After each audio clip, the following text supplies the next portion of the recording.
Alright, folks.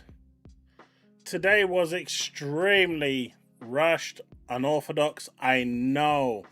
Lots of things going on. As some of you are aware, my mother was taken into hospital. She went into emergency surgery last night, so it's a bit unplanned and a bit unorthodox today, so we're going to see how it goes. Spent like the last hour trying to sort things out, as I've been running around a lot today. So, but we do have quite a bit going on. So, apologies for being late. Luna, what is it again? Oh my god, she's already at it. Okay, Luna. Okay, Luna.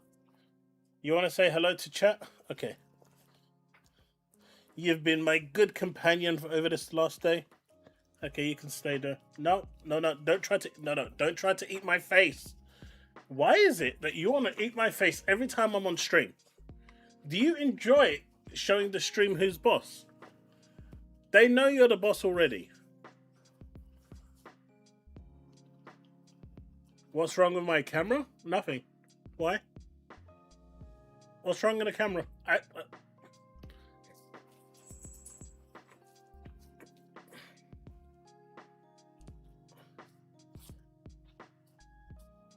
Okay, yeah. There you go. Good girl. Finally. No, don't try and murder me. Come on. Luna.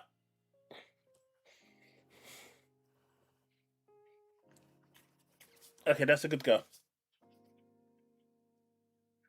Gaming, what's the problem with my camera? I'm not seeing a problem. I'm just trying to get closer. But what's wrong with the camera?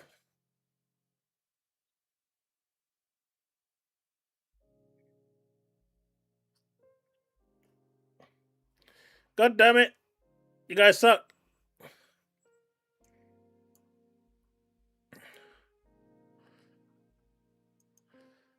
Alright, let me just fix one last thing, because for some reason an OBS update broke something again, so I just need to fix this.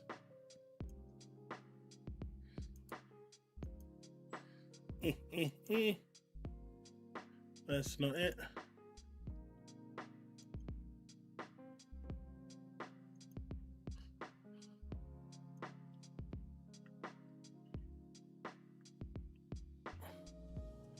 There we go. Nice. Oh, whoa. You want to get down? Okay, now you get down. Okay, down you go. Okay. Alright, sorry about that. So, if we, let's see. There is something wrong with the camera, you're right. No, it's at 60 FPS, so it should be fine. I wonder why it's showing like that. Either way, not sure. Let's go with this. So we have the Nintendo Direct.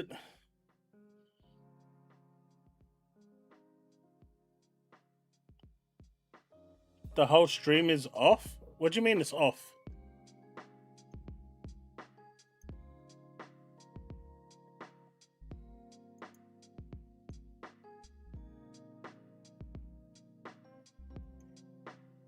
Why is it 1080p maximum?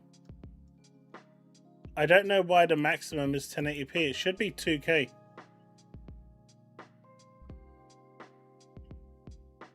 It shows me limited to 1080p. I don't know why. Just the camera for you?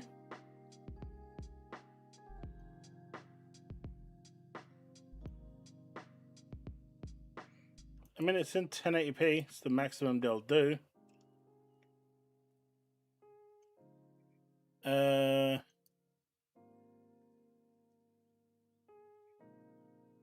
Everything seems to be fine. Ignore Bruno? Okay, fair enough. Alright. So, how are we doing, folks?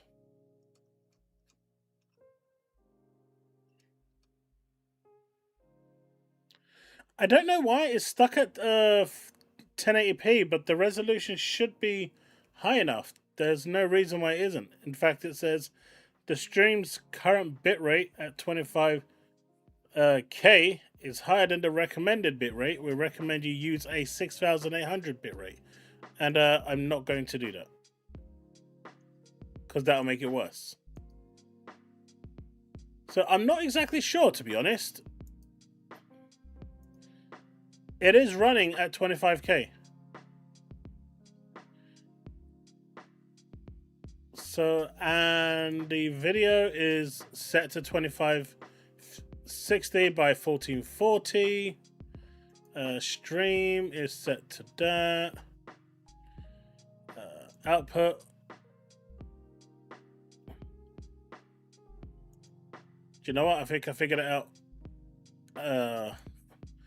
OBS had an update and it resets a couple of settings. That's my bad. I'll fix it for next time. It's not like Twitch where I can just shut it down and reboot it. You sent a message in my Discord. Yeah, I'm noticing that too. I don't know why that is. That is mainly because of the service I'm using, StreamYard. There's nothing I can do really to fix that. I don't really know. Let's see. Let me try one last thing to see if I can fix that.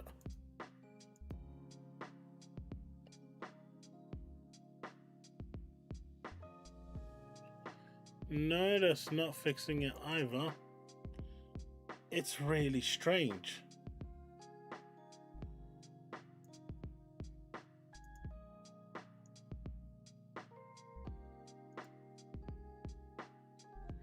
Oh shit. That was not supposed to be there. So no, I don't know.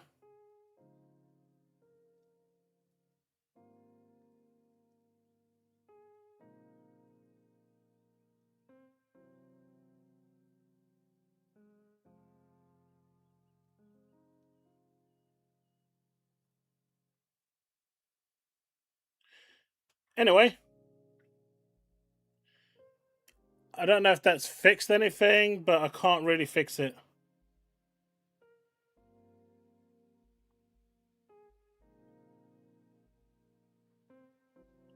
Yeah, I don't know why that's happened.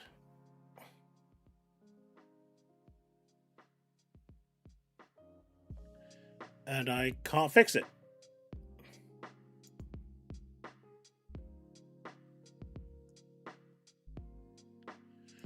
Anyway, let's get on with the stream.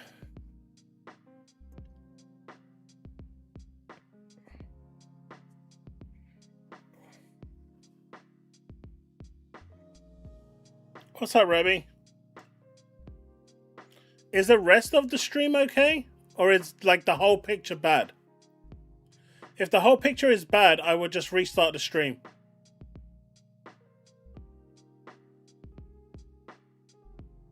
Because it doesn't look great. It's all fine for you? Okay.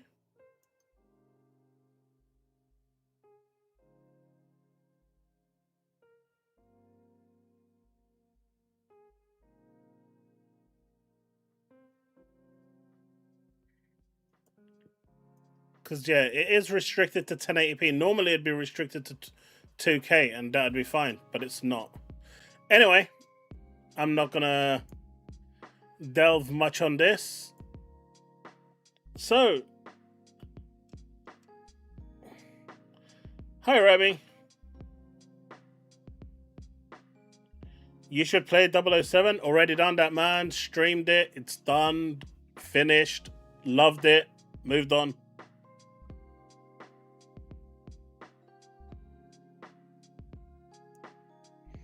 It was a great game, Moonlight. I stream over at my other channel, so it's not on this channel. So if you want to see the gameplay streams, you should either follow me over at Twitch or my other YouTube channel, Chaos Lounge Gaming.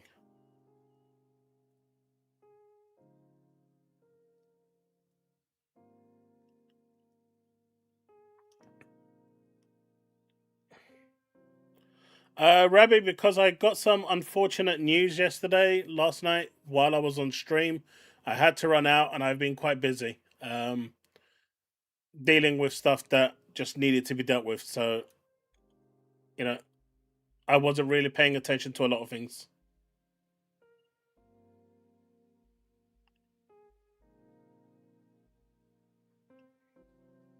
There's no difference. His face is always poor quality. What do you mean my face is poor quality? I resent that.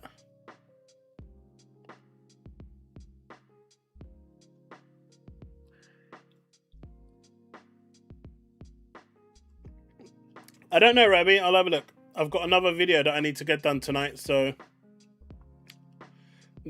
I need to make sure I've got that review out for Lunar Abyss tonight. So that's my priority tonight.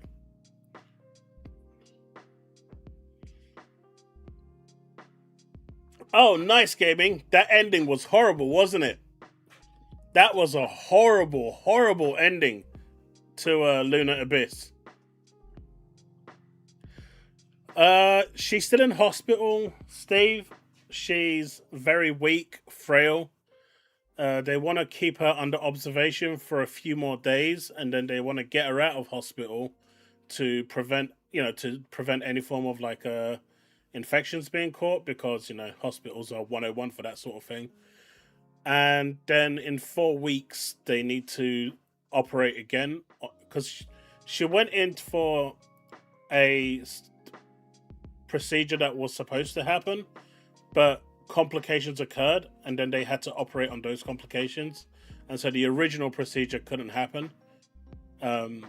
So yeah, we're taking it a day at a time and seeing. She's in a bit more better spirits, but she's completely drugged out at the moment, as you would expect. She's in her 80s, so the doctors are just trying to be as delicate as possible, because her body just can't handle a proper surgery anymore.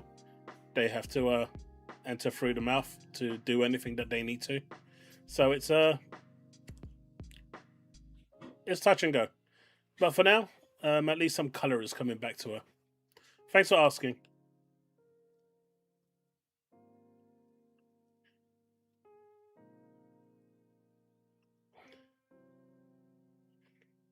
It was about an 8 or an 8.5 for me. I really enjoyed it.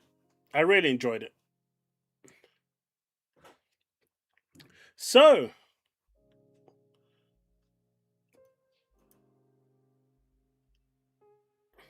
apparently, contrary to rumor, Xbox CEO Asher Sharma and Matt Booty did try to pull Halo Campaign Evolve and Fable from PS5. In fact, this is made more evident by the fact that Halo Campaign Evolved was supposed to be at the PlayStation Showcase, and Microsoft pulled it on the last second. As we're going to see in the Halo story update that was aired yesterday, the whole of that footage was captured on the PS5 Pro. But it seems that a shifted strategy is now in play, and Fable and Halo were supposed to be Xbox console exclusives. However, due to contractual obligations that I guess weren't part of Gears, they couldn't do it. And the fact that the product had already been sold to retailers meant it just couldn't be pulled. It couldn't be pulled anymore, because people had already placed pre-orders done. So they couldn't really cancel it.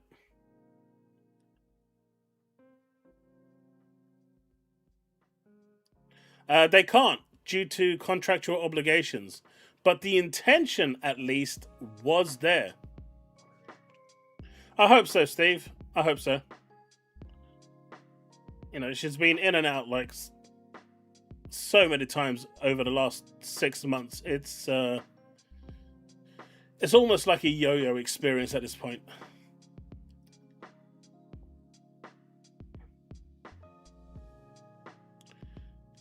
Weapon, God knows what Sony would have put into that contract, right?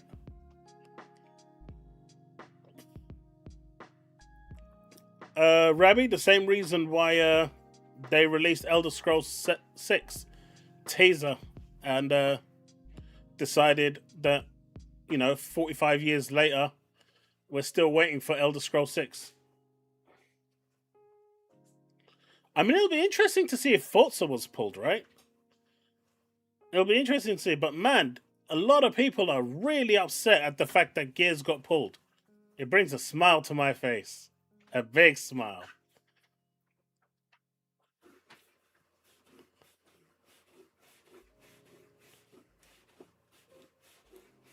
They have, Steve. I'm not sure what those contractual obligations are. They just couldn't cancel it. Maybe Sony put something in the clause that was pretty awful. I don't know. We will never know.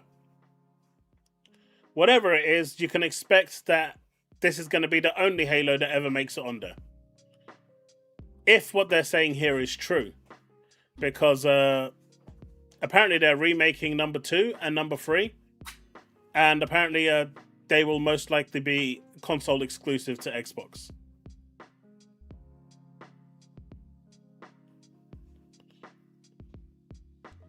Blade is coming, but probably out by like a year or so.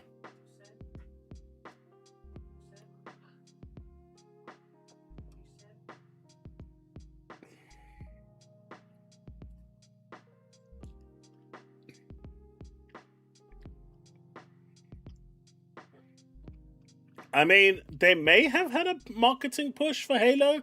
I mean, literally, as we're, I'm going to put the Halo trailer on soon because it's only about 3 minutes long. But the footage was recorded off a PS5 Pro. So the old way of Microsoft, it wouldn't put it past me if they would even sell the marketing rights for Halo to PlayStation. I wouldn't put it past Phil and Sarah and, Satya. I don't think Phil would have been happy with it personally, but, I can't see them not doing it, considering they sold trailers exclusively to PlayStation already. And I know it's just a trailer, but it's the principle, man. It's your first party IP, and you're selling trailers exclusively to your rival platform. So it wouldn't surprise me if that was the case.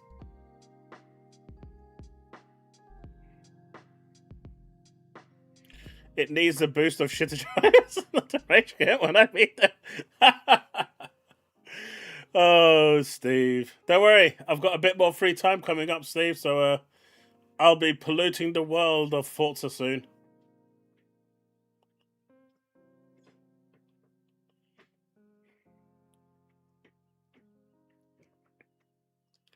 Different regime, game Raven. Different regime.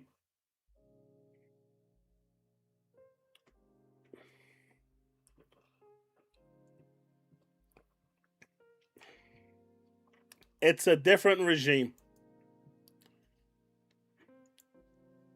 And you kind of know, at least from a little bit, that Satya has some backing from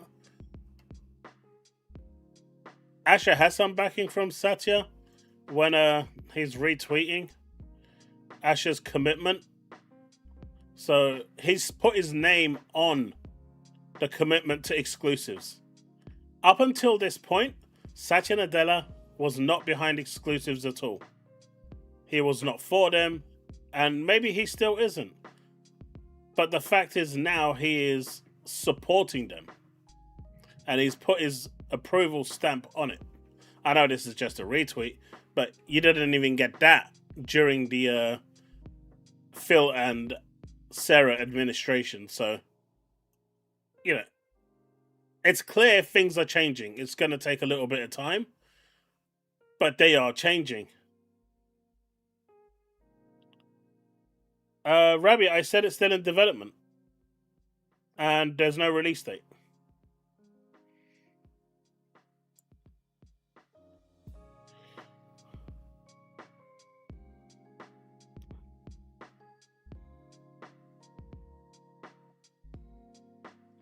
Sometimes, Ghosty, I wonder what goes on in these companies' minds. Something simple as that.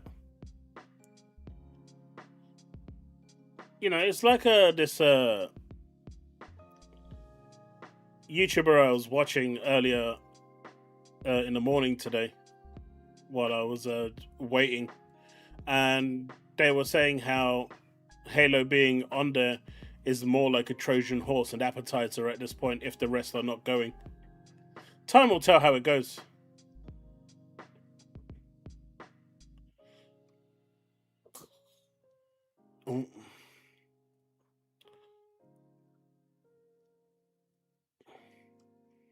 I'm just gonna forward it. I'm just gonna drag the chat down because I'm just too far behind. Sony is turning down money by not releasing Wolverine on PC. Think of the devs and PlayStation future chaos. Man, I can't believe that journalist turned around and actually said that, you know, Coalition and In Exile were basically sacrificed, and that they hope that people don't lose their jobs because of it, because Xbox fans essentially are brokies and won't be buying games. That's crazy.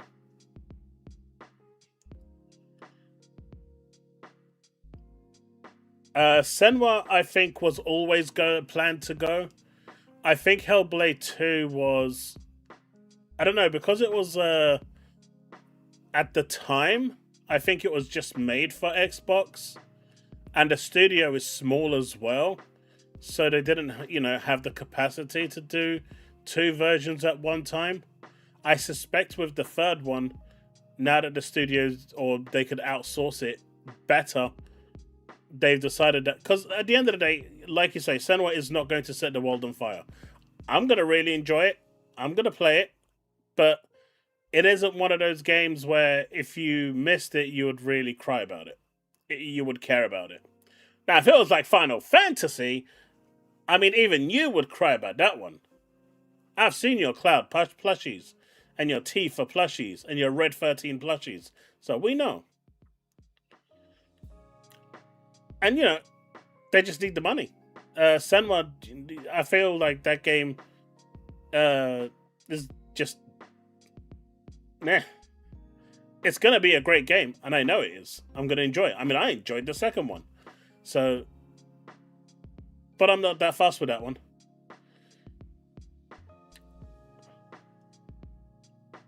Hey, look, Vital, I bought E-Day. I bought it. Don't you start, Bruno. Don't you start.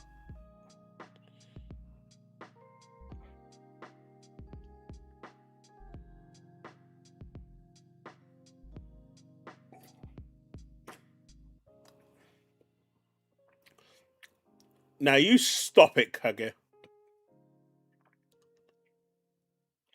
I mean, PlayStation fans were saying how PC sucks and PC's trash and all this. And now they're saying, I'd rather pay $3,000 for a PC than pay $600 for an Xbox.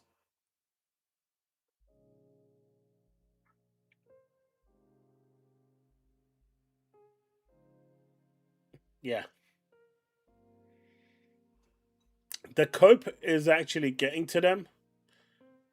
And the funny thing is, weren't they actually saying that Xbox should go exclusive? And now that they've gone exclusive, they're upset?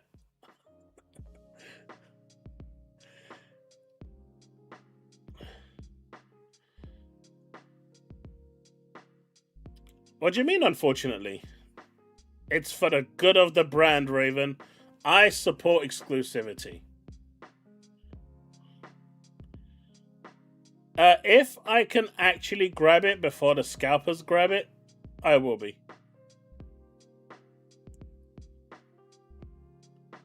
Oh, I know, Ghosty. I know. Man, I actually put out a suggestion today, right? Saying that, you know, we always see scalpers coming in. And, you know, I was fortunate enough to be able to grab the Gears Collector's Edition. I missed out on the Halo one. I decided to sleep on it till morning. And by the time I did at the time, it was all gone and sold out. And now they're on eBay for like $700-800, and I'm not paying that much money for what I think was overpriced anyway at $230, right? But I think what Nintendo does is really good. Nintendo basically says, hey, if you've got Nintendo Online and you've been a member for 18 months to 2 years without taking a break, you get first dibs, early access for 24 hours, whatever it is, to get your order through before we open it up to the public. And so I suggested something of that kind. Man, people did not like that. People did not like that idea.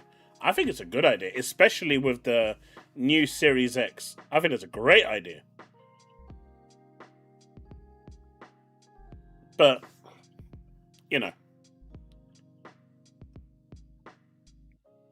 mods can't ban, only timeout. See, if this was Twitch, you could ban. I don't know why you can't ban here, but if this was Twitch, man, you could ban left, right, and center.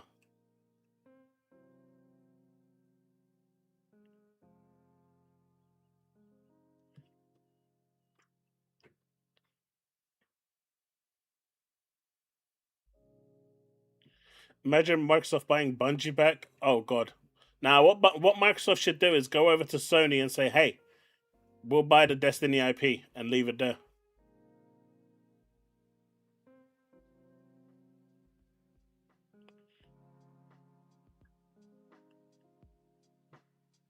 What is Steve doing? Hey, look, man, you guys can have your opinion, and I respect it. Just respect my opinion, and we're all good. You know, it goes both ways. I totally understand why some people don't want exclusivity and don't care for it. I do. I always have. And I've maintained that from the very beginning. I've never flip-flopped on this. Unlike many creators. But I've never flip-flopped on this. I stupidly like hell? No, I just like exclusives.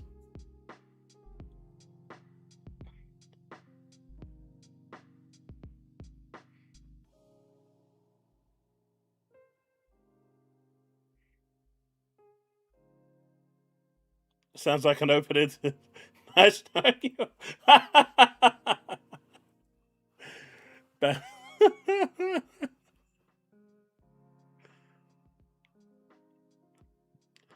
uh, but yeah, so I found this really interesting that they did try to pull Halo Campaign Evolve and Fable from PS5. And I think that says a lot about this administration and a lot about the direction that they're going in.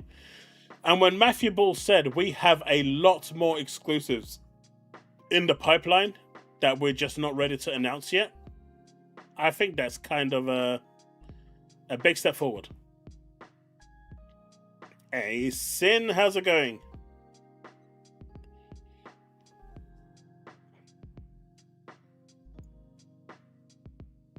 It's been nice. I've been seeing a number of people on social media posting that they've been buying Xbox consoles. I think Americans also found out that they're not the only country in the world today. Which is weird, but I was happy to at least let them know that. Those of you in the US, they do teach you that I mean, the way people like put themselves forward, they act like the US is the only country in the world. They do teach you that in school, that, you know, geography, that there are other countries.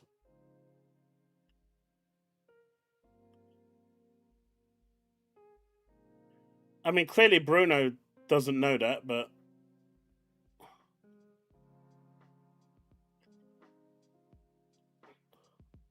it's like every time someone says something, it's always only one way of a thing.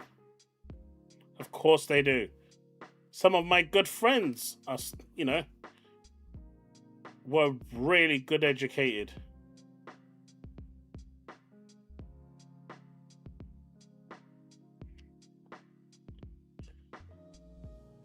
But at the moment, you know, I was saying I was kind of giving Asher a hard time in terms of all the small wins that she was doing, but she came through. And she really does, it seem, care for the brand and care for the console. And she has been given a mandate to bring Xbox back to where it needed to be and compete.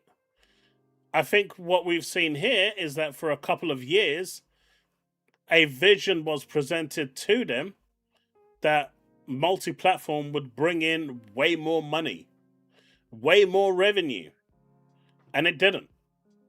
And in return, all it did was bring resentment, distaste, distrust, and that filtered throughout the whole of Microsoft. And the revenue wasn't even that good. In fact, it wasn't great at all.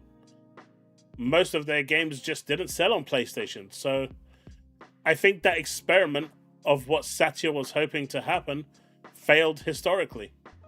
And they've decided that they're going to do a complete 180 on it. Which brings us to, full circle.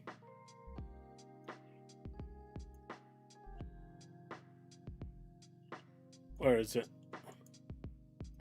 Let's put that there. Just going to...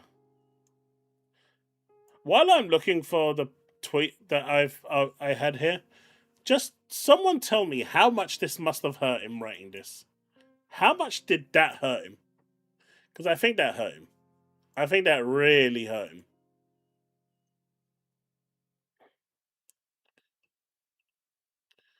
I think that really, really hurt him.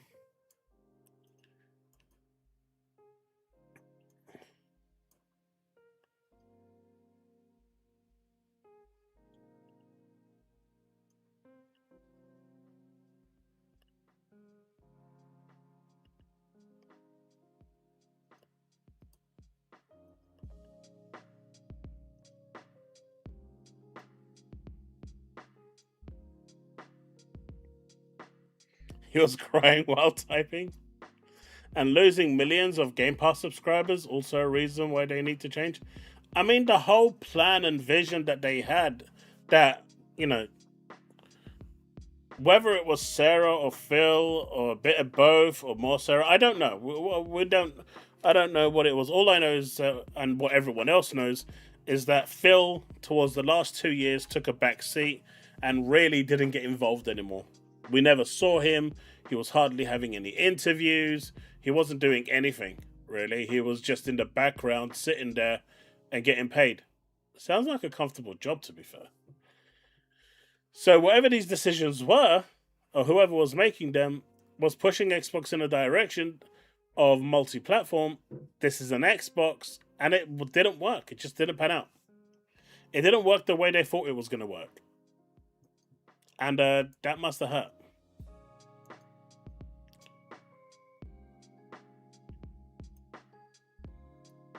But I don't have the tweet here. I thought I did. But Matthew Ball turned around and said that there's a slew of a pipeline coming along. I know Christopher Dring tried to get words in his mouth and tried to get him to say things that he wasn't going to say, or trying to push him in a direction that he wasn't, he was too smart for Chris Dring. Even then, in an interview, Christopher Dring was just trying to push the notion of Xbox bad, and he just wasn't having it. He turned around and tried to get a catch there with like, hey, what about Senwa and all this? And he was like, what about it? No comment. I'm not going to respond to this. I'm moving on. And that was the end of that. You can see here, Xbox CEO Matthew Ball on console exclusives. Gears E-Day and Clockwork Revolution are the start of a program. Players can expect a reliable pipeline that validates their investment in the Xbox platform, which is what people wanted, right? It keeps them as Xbox players going forward, and everyone in this industry understands that exclusives are important to the growth and branding of the platform. And so, yeah. Definitely a step in the right direction, and it's going well.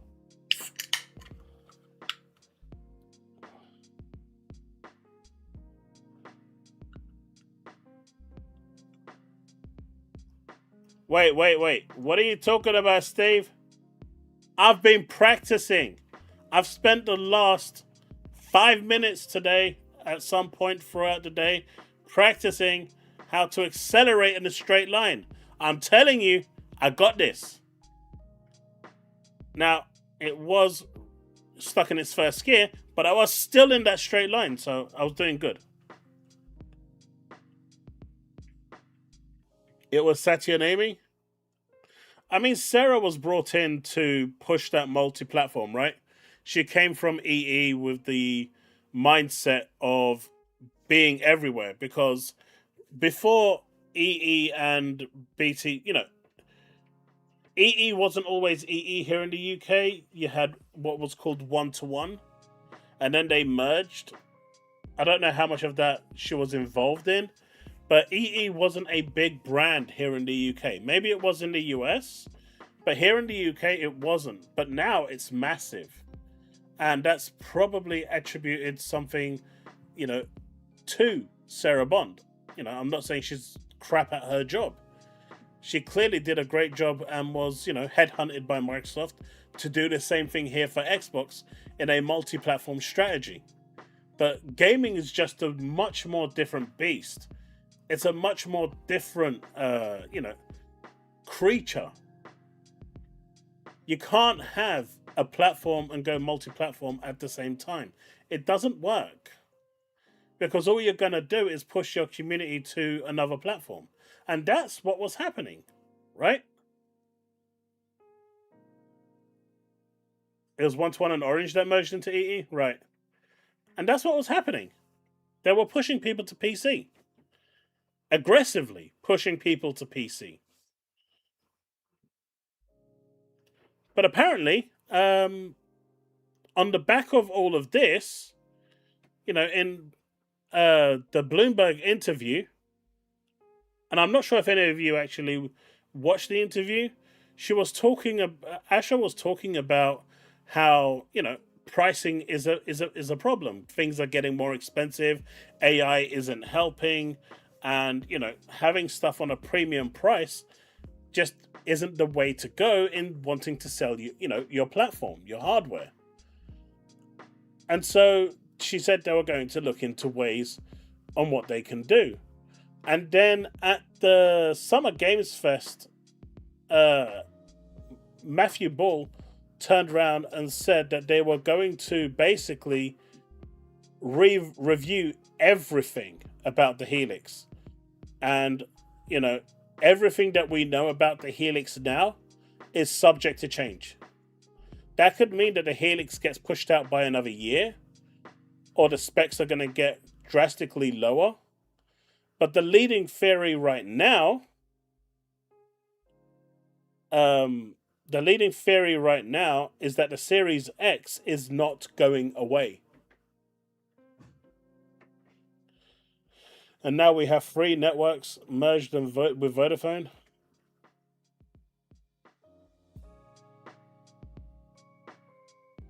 I don't know. Locked everyone's net to 25 megawatts. What are you on about?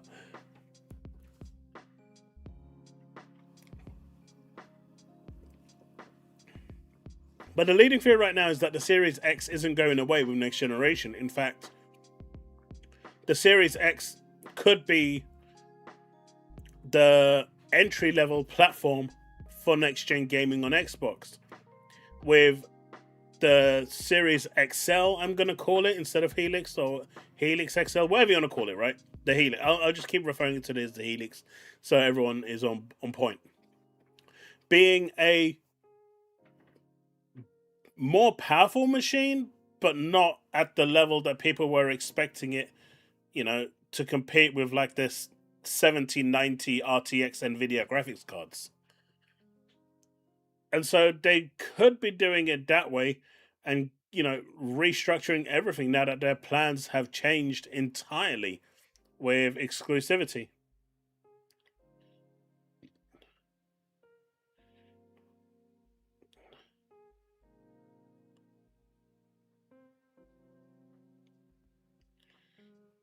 Well, that's the thing. What if they decide not to go hybrid now? What if they decide that hybrid isn't the way forward, and having a more powerful Series X is the way forward, and keeping the stream separate? That way it keeps costs down. The next generation is way more powerful. The Series X is still the entry level console for people to jump into. The Series S then gets pushed aside and dropkick jumps John Cena out of orbit. And we now have the Series X and Helix as the next two competing platforms on the Xbox storefront.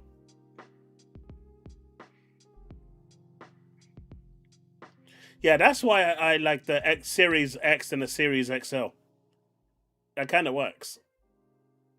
You know that the XL is bigger. But a console also needs to be like double the size to make sure that that XL is good.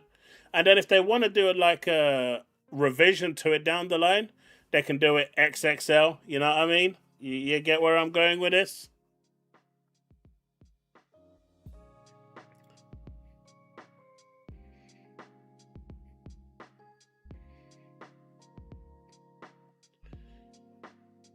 But that's where the mid-gen refresh comes in, Gorsty, to deal with that.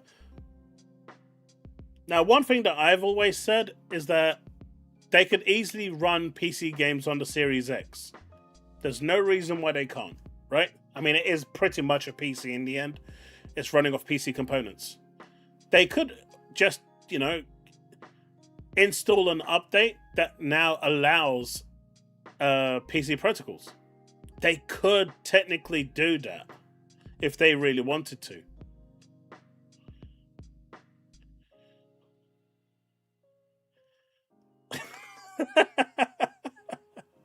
Hey, I've got the Xbox mini fridge, even though my kid stole it from me. But I've got one. I never did get the toaster, though. Every time I looked at it, it was just way too expensive for what a toaster is.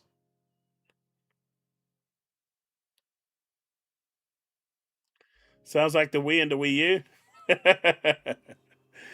But when you think about it, it kind of they've said that they're going to go back and completely revisit everything about the Helix, from spec to everything, because they don't, putting a console out for £1,200 is not going to sell very well.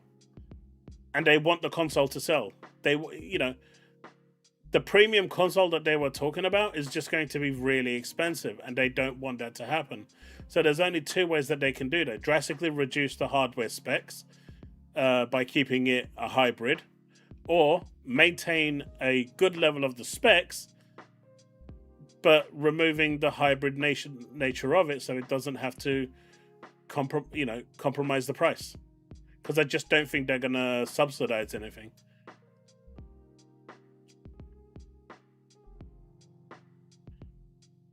So, at the moment, when Matthew Ball said that they're going to revisit every aspect of the Helix, expect changes to what the Helix is. Whatever we thought the Helix was, has absolute potential to change, and it could just be a generic console.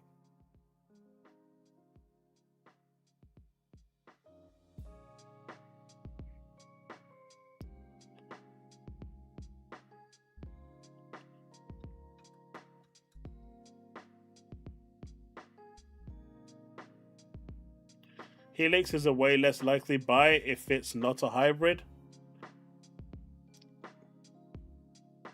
I don't know. That is what they're trying to fix now, right? They're trying to fix that image and trying to get more exclusives onto the platform to show people that they're no longer giving their games away. And if you want to play these games on these Xbox games on a console, you need to buy an Xbox. And really, that's how it always should have been. I don't see them removing games off PC. Like, if people are going to question that, don't. I think they've invested way too much, and they get a lot of sales on PC, and it's part of their ecosystem. So I don't see that happening. Now, could they force people into the Xbox PC app? Who knows? That would be a bold move. Not a very smart one, but it would be a bold one. Hello, Jago6.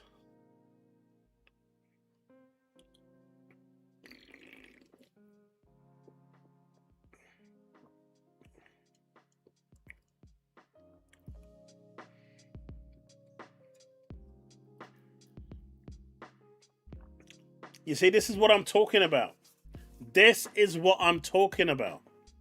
Now, I said like a 7090, but he wanted to lower the specs a little bit more and make it a bit more affordable. And so you're looking at a £10,000 or maybe £12,000 graphics card there. And the RAM is probably about £10,000 as well by that point. So you're looking about, give or take, about £20,000 Xbox console. Everyone should, it's very affordable and everyone should be able to buy one.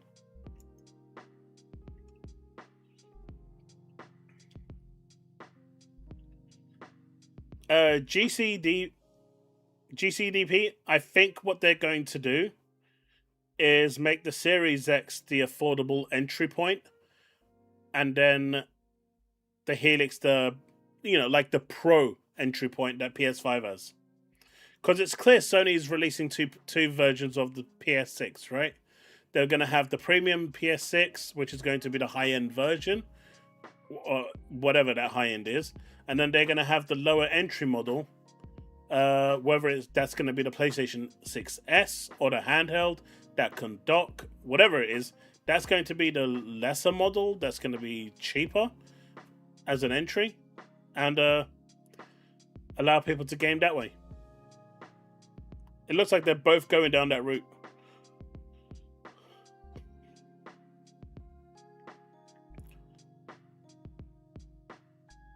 It's price point, Moonlight. It's all down to price point. That's what they're looking at. What will people be willing to pay? How many consoles can they shift? If they believe that they can shift 4 times the consoles at $800 instead of $1,200, then they're probably going to go for the $800 variant, which probably is going to be without the hybrid.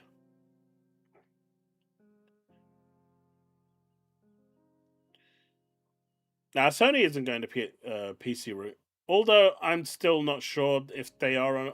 I mean, I'm not so sure, Diego. Sony has said absolutely nothing about moving away from PC. It's all insiders, right? Everything is insiders. Do you remember this insider over here? Do you remember? Do you remember this guy? I think he may have gone through some sex change or something, so no one can find him anymore. So, he's off in the bamboonies and living his dream, hiding away from civilization. But there has always been a discussion around exclusivity happening in some form or fashion. It's never coming back. And a lot of people were listening to him, arguing that he's so right, he's always right, he's never wrong. And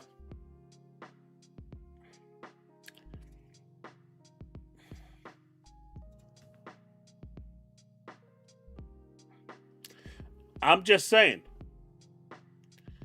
I'm just putting it out there. I'm just saying that when I called out his bullshit, it was BS. PC is closer to PC to begin with. So I think if they decide to update the Series X with a software update to basically reinstall the OS to allow PC installs on whatever it's going to be, then Helix will probably be a hybrid.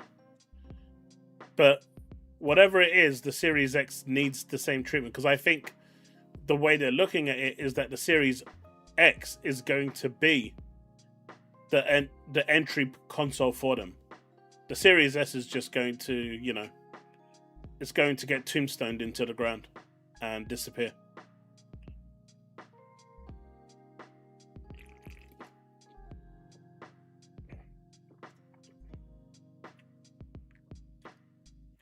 PC is closer to PC Chaos 2026. Wait, is that what I said? I said no such thing. I did not. I refuse to accept it. He is in the witness protection program.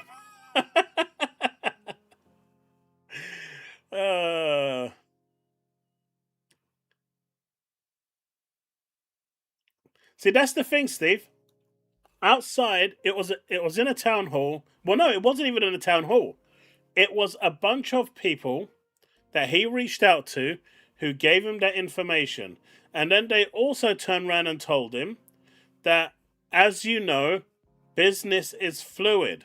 So decisions can change at any time. So they may pivot back to PC or not go away from PC at all. And that was in his article. The moment you add something that strong, it means that the whole article was a waste of time. And it was just a clickbait piece. Right?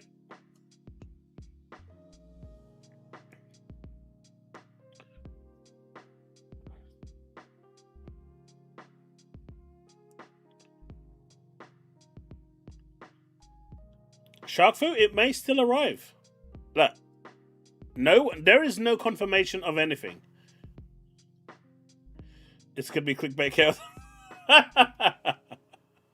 Hey, look, all I'm saying is, when Matthew Ball turned around and said, we are going to re-examine everything, every detail about the Helix. We are going to look at the platform in its entirety from start to finish. That means that changes are coming. That means changes are coming. And it's probably going to stem from their push for exclusivity.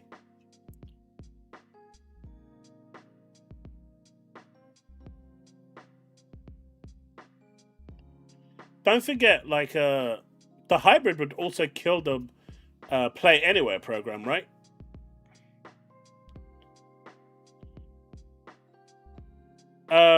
Bold Alpha Wood, I'm paraphrasing, but yes, he said that in the interview.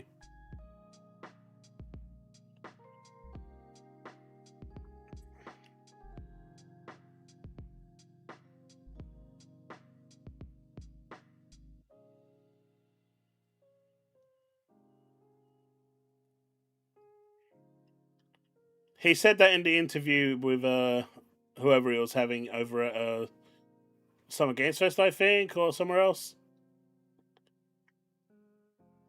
So he's basic. Well, if the Helix is playing PC and Xbox games, why would they? And let's just hypothetically assume that the Series X isn't going to be the entry model for the platform. What's the point of Play Anywhere even existing? If the console can play PC games already, and it doesn't, and at that point, PC games, the Series X games will more than likely die out because there's no need to make them anymore. Where would Play Anywhere come in? There's no need for a dual entitlement between console and PC because you've already got a PC. You know?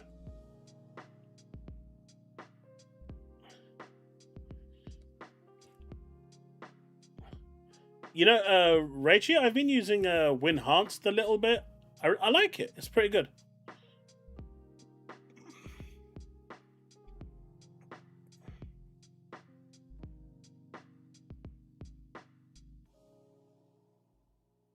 Hey, Cake, not me. Not me.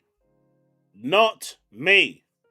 I know the others were saying it with the whole exclusives are antiquated, they're bad, they're anti-consumer, that maybe they are anti-consumer, I'll get that. But I also agree that they're also pro-consumer in a different way. But not me. I've been consistent from the very beginning, even if my community at times has really given me stick for it, whether it was deserved or not.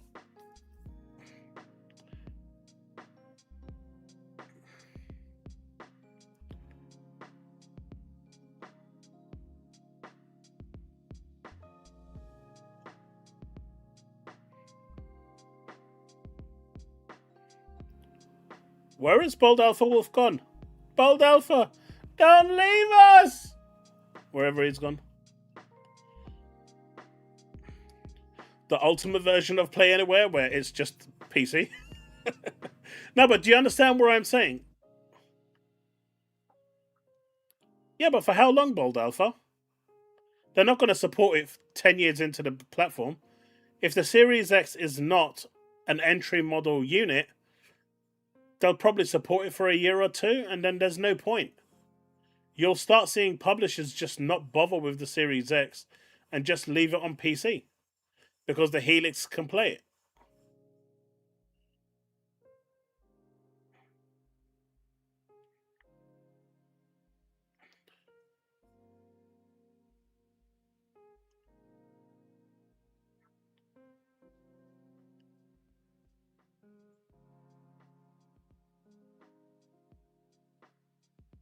When the Helix first launches, everyone will not get it because of the price and so forth. I mean, I'm getting it day one, Jago. I'm going to get it day one. I'm already putting money aside bit by bit. I've got a little pot saved up. You know, I'm making sure I'm ready. So the moment that pre-order lands and I can get it, I'm getting right in there. Straight in. I mean, there's no deviation from this. I'm going straight in and picking it up.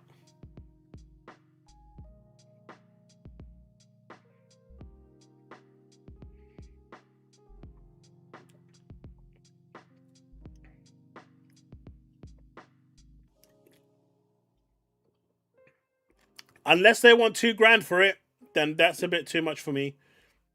I'll just get a graphics card for my PC.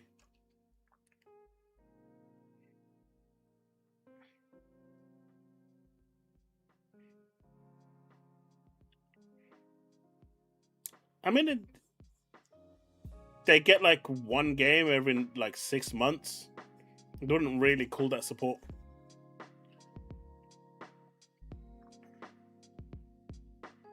Jago, they don't because they disabled it. They did have one at launch. When the PS5 first launched, their browser worked great. It was awesome. And then people were using Game Pass through their browser and playing games. And then Sony said, no, you're not playing Game Pass on my console. And they disabled the browser, the access to it.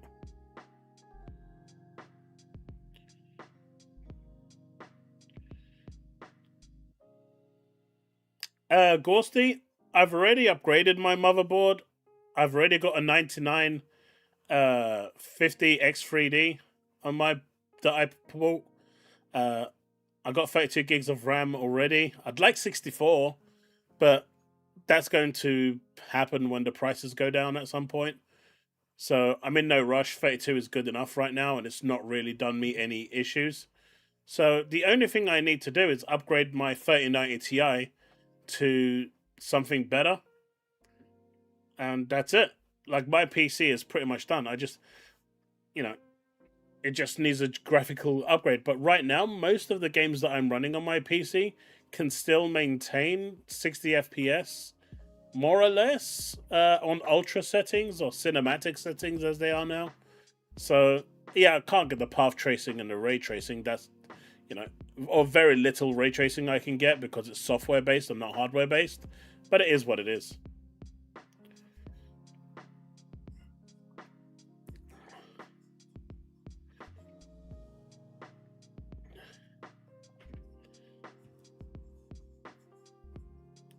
Yeah, we don't want that, Steve. So I've already kind of upgraded my machine.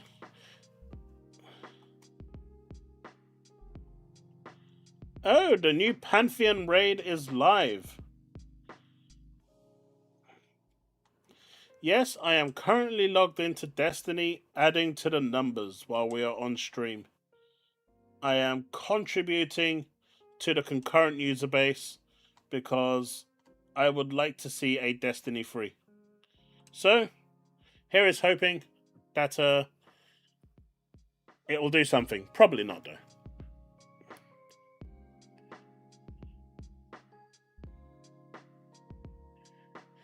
Mid-gen refresh? No. Il Rey Tito, it's too late for a mid-gen refresh. I think what you're going to see now is they're going to review what the Helix is right now, the pricing, the specs, because everything is subject to change now. All those videos that you saw on what the specs were from MLID or Kepler or whoever you was watching for those stuff, I never really covered that stuff because it was always going to be subject to change. Apparently now it truly is, based on what Matthew said. Once they've decided on what they're actually doing, which they'll probably know in the next month or two, before the big reveal on November the 15th. Because the console itself isn't going to change, right? The design. But once that's all stabilized, then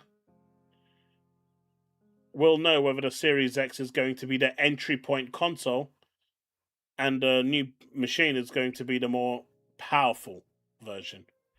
You could call it a mid-gen, but I can see them now just iterating on that and increasing it. And then at some point, dropping the Series X, and then the Helix becomes the low-end model, and then so forth, and it just keeps going in that fashion. That way they don't waste resources. One console lasts 2 generations, and it saves them money.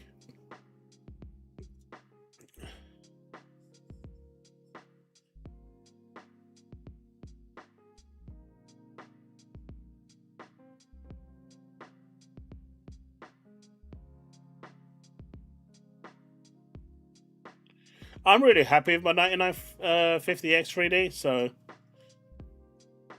I've got really no complaints with that. I won't be upgrading for at least another 4 or 5 years. I'm good. I think the prices of components now is what's affecting their decision, Woodpit, based on pricing.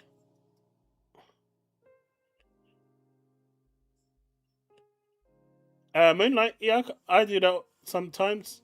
But generally, I just hook up my PC to my TV. I've got my my PC now booting up in Xbox mode anyway. I can log in using my controller once the PC is on. So where you have to put your password in, I can log in with my controller. So I don't actually have to use the keyboard and mouse to play games on my PC from boot. Everything I need to do, I can do with a controller. So if I really want to do that, I can.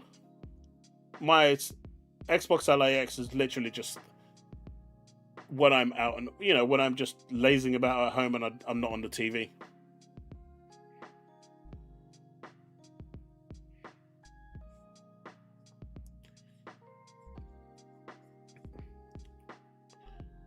No, I get that, Ghosty. But right now for me, it's just the GPU. I just need a GPU now to take it to the next level. But I'm not in any rush because cloud gaming has enabled me to kind of get around that somewhat. And it's allowed me to, not make hasty purchases because I'm still getting 5080 performance on the cloud. And that's good enough for me for the time being. Hey, Paul, how's it going?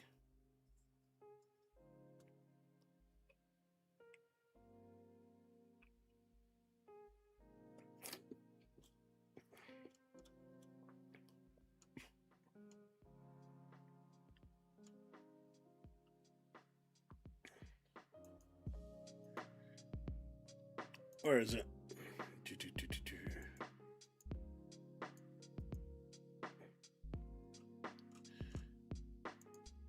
So I don't know if there we go. So Couch Co-op is back. Gears of War E-Day and Halo campaign evolved to support 2-player campaign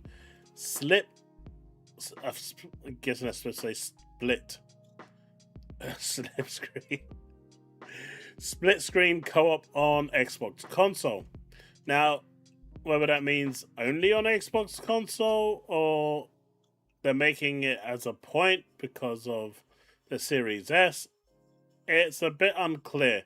But couch co-op is back. We're going back to the late 90s, early 2Ks, boys. Chaos Lounge, Cloud Gaming, tell us more. There's this company out there that apparently it's taboo to say, and I can't really say it. So, it is what it is. I'd like to talk about it more, but my esteemed community has decided that I'm not allowed to speak those words. And they've said that as long as I adhere to that rule, then, they will drop 50 gifted subs. So, what can I say? I am adhering to the rules set by the community, set by a specific scouser. I know you have money now, man. You said you're putting it in a pot. You can't say you don't have it anymore.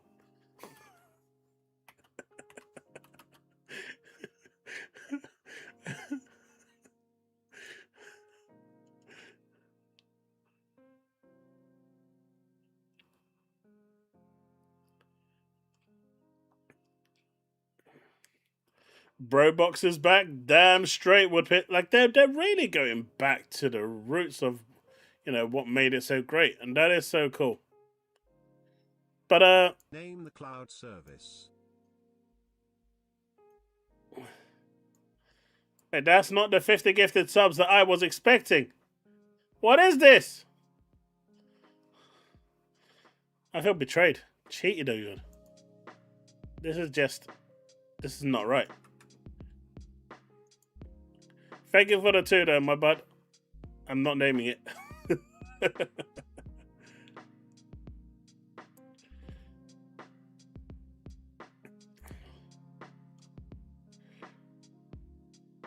Who am I supporting? Well, I'd need to see who's in there, because I haven't checked. England, naturally, because, well, I live in England, so that's a no-brainer. But, I don't know if Turkey's actually still in there. If they are, I'll also be supporting them. So it'll be a case of, both.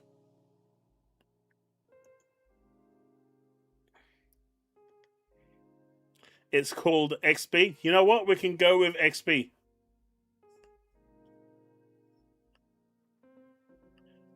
You're paid a month in arrears? Then I'll wait until that. England, your second team.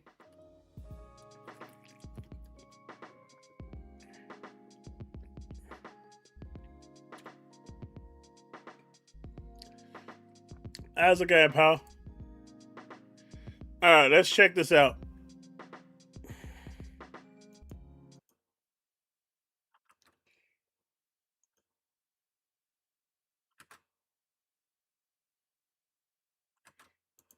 I failed.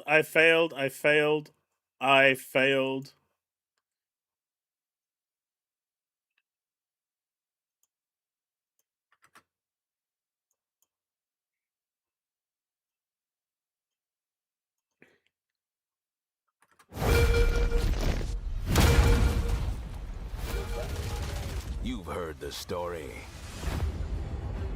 Halo, the Chief,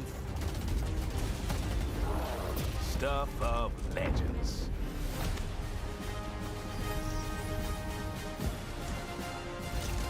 But that's not the story I'm telling today.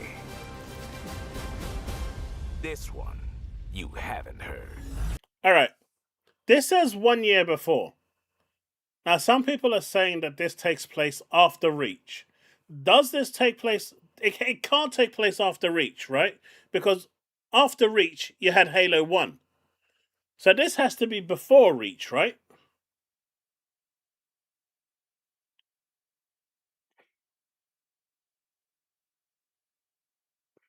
Turkey did qualify? Then I'll be supporting England and Turkey. Can anyone confirm that? Anyone here that's like a massive Halo lore junkie?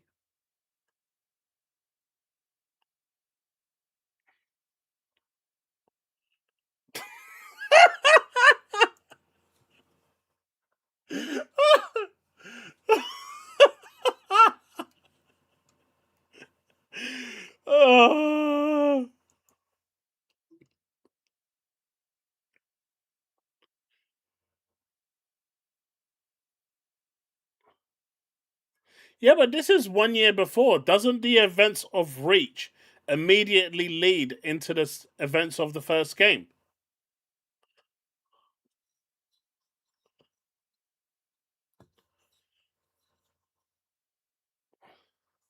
Reach, yeah, Reach is a prequel, and when the Nova team gets screwed over and the ship takes off with the survivors, they go and land on the main mothership, right? I think it's Apollo or something, and that's when you know the events of Halo One start. So they're kind of direct. From if memory serves me right, they're directly correlated. The end of Reach is the beginning of Halo One, so this can't be in between. But people are saying this is after Reach but before One. But this is 1 year before the Ring, so it doesn't make sense.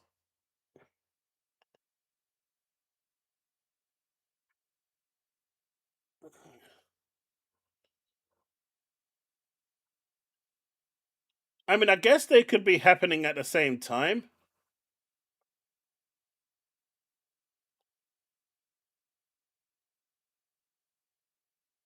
Is a parallel to that, so this is happening same time as Reach, right?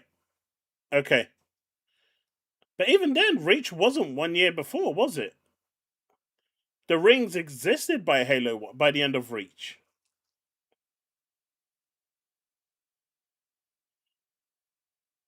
So even that, to a certain degree, is a little off. I don't know. I think they probably shouldn't have added that. That's so confusing to the timeline of Halo. You haven't heard. I've started simple enough. Drop in, grab the goods, get out before anyone noticed. Well, guess what? They noticed.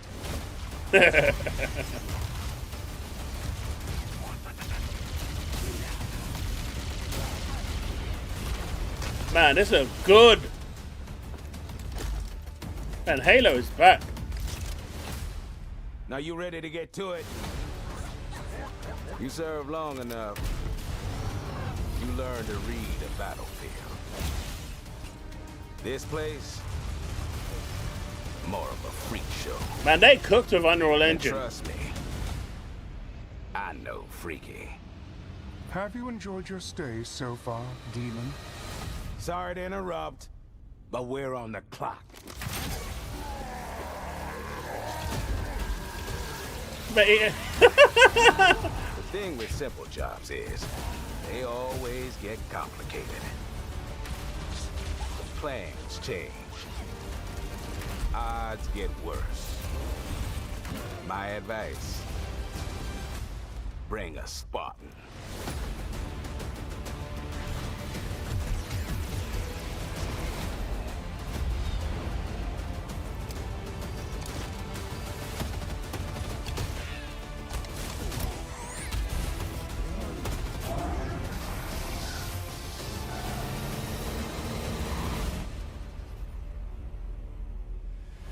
Chief, you ever get tired of being the strong, almost silent type?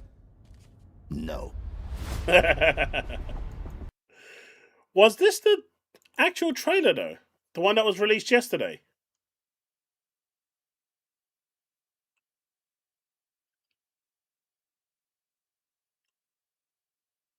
No, it was this one, wasn't it?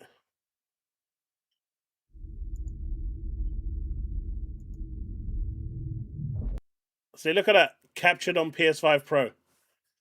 Honestly, I think this was actually supposed to be on the PlayStation's State of Play.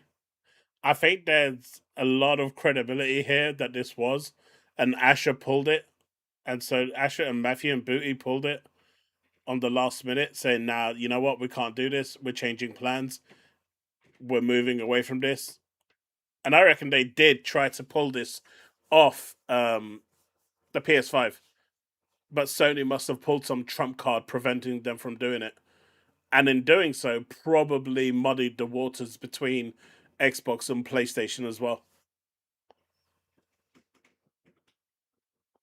Is ODST before or after the first Ring? I know it's between Halo 2 and 3. So yeah, so I think there's a bit of credibility there for that. You know, there's no way on this planet that Microsoft, without selling the marketing rights or trying to give marketing rights or whatever, would do captured on PS5 Pro. But man, that is how tone deaf that this, the previous administration was in regards to how people would perceive this.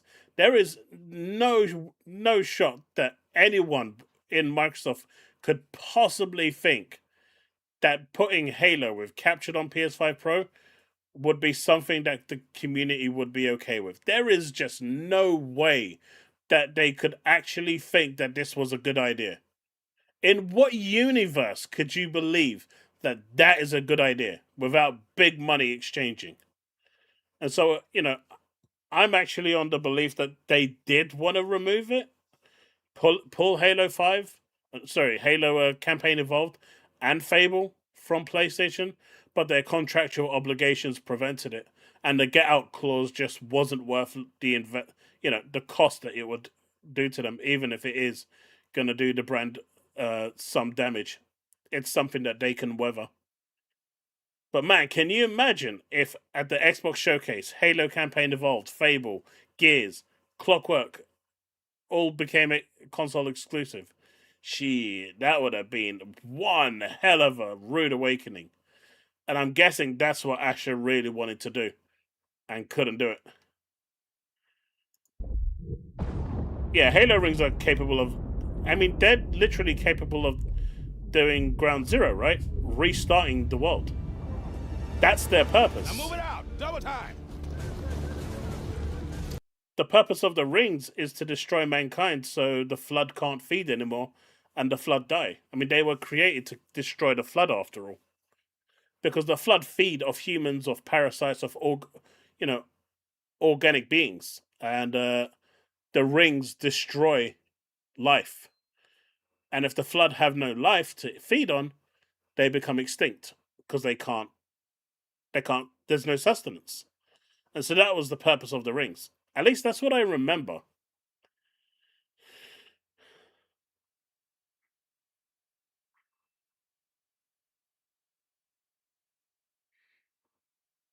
Look, if they wanted Xbox to go fully multi-platform, Helix should never have been a thing. They should have just said, right, we're done with the consoles, we're done with the platform, we're just pushing games everywhere. You can't have it both ways. You cannot have it both ways. I am right, Peso? Yeah, that's what I thought, because I remember a lot about Halo. You can't have it both ways, man. You either abandon the hardware or you stick with the hardware.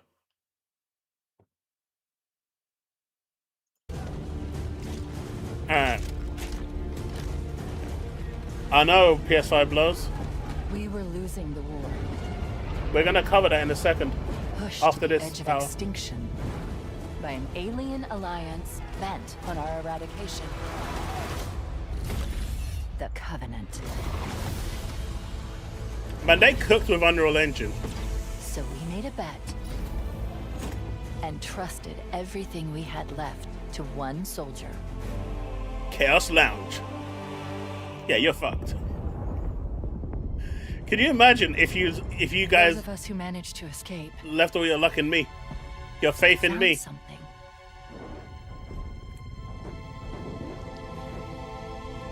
It wasn't refuge. It was something ancient. Beautiful. And dangerous.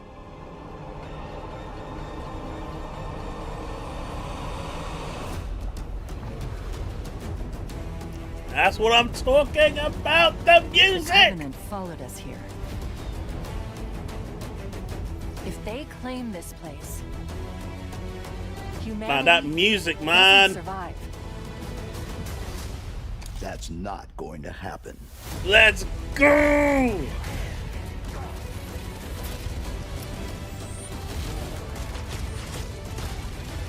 Man, this music will never, You ever, are ever more get old. than your armor.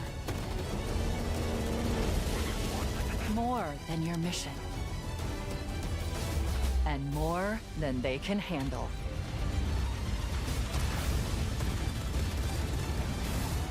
Man, they cooked, man. They cooked.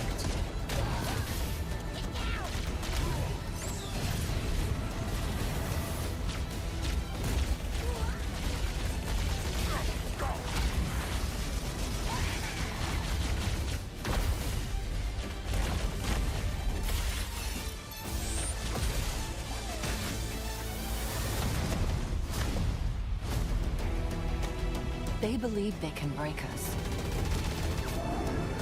Phil and They Sarah believe said the the same fight thing about ends here. Starfield. They're wrong. Let's go.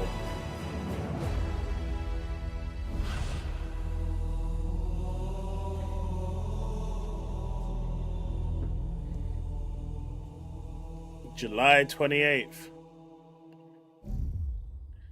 Man, I'm salty. I couldn't pick this up. I should have bought it when I had the chance. I failed. I failed.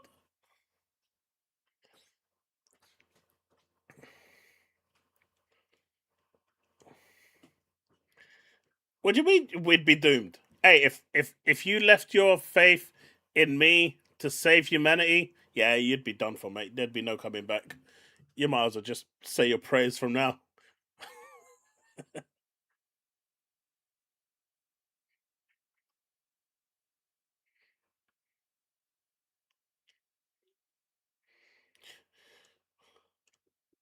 Moonlight. Not everything is going to be exclusive.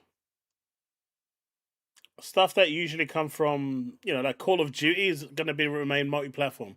Stuff that are multiplayer by nature, like Overwatch, State of Decay doesn't really have a single player mode. Oh, Luna, where did you come from? Lulu, come here. Come here, Lubu. Come, upsies. Come. Hey, no, don't you throw up. Don't throw up. Come on. Okay, you don't want to come up? Okay. She's fine. Yeah, you can't get out of the room. That's good.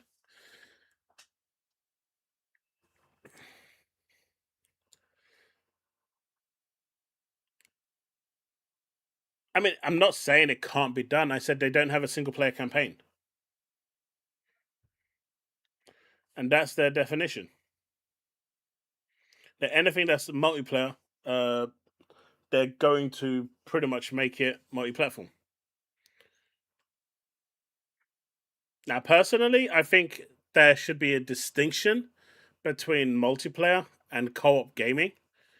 State of Decay to me is co-op rather than, massively multiplayer, like say Overwatch and Call of Duty and World of Warcraft.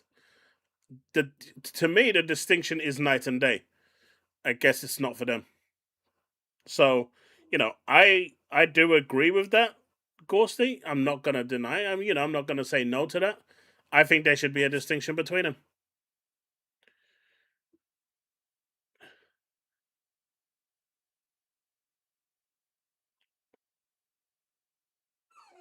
Moon Knight, are you trying to say that Xbox gamers are broke and don't buy games?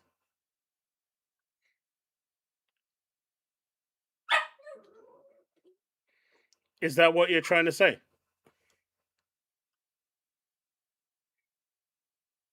Because that's what it sounds like you're saying, and I'm not sure that's what you're trying to say. So that's why I'm just asking.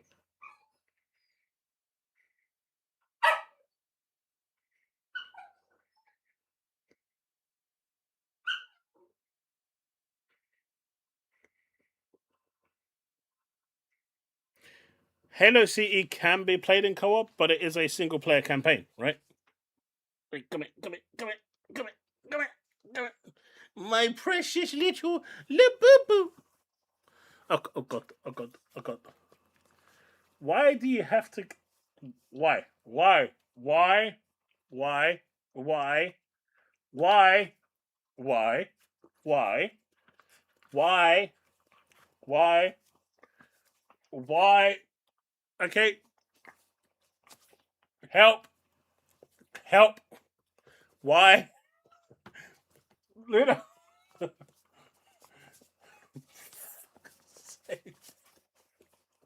Stop.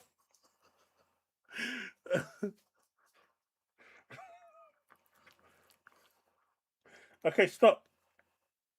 Good girl. Good girl. Okay, there you go.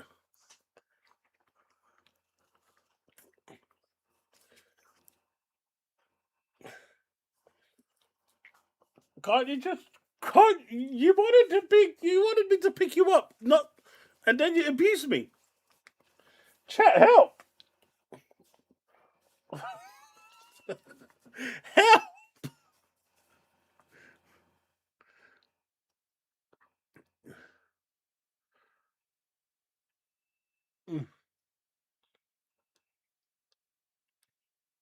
That's my spirit animal right there. It's my abuser. Stop. Luna. Okay. Okay, I'm gonna put you down now, okay? You've had your 5 minutes of fame abusing.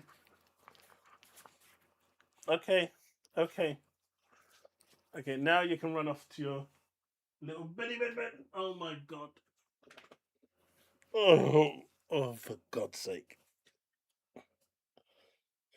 Oh.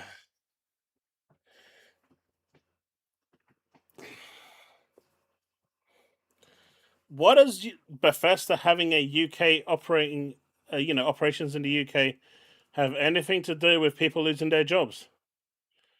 Embrace it.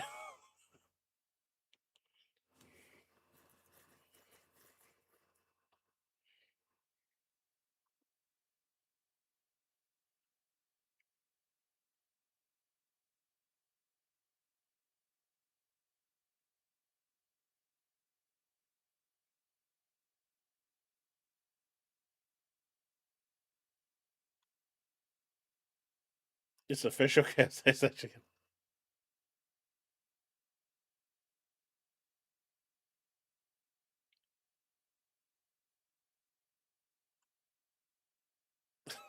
I know, Jacob. Uh,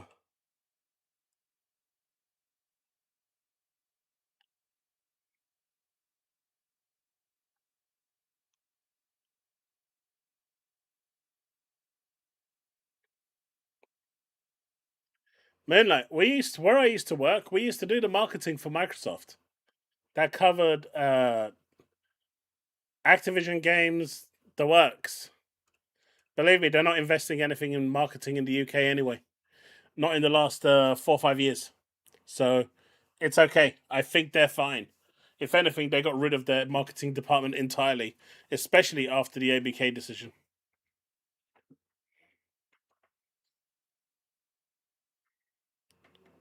Uh, my understanding is, Power Boss, that Xbox gamers don't buy games, and we're brokies, and we can't. We're not. We're basically not going to buy the games. That's my understanding of what's being said.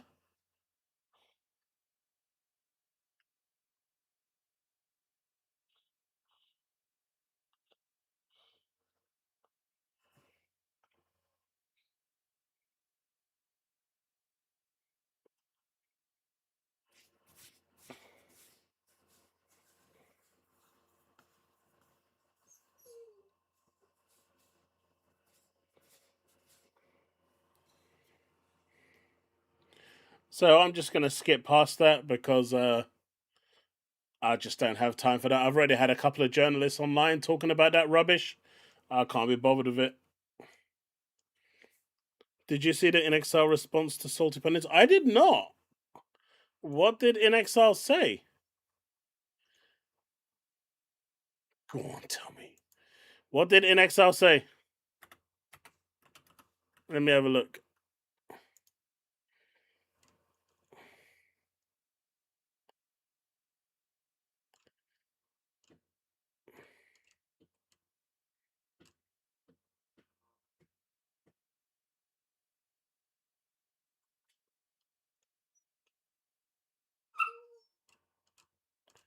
I can't see anything. Navy?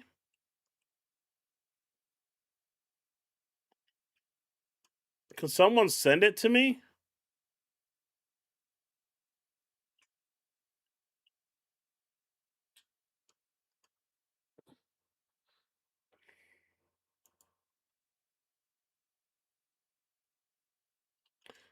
Oh, is it? Huh.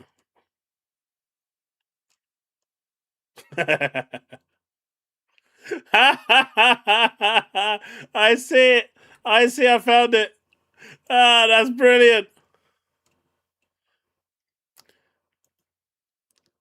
That's brilliant.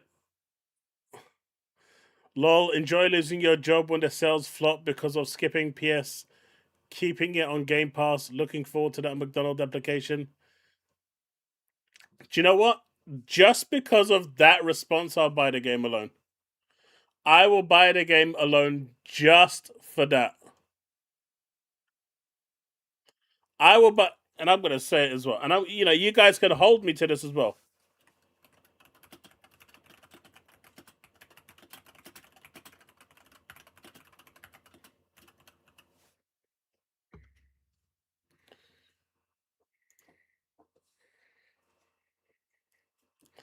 It is a very appropriate response, but I will buy it just for that response alone.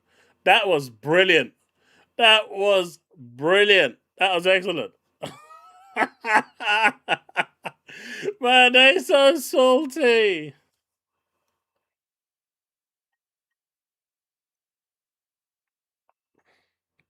Studios get shut down if they've got no projects they're working on.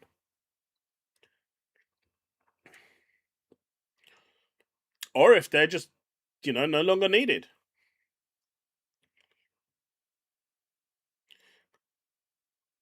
No, we understand how a business works. We understand everything is based around money. We also understand that corporations aren't your friend. We also understand that investors don't give a shit about where the games go. They just want money. What I don't understand is what the point is that you're trying to make. As long as they're making money and this game is profitable, everything's fine. Now, what you're insinuating is by making the game exclusive, they're not going to make profit. Xbox gamers aren't going to buy the games, and so people are going to lose their jobs. And so my question is, what makes you think that Xbox gamers won't buy their games, yet PlayStation gamers will buy their games?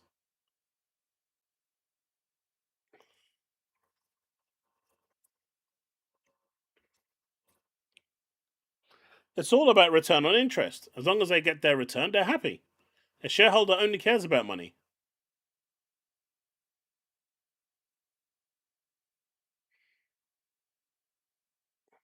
Yeah, but that hasn't worked, has it, Bold? That hasn't really worked. Outside of Forza Horizon 5 and Sea of Thieves, what other game has actually sold well on PlayStation? I mean, they sold well on PC, and you don't see them removing it off PC. I mean, you can clearly see they're not removing it off Steam, right? If it didn't sell well on Steam, do you think they would have kept it on Steam when they decided to go off PlayStation and not make it Xbox PC app only? Clearly, they're killing it on PC. But what other game outside of them has made money?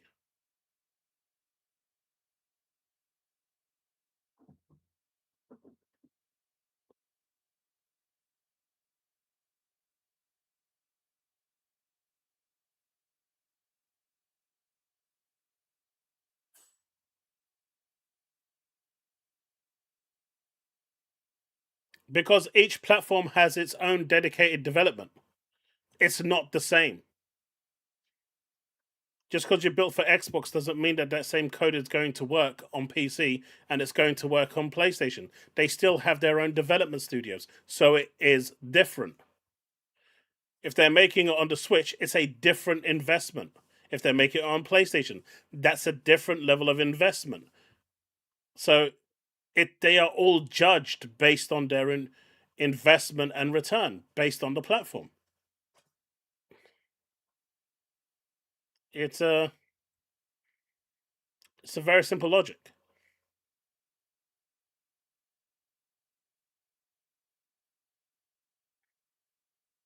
Are they paying anything for those ports? Where's your proof that they're paying anything for those ports?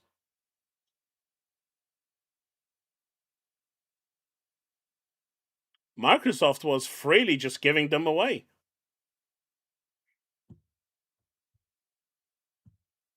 And if it was working out so well for them and they were loving it, why bother even going back to the world of exclusivity?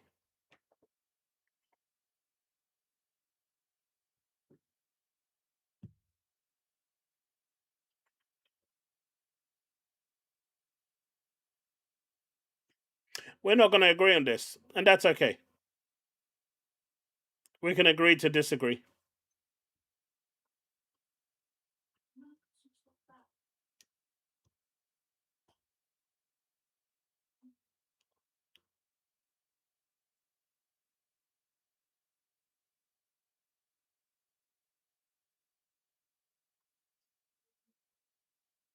Again, Moonlight, you're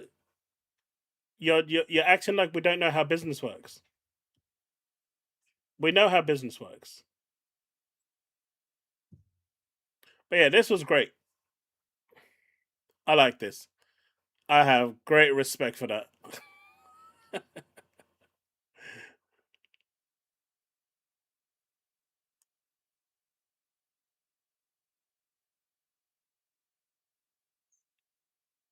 I mean, Hellblade didn't even move a needle on PlayStation, for example.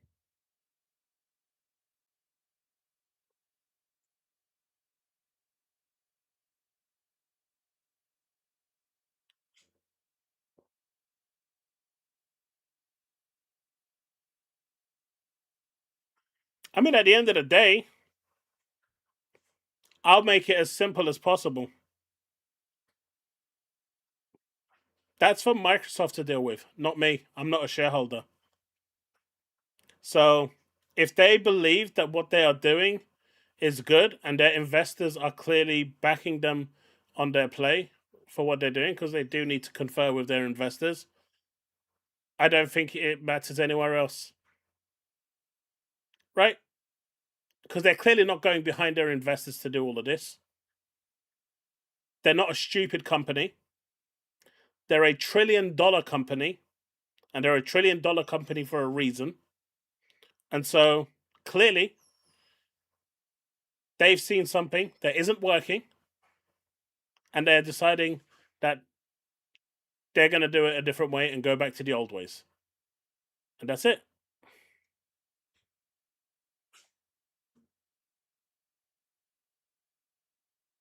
We did. It keeps rearing its head. I don't care about investors. I'm not a shareholder. If a shareholder has a problem, they can go take it up with Satya. You know, all I care about is me getting value from my platform and them giving me a reason to own an Xbox. And now they are, finally, again.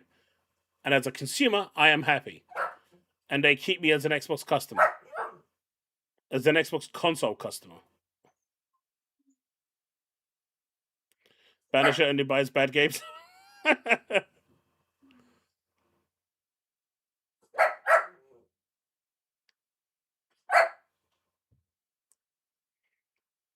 I'm not.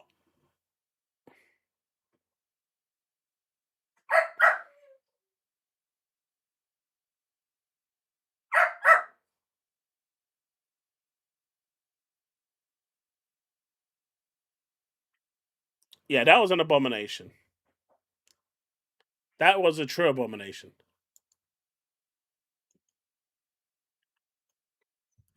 Tom Warren over here says Microsoft changed Gears of War E-Day to an Xbox exclusive at the last minute. If you want the ultimate proof of that, Xbox posted a podcast today and forgot to remove the PS5 logo from E-Day art. Now, this one's a little bit weird, right?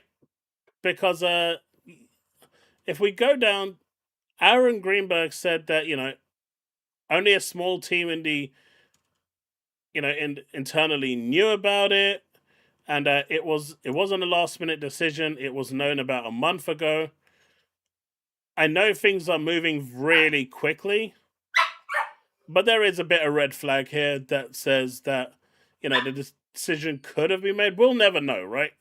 You just got to take what Aaron Greenberg says at face value, or you can take the fact that $1 trillion company couldn't take down, re-upload the final frame, which would have taken about half an hour. Choose your pick. What would be the reason to hide? The only thing I can think of, and this adds credibility to what Aaron Greenberg is saying, is this bit here, which I know a lot of people glossed over, but it's actually the key aspect of the whole discussion. We just limited the knowledge of this news to a very small internal group, which means if that shit leaked in any way, shape, or form, they would know who leaked it.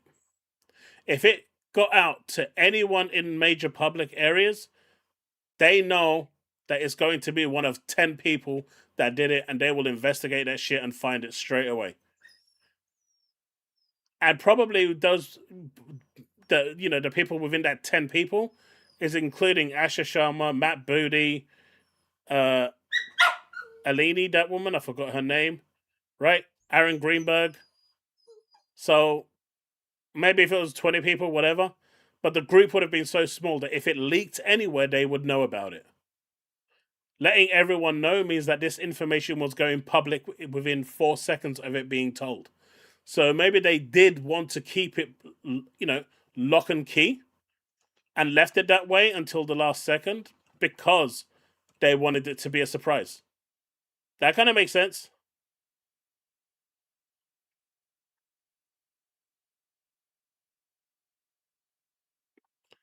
I mean, that was 5 minutes before the show, man. At that point, it doesn't really matter. At that point, people knew. That's the point, Steve. 5 minutes before the show being leaked, whatever. At that point, people would have known.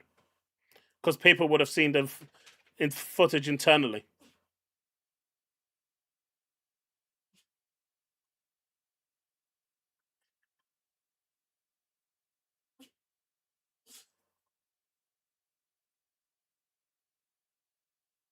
I'm just saying that's a possible reason. I'm not saying it is the reason. I'm saying it's a possible reason. Yeah, Tina Amini, that's the one. Exactly. Imagine if they made this public a month ago. I mean, if they told the team a month ago, do you think it would have stayed, locked lips for a whole month? Now, that shit would have been out a month ago. It would have been out, like, literally the moment they made the decision. So, it's possible. That's all I'm saying.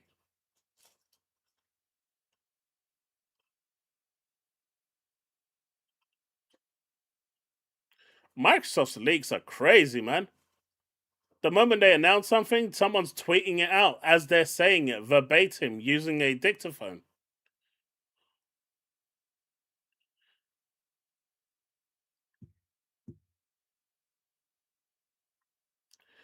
You really are heading enough places.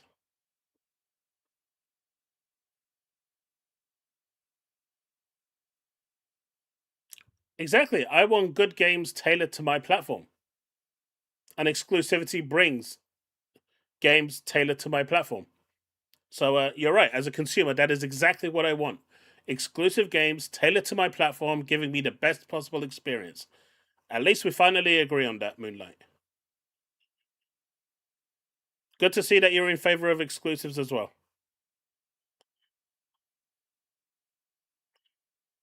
Hey, look, man.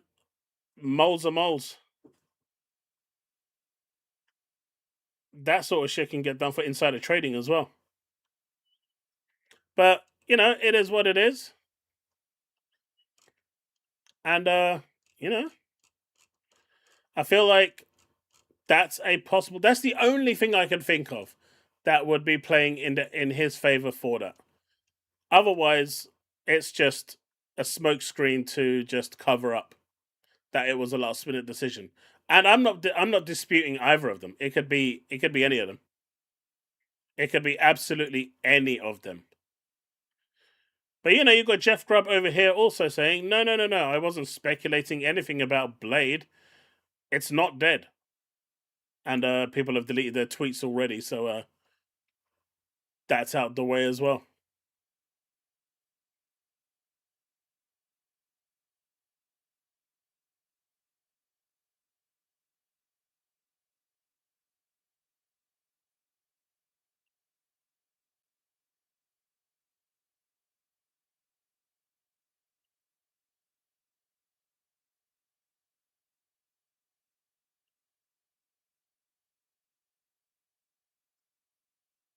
Yeah, because it damages the console brand, Woodpit. It damages the console brand.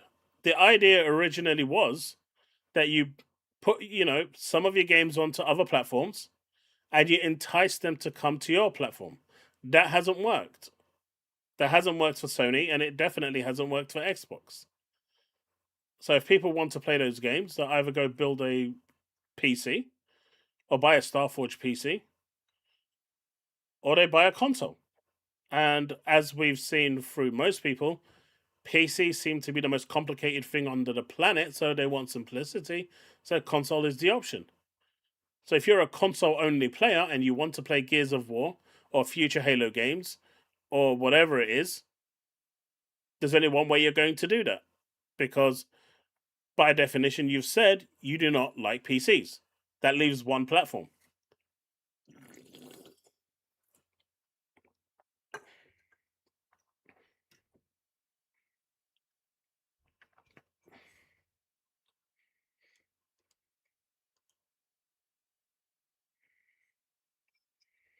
There's always going to be someone leaking something.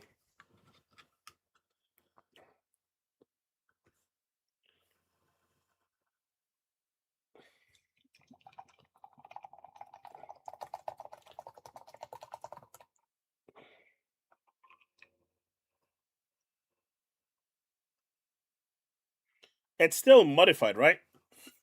To work on whatever platform you're using. It's still modified for the base platform that you're using.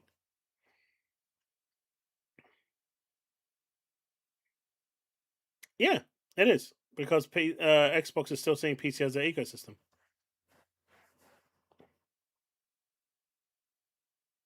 It is going to take a while. But Rome wasn't built in a day. And if they're serious about rebuilding the brand and selling the Helix platform, they need to make sure that the console is attractive enough for customers to buy. Otherwise, why buy a Helix? What's the point? You've already got a Series X anyway. Why not just build a way more powerful PC? You need to give a reason. Now, that point doesn't change that I just made earlier, but it does stop you going to another platform like PlayStation and buying that instead, if you're a console only player, to play those games, because now you can't do that.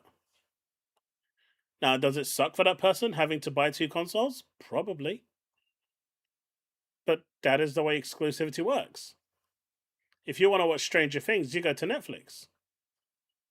You don't go to Amazon Prime or any other streaming service.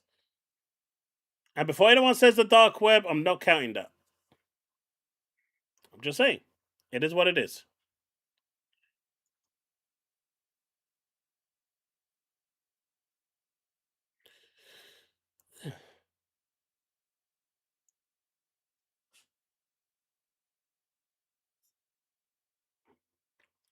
No more paying to use your internet.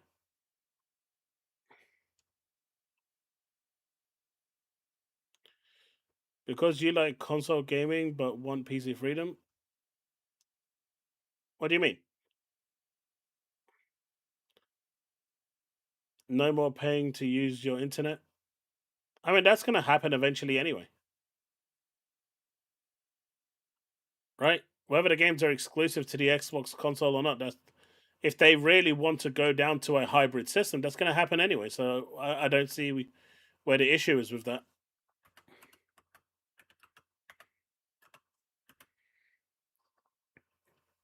The question is, do people think that Game Pass is going to get cheaper when they remove the requirement for Xbox Live? Because it's not. people think it's not going to get cheaper. If people think it will, it's not. Peggy 18.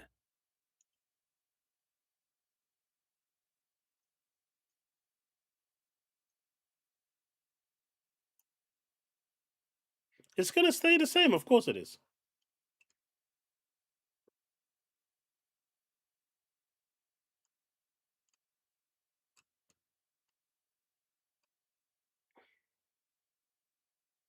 Essentially, exclusives versus non-exclusives.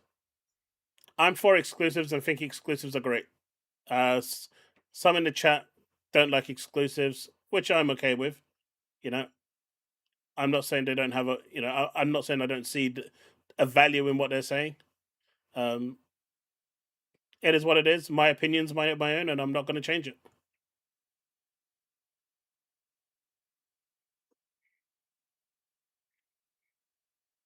I mean, eventually it will, Harry, because even if it is like £1 a year, it's going to happen.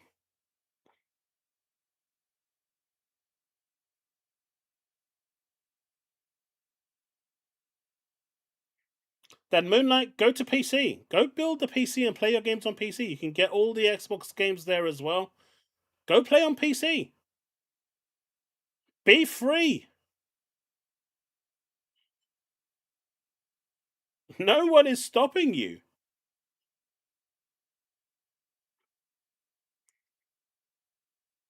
You know, go get yourself a good gaming rig, 1.5, 2, 3 grand, whatever it is, and live your life free of online payment to anything to play your games. If you subscribe to Game Pass, then it kind of defeats the purpose anyway. But, you've got that option. Sony isn't giving you that option at all. At least Xbox is giving you options. Steam Machine will do something, but it's not going to really impact anything, I don't think. They don't plan on selling it in any major retailers, number one. And number two, at the price that it's supposed to come out at, it's eye-watering.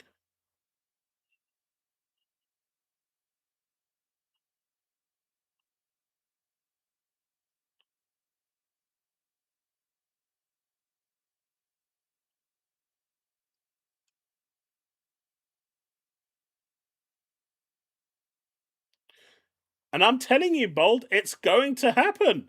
You're not listening to what I'm saying. It's going to happen. It is going to happen. You just need to wait for Helix.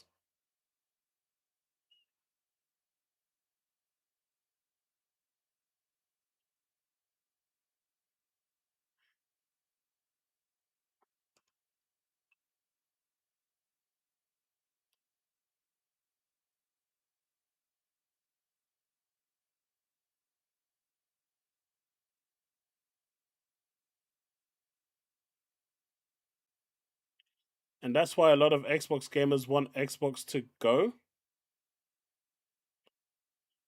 What people want is to play online for free like PC. And that's why a lot of Xbox gamers want Xbox to go to. I mean, everyone wants free stuff, right? Is not going to lower down Game Pass if they take off. I mean, they're not going to. But the online requirement has been something that they've been talking about removing for a long time. So it's not like, they're not going to ever do it. And if Helix does arrive and it's when Helix arrives and if it is a hybrid, that completely removes the need for online gaming in terms of it being thing.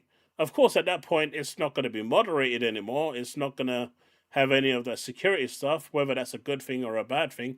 The whole of that stuff is just going to go straight out the window, right? Because now it becomes free.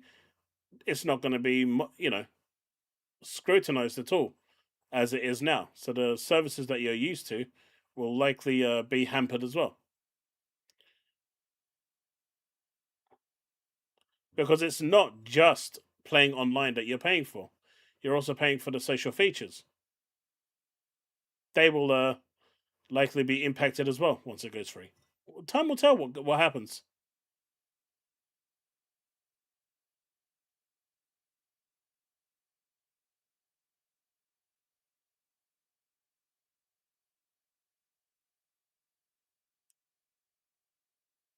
Dude, I didn't say they can't.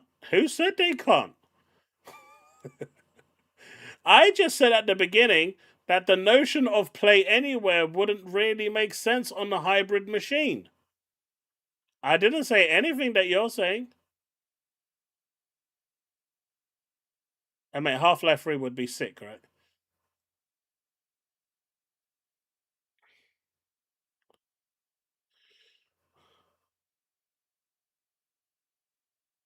Good, Overshot. I'm happy to hear that.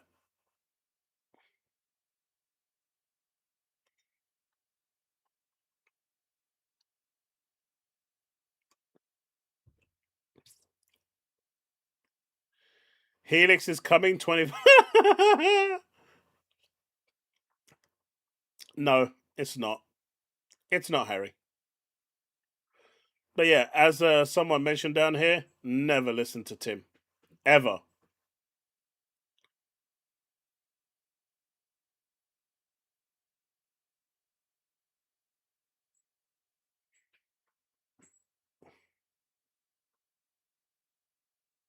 Play anywhere. I mean, what does Steam have anything to do with play anywhere?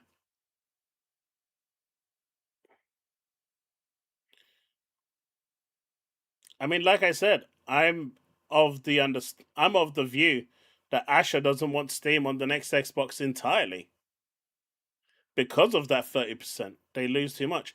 But at the same time, they stand to lose a lot more on the 70% if they can't get people over to the PC Xbox app. That is a big gamble. Now, if you told me, do I think they should do it based on just me being me? I'd say yes, 100%. But financially, do I think they should do it? Absolutely not. I don't think they're in a position right now where they've done enough on the Xbox app to convince even themselves to come over from wherever they're using playing their games on PC to use their own app. Now, I have no problems with the Xbox app personally. I use it a lot, like a lot. I actually use the Xbox PC app more than I use Steam.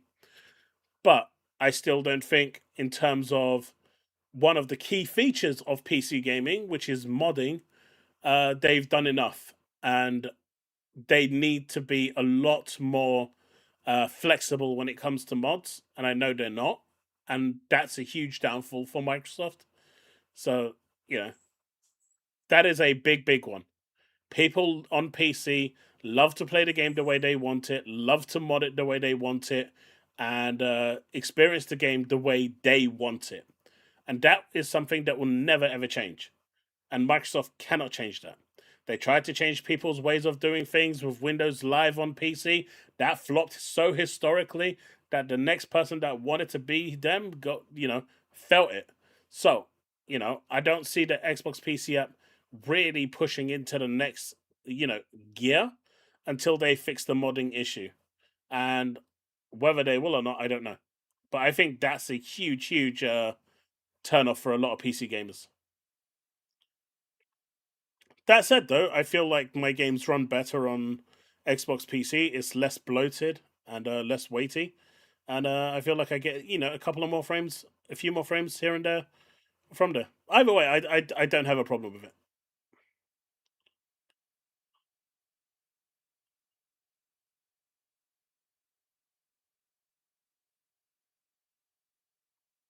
Harry, that's you know entirely possible.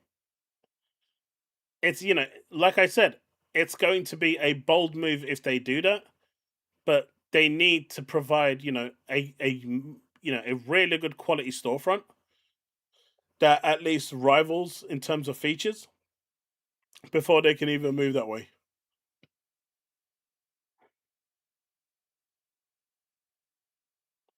Oh, Moon Knight, I've got no problem with having the discussion.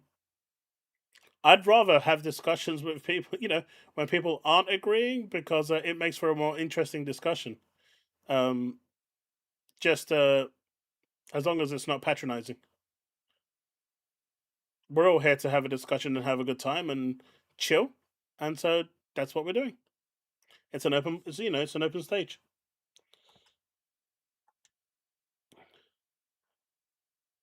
Competition is the best thing for consumers. That's how everything works, 100%. And I've always said competition is at the heart of everything. Because when these platforms are competing for your money, they perform the best because they have to. Because if you've got two great games coming along and you can only afford one, both of them are going to be vying for your money. And so they're going to up the ante to make sure that their game outshines the other one.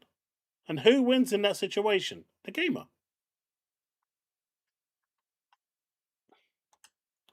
Simples, see?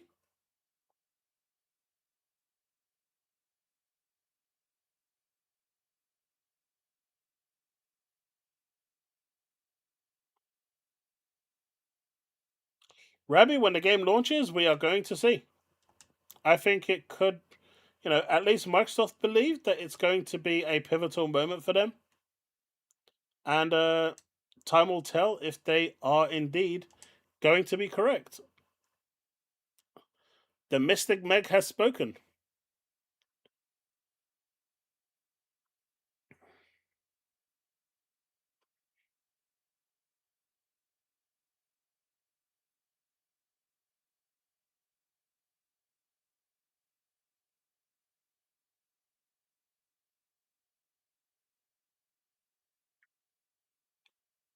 I mean, sure, they've been saying that, and to a certain degree, it's somewhat true. That's why Microsoft has expanded to PC, because PC is a growing market. I mean, you could say they expanded to mobile, but I think they all but forgot the mobile market exists. What with the pending Google situation with the courts and whatnot.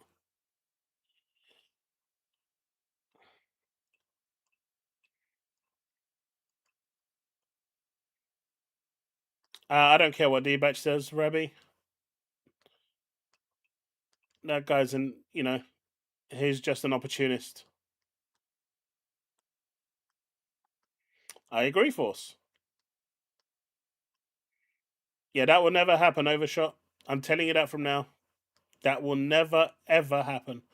Not unless they increase the price of Game Pass, at least by, you know, if the subscription, I don't know how much World of Warcraft is to play per month, but let's just say hypothetically it's $10.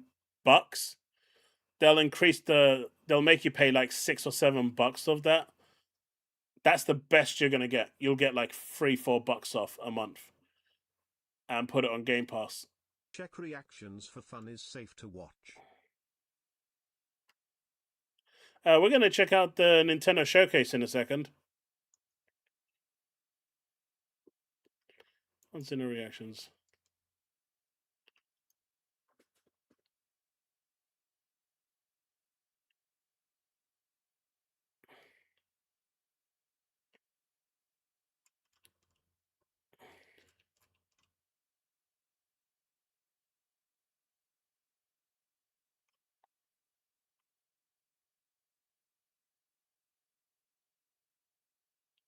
I'll have a look in a bit.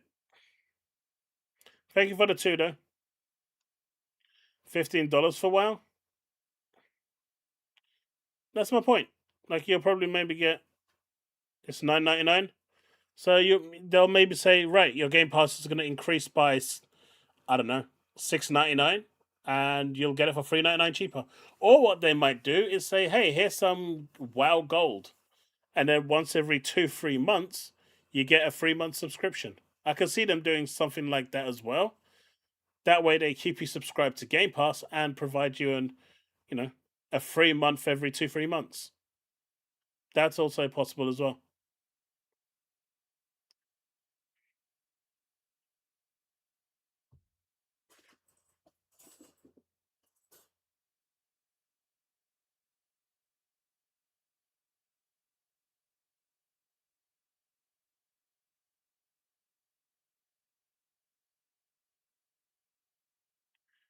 Why don't I care about D-Batch? I don't think D-Batch cares about D-Batch.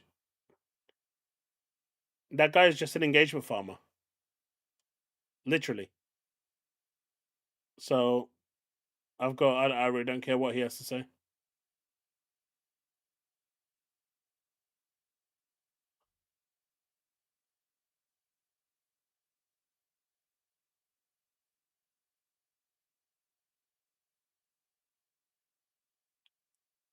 I mean, now what they're doing is saying that they can't shut the servers for live service games. Not that it can go over to another machine. So, like, as long as you've got your Series X and you want to play Crew 2, that's fine. You can play it all you want. Now, if your next Xbox has backwards compatibility, great. But they're not going to force, they can't force, you know, Microsoft or Sony to support a backwards compatible game. But it will work on the intended machine.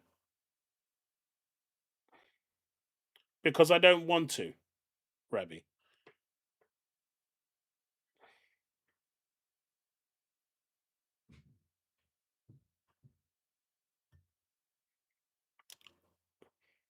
Elder Scrolls 6 will be an interesting one, but I agree. I think it will at best be timed because of a legacy title.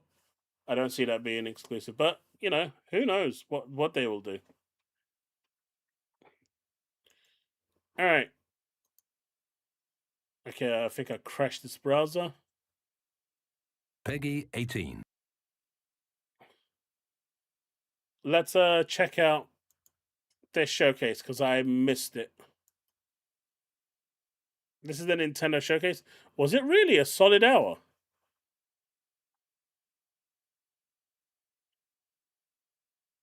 Jesus, they actually didn't do it a half hour.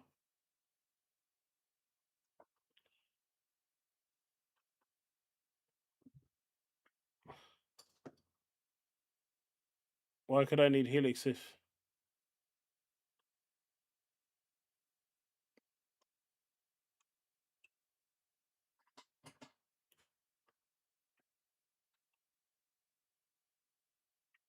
Because at some point, you know, the PS6 and Helix will have Helix and well, the PS6 is going to have PS6 specific games, so it's going to push you away from the PS5.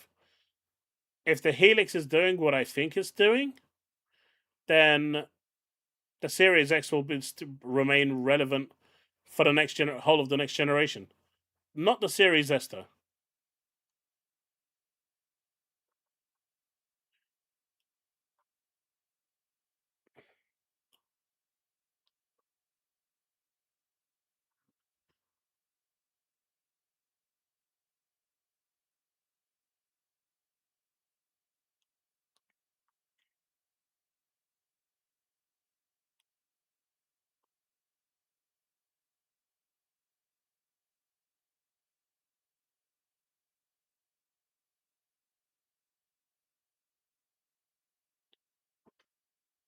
I'm aware, Moonlight, and that's a multifaceted problem.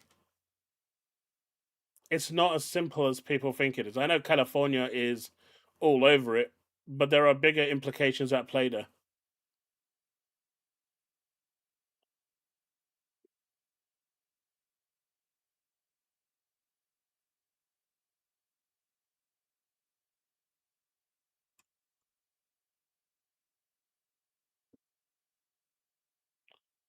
Vague Dreams. What did I? I didn't reply to you.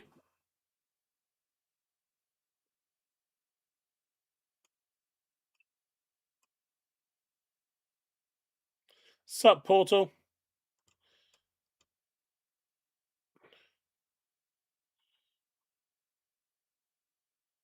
I never got to see it, so I don't know. If no one's interested in the Nintendo showcase, I'll just turn it off.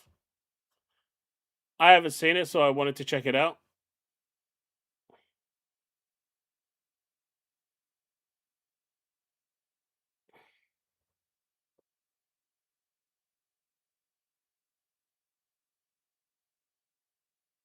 Smart delivery was awesome.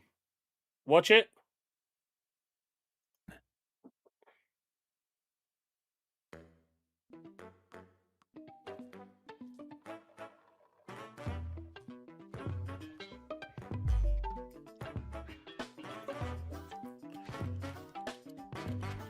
It did better than Yote Force. However you want to take that. Agree about what? 皆さんこんにちは。任天堂ダイレクトの案内役を務めます小泉です。早速ですが、まずは任天堂スイッチで発 I 売 mean, するタ Nintendo イトル doesn't を stop ご紹 with 介します。 exclusives. They don't share at all. こちらをご覧ください。 No one cares about them. Hello. Beep. My name is Lowell Miss Reeds, and I'm known for my reading aloud skills and more. Beep. I'm here today to help show you the Rhythm Paradise Groove game. Is this a joke?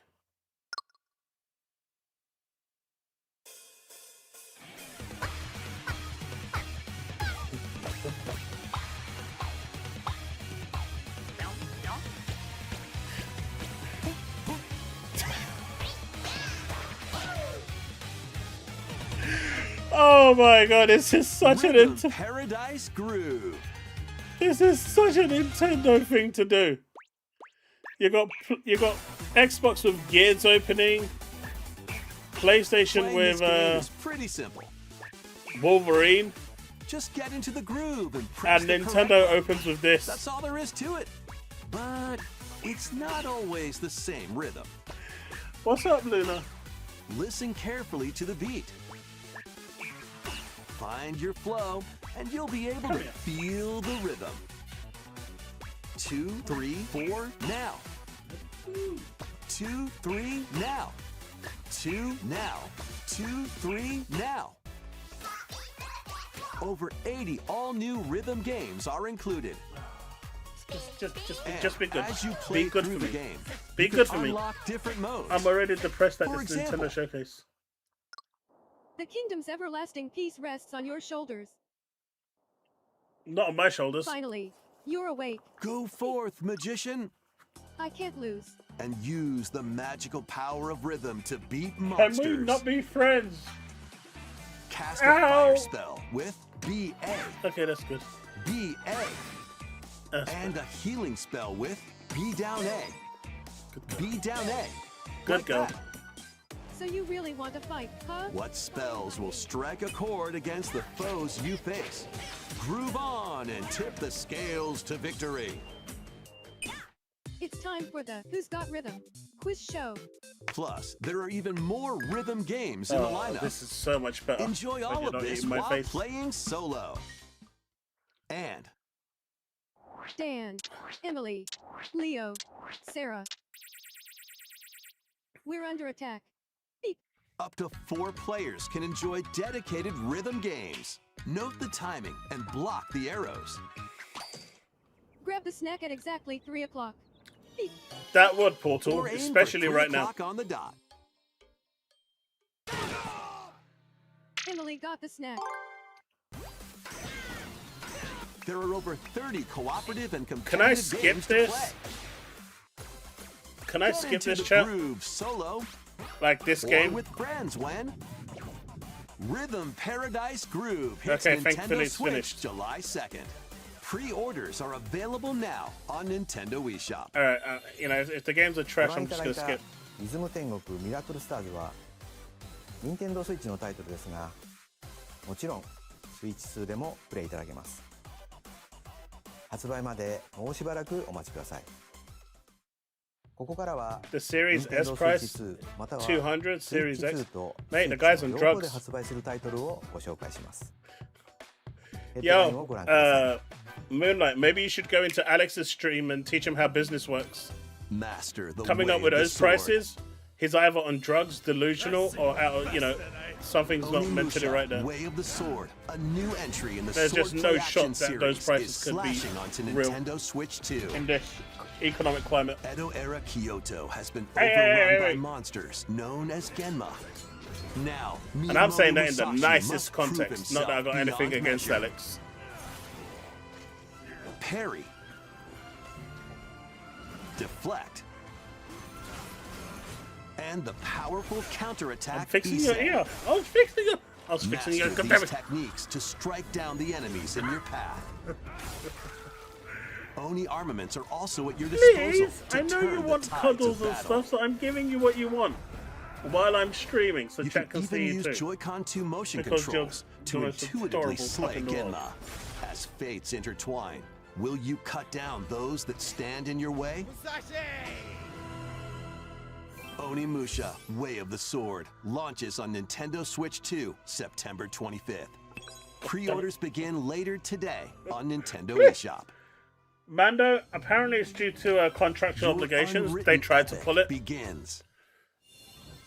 A contract that Dragon's Dogma 2, the Dark previous Arisen, administration is made. heading to Nintendo Switch 2. Please stop. You are the Arisen, a hero burdened with the fate of slaying the dragon who has taken your heart. In this expanded version of Dragon's Dogma 2, explore the new land of Norgan, seek out spoils, then appraise them to reveal new weapons, armor, or skills. With these arms at the ready, take down Mandalorian, powerful what it's monsters assumed in that this right now, single-player and based on the action information, RPG adventure from a Halo fighter Remake 2, specializing in Halo close Remake range 3, combat, to a mage and Halo- skilled in spell casting. Would you Choose the call it vocation Halo that 6 fits your or Halo playstyle. 7 after Plus, Infinite? you can I don't lead know. up to 3 Because they pawns, kind of screwed the custom numbering by companions calling it who act Infinite. on their So own. I guess When you'd call taking it on 7. massive monsters, But yeah, you can those climb are going to them be to strike exclusive to their the weak Xbox points. console Fighting as of right now. alongside your pawns is key to victory. But Halo Combat Campaign Evolved In was a actually world supposed to be between shown dark at the and light, PlayStation Showcase, embark on an and they adventure pulled it and on the tell a last minute tale for the all your PlayStation own. Showcase. What fate awaits the Arisen So, and their you know, pawns? they saved Dragon's some face Dogma there, 2, Dark but Arisen launches on Nintendo Switch It looks like 2, Sony decided October to 9th. play the contract card and stopped them from pulling it off PS5. Otherworldly endeavors await in these games. Earth has been driven to the brink of annihilation by mysterious life forms called the Natiba. Now, Wait, join wait, Eve wait. on her mission to save humanity and Stellar reclaim the Blade is on planet. Switch too, but snubs Engage Xbox. in high-speed combat that focuses on timing. Then find your opening and strike. Defeat enemies to acquire new skills. Then strategically deploy them to fit the situation. This was a great game. Can you save humanity and reclaim Earth for humankind? Stellar Blade launches on Nintendo That's Switch crazy. 2 this year. Blast off. The only reason I can think that the game is good, man. It had great music, good story, great gameplay. The only reason I can think that they skipped Xbox is because of Helix. Helix is going to, play, well, at least presumably play it without anything next year. So there's no reason for development because Xbox gamers by default, if the Helix will play PC, get it anyway. So I hope that doesn't start to become a trend with like, hey, well, we're not going to do an Xbox version because Helix. That just completely destroys the Series X for third party. In the 2-player co-op adventure, Orbitals. Protect your home in an expedition across the galaxy. There are many interstellar areas to explore. Melt ice to make a path. Activate devices in time. Byron, that's just not true. Before the stream, I went to Shift Up's official Twitter account, and it's only available. It says releasing later on Switch 2. There's no mention of an Xbox version. Work together and overcome the crisis of the cosmos. Orbitals launches exclusively on Nintendo Switch 2, September 3rd. Pre-orders begin later today on Nintendo eShop. Journey through the Glade of Dreams in this bold reimagining of Rayman Legends. When a shadowy villain starts spreading corruption, it's up to Rayman and his friends to leap glide, and punch their way through charming and colorful worlds. You blame Ride me for no dragons Stellar across Blade? realms. Dive into 4 new musical stages and enjoy more added content. Up to 4 players can go out on a limb in local co-op. Sanchez, what bias view do I have that using game share locally or is online. upsetting you? Rayman Legends Retold launches on Nintendo Switch 2, October 1st. It's Mate, a what great is all day this? for a big Outside of walk. Animation Stellar Get Blade, lost with friends in this online co-op most of the stuff is walking like and older talking games. Even the Big adventure. Walk. That's like, Set off through a wasn't this peaceful revealed on world Xbox a long time ago? brimming with challenges, puzzles, and lots of things to discover. Yeah, good luck with that, Woodpit. Enjoy the sights and Bad sounds Magpie as you is work funded by the together to UK find your way government. around. Use That's all sorts interesting. of tools to stay in touch. Can anyone hear me? And figure out new methods of communicating if you're in a pickle. Thank you. They might even be a little unconventional. Okay, you want to go down now? Okay, let me put you down. And if you're not quite up to adventuring, you can always No more. just relax with your pals. Into your bed now, Luna. Enjoy the sunset. Dance This is the pretty night awful away, so far. Or steal I mean, something from a friend. I and get from a kick it into Nintendo the perspective, ocean. you got Onimusha, you got You know, the usual stuff. the Dragon Gate, You can also use mouse controls. or Stellar hang out Blade. with So friends those are using decent titles. cross-platform play. After all, spending quality time together is the best part of a big walk. Strolling onto Nintendo Switch 2, August 4th. Season the seas.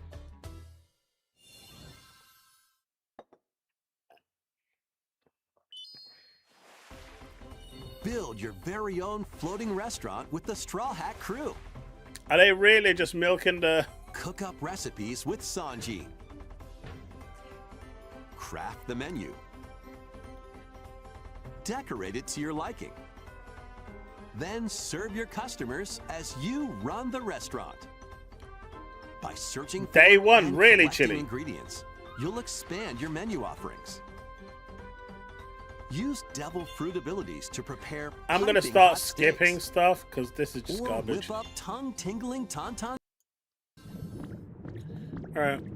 Oh god, more trash. Hey, isn't this the game that Bullets told me was complete garbage?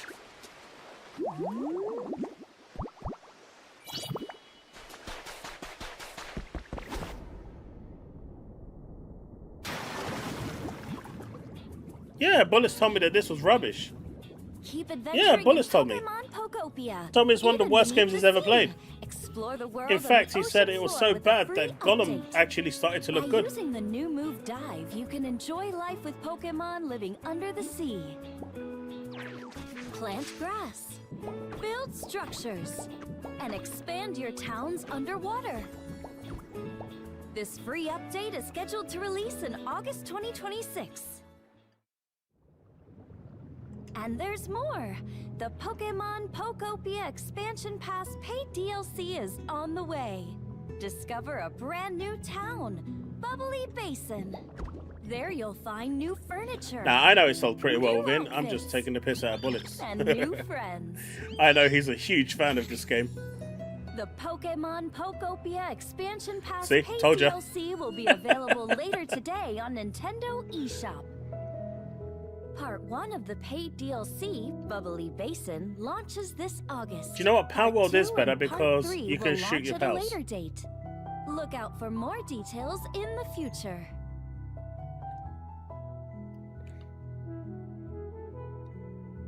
Alright. What's this next one?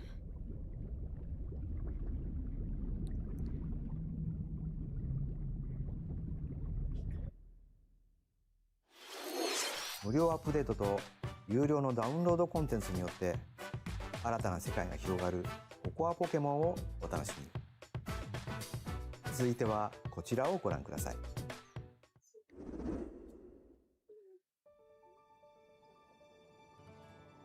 This is the Dagdan Empire, a prosperous land ruled by the gods.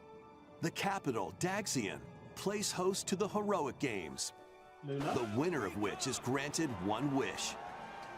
Powerful fighters from across the land have gathered to participate.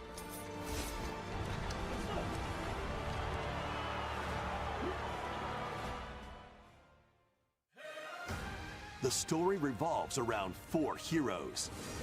Kai, a young boy determined to win the games to save his imprisoned father.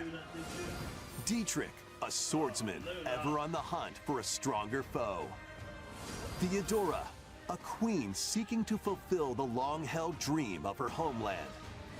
And Lida, a musician with her sights set on revenge. Guide whichever character you choose to victory as they weave their own unique tale. Between matches, you can strengthen your forces in different ways. Hone your techniques at the training grounds.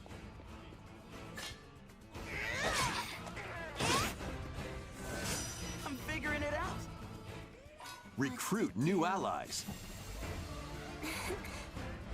Or travel beyond Daxian's walls to gain experience. How you spend your free time is up to you. Combat takes the form of turn-based tactical battles. Consider your weapon's range and your unit's strengths on the battlefield. Plus, each of the 4 main characters comes with their own special techniques. By using these techniques to the fullest, you might turn the tide of battle. Rejoice with me at the advent of the underworld. We look upon the Promised One, who will route you here and guide the living to salvation. How did it feel? Nah, she missed it completely. To upheave the world. Sorry about that, chat. Luna was playing up. Gone from What's this? the darkest. Fire Emblem. Not interested. Sorry about that. But at least I caught Fire Emblem and no, I'm not interested. Fire Emblem ファン先行の発売日は9月17日です。通常版の他に様々な特典がセットになったご覧のダグザコレ That クション collected も発売 edition し is ますので nice though. 続いてヘッドラインをご I 覧く bet だ it's さい。 like £500 though. Welcome to the next level of ninja battles.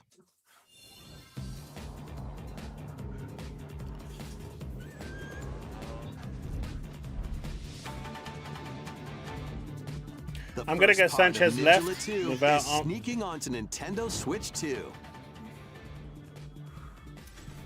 After accidentally breaking a forbidden seal, you're stranded on an uncharted planet. Overcome the dangers lurking here. I don't even to know what my safely biased return to opinion Earth was. in this open world action adventure. Use Ninja Gum to freely traverse this vast world in search of clues to get back home. You can also blow a bubble to float in the air. Defeat enemies blocking What on your path earth is with this, weapons man? crafted from Ninja Gum. You can even summon buddies with Gum Ninjutsu to unleash powerful attacks. Additionally, up to 4 ninja can team up in local or online multiplayer to chew through tough So apparently the battles. Destiny servers are being hammered at the First moment. part They of can't Ninja handle. Latu, the I'm Uncharted constantly Planet, getting kicked back launches to orbit. exclusively on Nintendo Switch 2 next spring. The DK Challenge barrels in. Coming to Nintendo Switch Online on Nintendo Switch 2, the limited time DK Challenge event. Take on challenges across many Donkey Kong games available with Nintendo I mean, there are Classics. people on console that can play, By and completing you know, on them, Xbox you can that earn play and 30 enjoy FPS. collectible digital challenge cards. Chili plays And 30 if you have FPS. Donkey Kong Bonanza, you can attempt even more challenges. Try out ones geared for beginners Or take on developer challenges for something with a bit more punch. Rediscover Donkey Kong games, play challenges, and complete your card collection. DK Challenge can be accessed via first. What's this? Plus, in the Donkey Kong Bonanza, DK Island and Emerald Rush. Skip. The makers of Vampire Survivors, Jujutsu Kaisen Rumble Survivathon casts a spell onto Nintendo Switch 2. Up to 8 players can compete online for the top spot in this Survivors Royale. At the start of a match, players have they don't really battle just directly. started to make clones Instead, of this take down of enemies on your own Vampire map to earn Survivors? points. Each time you earn 100 points, you can add a rule to your run, including ones that hinder other players. The match culminates in a head-to-head final battle between the top 2 players. Who will be the final survivor? More than 20 characters from the Jujutsu Kaisen series appear. Characters can be unlocked just by playing. Battle online with players near and far. They are smart. They are really smart. Really smart. Capitalize on it before it becomes a dead genre. That is smart. That is good business. Is the mode all these games have the same graphical fidelity? Pretty much Dark Prince. Brutal, unforgiving battles storm onto Nintendo Switch 2. In a forsaken world, a looming darkness devours. Nintendo is getting some of the bigger games though. Maybe they're getting like them a little later, but it's impressive that these developers are putting the effort in to actually make sure that they actually get them. Devastating sorceries and lethal ranged attacks. That's kind of cool. Test your mettle against towering abominations on your journey across the realms of the living and the dead. A hero must rise for a god to fall. Lords of the Fallen 2 launches on Nintendo Switch 2 this autumn. Like, say what you will about the Switch 2, it is a an underpowered machine. World based on the story of but it's cool that it's now getting all of these games. This is such a good game. I'll probably never finish it, but I really did enjoy it. The cause of this upheaval while confronting your own humanity. Take on enemies using customizable weapons and prosthetic arms that allow you to swap between different abilities. But know this, the lies you tell will alter your fate. Lies of P Complete Edition, which includes Overture. The Series S is a good enough machine. Launches on Nintendo Switch 2. The 8GB available that it has to it for the RAM is pretty much its only bottleneck. The most recent entry in the it's not that they can't, they can't get it working on there. It just needs extra effort. Play as Nero, Dante, V, and Virgil. I am aware it's got 10 gig, but 2 gig is given to the system, operating system and stuff, so it loses that 2 gig. So it's only got 8 gig available to the games. But that's why, it will run at a lower internal resolution to compensate for that. It just needs more optimization. Character colors and Devil Breaker weapons for Nero are included. I mean, the Switch 2, I think, has 12 gigs of RAM, and its operating system is super light, so it can use most of that for the game. So, it's a little more easier to optimize for the Switch 2 than it is for the Series S, but the Series S also has, as I said, the faster hard drive, so if they really want to utilize the hard drive to transfer memory, though that's really not, recommended, they can do that. Let's show them we farmers have spirit. Hey, look, having more editions of Devil May Cry 5 is not a bad thing. An action RPG for the It may one day give rise to another Devil May Cry. Muramasa, Revenant Blades. Nintendo Switch 2 editions of these 3 Xenoblade Chronicles games are incoming. Finally! All 3 games run at 60 frames per second. Yes! That's what I was waiting for. HD in handheld mode. Fuck yeah! In-game cutscenes also have enhanced resolution and frame rate. This was locked to 30 FPS before, and I just couldn't do it. Not only that, but now it's on 60 FPS. Let's go! Okay, first thing on Nintendo I'm excited for. A high-speed vehicle in the first game. Control blades to fight mercenary squad battles in the second. And you see, I can get excited for Nintendo stuff. I mean, the game is super old, right? And it's going to probably be priced like a brand new game. But 60 FPS is worth it. More details will be revealed at a later date. The digital version of Xenoblade Chronicles Definitive Edition, Nintendo Switch 2 Edition, and the Upgrade Pack will be available later today. The physical version launches on July 30th. I wonder how much it is. The Nintendo Switch 2 editions of Xenoblade Chronicles 2 and Xenoblade Chronicles 3 will be available on the dates shown on screen. Xenoblade 3タイトルにスイッチ2エディションが登場します。それぞれに新たな遊びが追加されますので、ぜひご期待ください。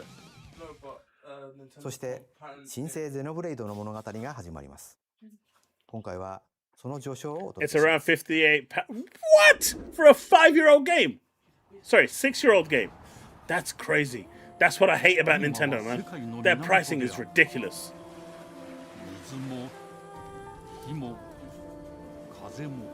Wait, there's Square announcements in this? Oh, maybe.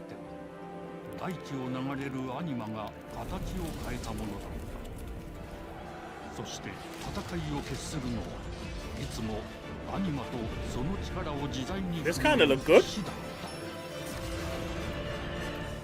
この剣の名に恥じぬよう精進します。ここがリューコス。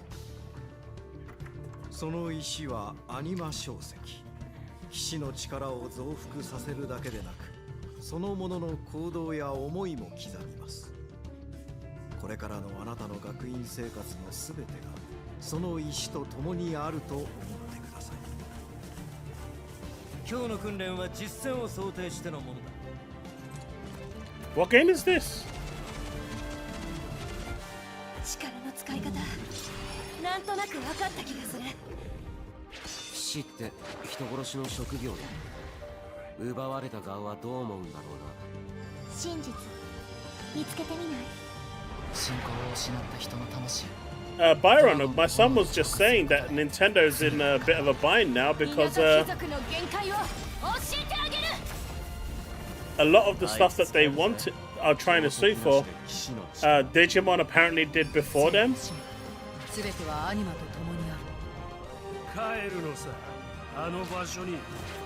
Apparently Digimon patented it, something similar before, and now Nintendo's a bit upset. No, Xenoblade was before this.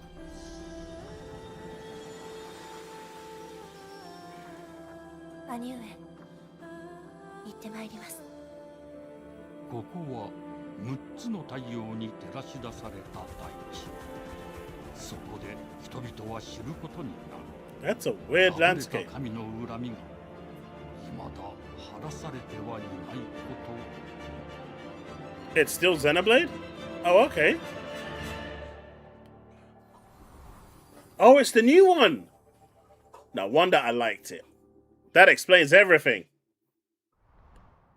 2027. So I gotta play Xenoblade 1, Xenoblade 2, Xenoblade 3 before I can get to Xenoblade 4. And there's the prequel as well, right? Man, 4 Xenoblades back to back. What's the order to play them in? Is Xenoblade X played before or after? Welcome to Woohoo Island, home to all kinds of sports. Nintendo should invest Coming more to Nintendo on Switch their 2, games than Nintendo Switch Sports Resort, the latest game in the series. Use the Joy-Con 2 controllers as rackets. And Bows. skip. Jesus, that is a lot of resort. Chat, you okay with me skipping this? There are 12 sports to choose from, all with intuitive motion controls. Let's go over them. Punch, guard, counter, and outmaneuver. I can't for the play at knockout 30 in FPS bags. boxing. I couldn't do it. I tried. Make I couldn't do quick it. shots to keep I your even opponent on used their the, you know, In table tennis. Aim I for couldn't do the it. center of the target and let that arrow And the fly. 60 FPS In patch that people were archery. saying, because I was going to buy it Enjoy and rallies with then, different types of shots you in know, tennis. play it via nefarious means. Apparently the 60 FPS patch kept crashing and it wasn't stable, and I'm not prepared to do that. Nintendo Switch 2. An RuneScape. ancient power has awakened on the forgotten continent of Ashenfall.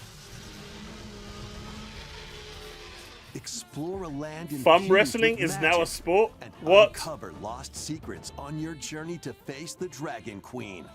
Yeah, because I, In you know, this survival crafting I bought a adventure, number of like delve into Nintendo the games, mysteries of like I Ashenfall, amongst before the ruins of fallen I ripped them and civilizations. played them in On other your ways. expedition, harness But the I won't land's like play anything that I don't transformative own. magic to gather resources. But if it craft doesn't gear, run at 60 FPS, and if the 60 FPS build patch shelter. is buggy as hell and it crashes left, right, and center, Step into battle. I'm just, there's no Forge point. weapons, I've been waiting for the sharpen Switch your 2 release. skills, and face the danger that awaits. Survive the wilds. Unveil It's been a lost game I've been secrets, wanting to play for and ages. challenge And the fact dragons that it in doesn't drop in price. RuneScape Dragon Wilds, It never launching on drops in Nintendo price. Switch It is 2 still like, September 15th. even second hand here in the UK, it's like £35, £40 Check for a out second hand these game that's games like coming 6 to years old. Nintendo Switch 2. That's insane, man. Customize your own avatar and Hey, Minnie. play in the adorable Minnie, world of your game. Hello Kitty Partyland. Minnie, your game. Join the party with over 40 character-themed mini-games. Your game. And several board games. There are over Hello Kitty. 140 Sanrio characters to Do you? meet. I heard you Plus, like it. You can choose from 16 partner characters, collect stickers, and so much more. Hello Brothers, Kitty I don't know Partyland why launches it's locked to exclusively 60 on Nintendo FPS. Switch 2 and I mean, sorry, to Nintendo 1080p. Switch, October It should have 29th. been, So let's get down there and finish the job. it should have been 1440p because I've got the bitrate set at 25k.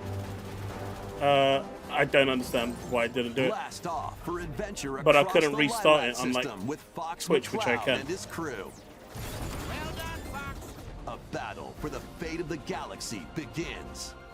Star Fox launches on Nintendo Switch 2. I mean, this is June at 4K. 25th.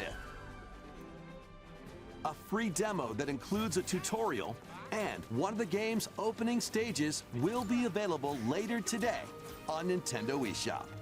Ooh. Hope resonates within the crystals. Nah, that's the missus playing. What?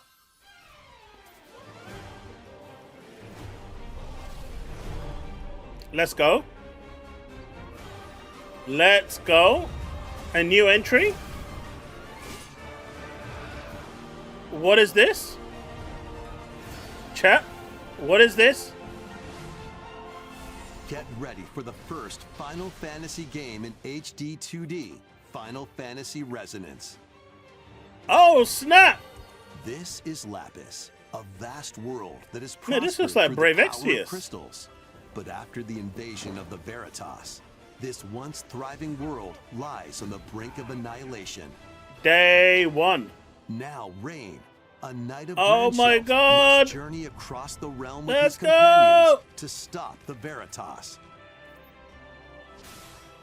In thrilling turn-based battles, Ifrit. call upon visions, iconic Final Fantasy heroes from other worlds to take down monsters. Wait. Can you uncover the truth They took the behind mobile Veritas game and turned and it the into secrets a the crystals full hold? game. Oh my god. Final Fantasy Resonance October, okay, launches on I'm buying it Nintendo anyway. Switch 2 and Nintendo Switch, October 22nd. Coming to all platforms? Even better. A weird, whimsical world I'll get it on is Xbox. waiting. It'll be play anywhere. Piku Niku returns in a new I know, right, 3D Vague? puzzle exploration adventure. What do giant fruit, malevolent robot frogs, Ram, and would an you all-powerful play this game? potato have in common? Nothing. No. Other than a shadowy conspiracy, of course. Meet a cavalcade That's what it of is? curious It's the mobile characters, game? each with their own problems and puzzles to solve. Is it really Brave But Exvius? beneath Because this that's what it looked seemingly like. happy world lies a sinister plot to squeeze the locals for all they're worth. Time to join the resistance by using Piku's surprising abilities. Goodbye. Monster-filled adventure!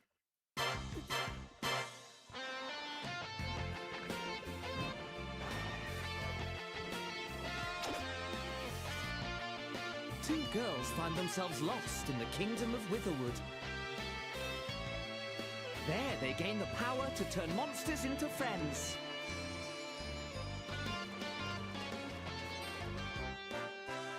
Spot a monster you fancy? Scout it!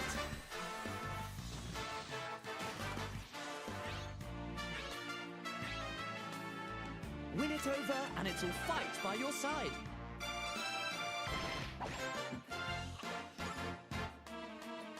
And that's not all. Synthesize two monsters to create more powerful allies. Jesus. The thing is, this game is gonna sell like crazy. Take on the most fearsome of foes. I just don't see the appeal. Uniquely your own.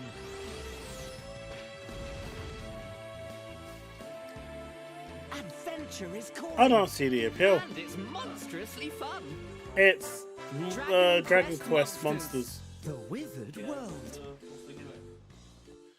You can basically recruit monsters to fight alongside you. And how do you store them? Huh? How do you store them? You don't store them. You just recruit them. They just follow you. Man, look at this. New Dragon Quest Monsters is coming to Xbox. Blood Sovereign's honor. Not to my Xbox, it's not.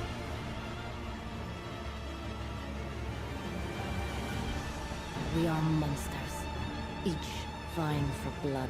What is this? That's the From game? Ah, you're finally here. Worthy spirit. Dusk. Dust Bloods. Closed network test coming this summer. Minnie, you gonna buy a Switch 2 for this? Why not? いかがでしたか？続いては宝ハントに繰り出すこの It's a タイ game. トルの続報です。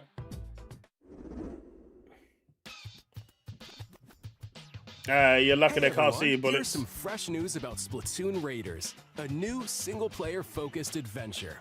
Check out this neat little place, the hideout Interesting. ship out on the water. There's Deep Cut, a trio of swashbuckling musicians. And this scrappy individual? That's you. Let's call this handy youth the mechanic. The four of them are Chat said using to the skip hideout the ship as sports their hub, game. I hunting skipped for the sports treasure game. across these I'll go back and landmasses, check him losing the thumb wrestling Spiralite though. Islands. All right, time for a quick dive. Looks like the treasure they're after is at the base of those lights. But there's a bunch of aggressive creatures called salmonids in the way. And when you get too close, they'll attack immediately. You know, The Salmonids it's my aren't fault for pushovers thinking either, so you that shouldn't this go would have it been alone. a serious platformer. That's where this comes A in. serious the single-player game. Exploration bot. A member of Deep Cut It's my pilots it fault. during your treasure hunts and attacks automatically. Launches you in the air for extra height.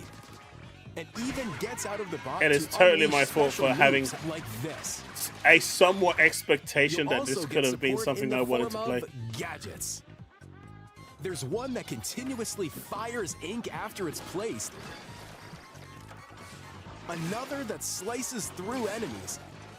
Another that spins ink around you, and more. And the best part, you can use them together. It Man, I really remember makes once upon a things time Wii easier, Sports though. was free. So to Just recap, saying. do not underestimate the salmonids. Yikes, this is tougher than it looks. But the salmonids aren't the only powerful ones around here. Through battles, you, the mechanic, will also get stronger by leveling up. Yeah, you see, Nintendo doesn't care And you about can that customize devastation. all sorts of Nintendo upgrades just to says, fit your nope, playstyle. I want you to buy my console to play it. Looks And like no time's one up. bats an eye. There are even more details to Nintendo cover is in the most upcoming anti-consumer Splatoon company Raiders Direct, airing ever on when it June comes to 30th. gaming. And Yet in the no Smart one Device ever app, complains about Nintendo. Today, see the story events leading up to Splatoon Raiders with daily comics ahead of launch. Yo, Chili, Plus, when are you going to super collaboration chat me with this game, $210? There's going to be a special Splatfest in Splatoon 3. The theme looks like it's about Splatoon Raiders. Details will I'm be worth it, announced man. here. Look out for more info in the future. Trust See ya. me, I'm good for it. いかがでしたか？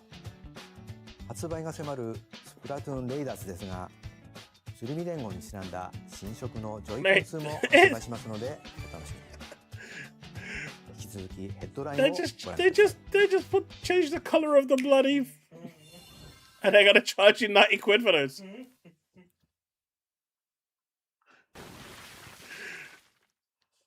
Let's go. Millie, this is for you.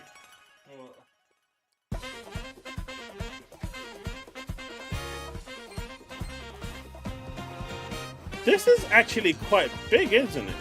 I don't understand why, but it is.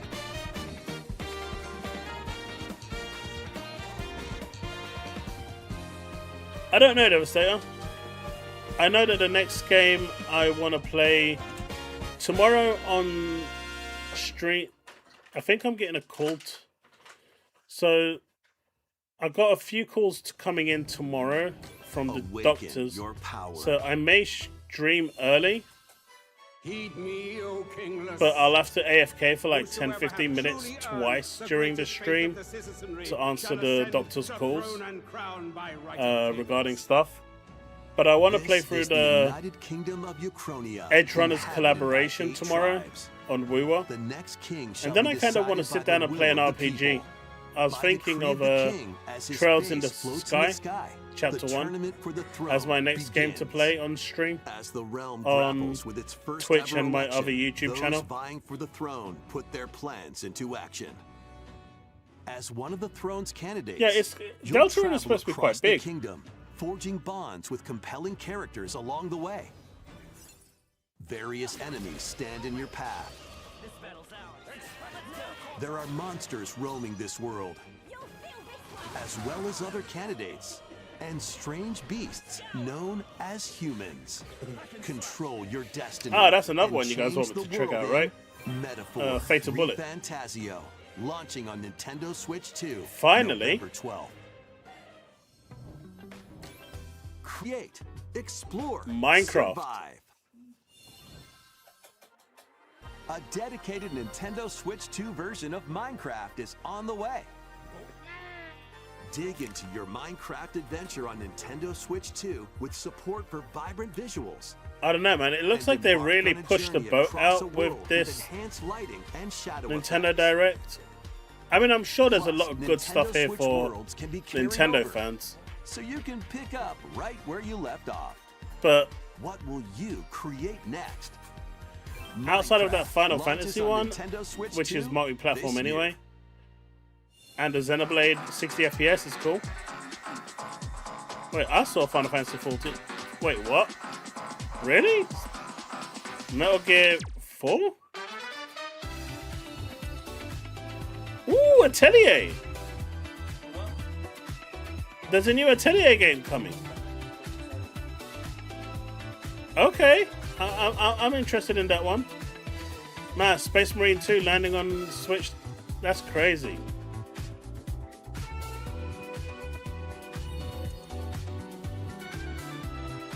Okay, I'm not interested in this one. But Atelier I'm interested in.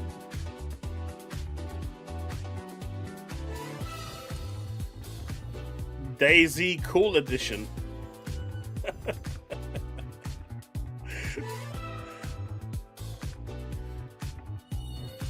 That's crazy. Metal Gear Solid Master Collection Volume 2.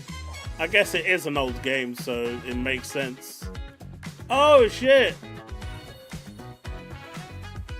Rise of the Tomb Raider as well. And they're bringing everything to Nintendo that they didn't get before. Tales. I've never been a fan of the Tales games. I don't know why.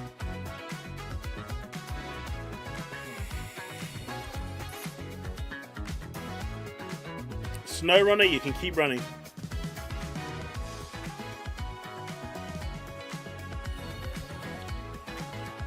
I probably could do with a bit of fitness, but it's not going to come from this.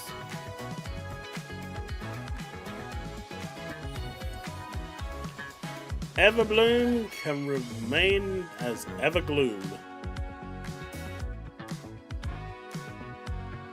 It was. Final Fantasy 14. The only version of the game I'm not going to buy. Because Nintendo told me they don't want me to buy it. The battle of light and darkness approaches. Filled with memorable adventures, 3 collections of Kingdom Hearts games They're doing are this coming again. to Nintendo Switch 2. Traverse through iconic Mate, they are Disney milking and Pixar this worlds. without a Kingdom Hearts 4, man. Befriend all sorts of magical allies. They are milking this. And battle enemies in action RPG combat. Jesus. Relive these stories or experience them for the first time alongside Sora and his friends as they fight the darkness. If you have the cloud versions on Nintendo Switch, you can transfer your existing save data to these Nintendo Switch 2 games. These 3 collections But you have to launch on rebuy it, yeah? Nintendo Switch 2, October 8th.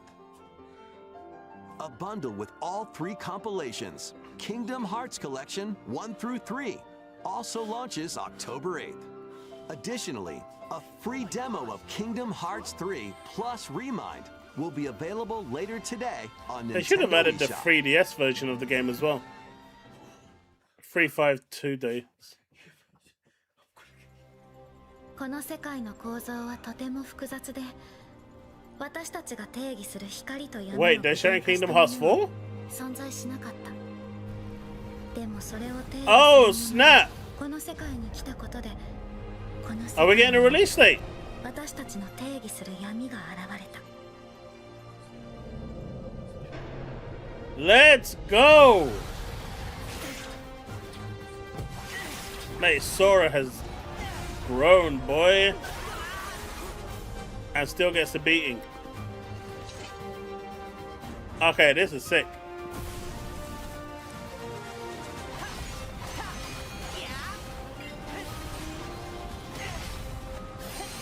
Combat looks insane. Much more advanced.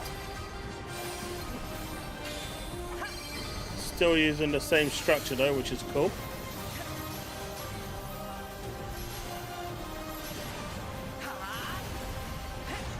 Ooh. Oh, this is good. This is good, boys. There's no way this is exclusive, right? There's no way this is exclusive.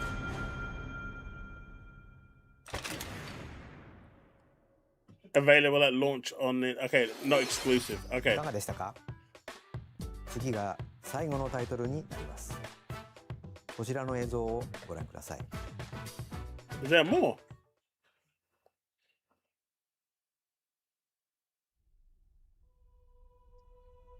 Long ago, there was a land called Hyrule.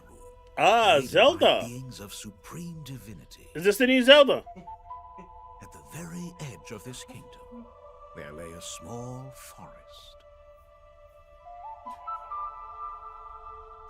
Within it, an Whichever's the ancient shortest one, Byron. solitary tree quietly watched over the inhabitants of the forest. Not quite.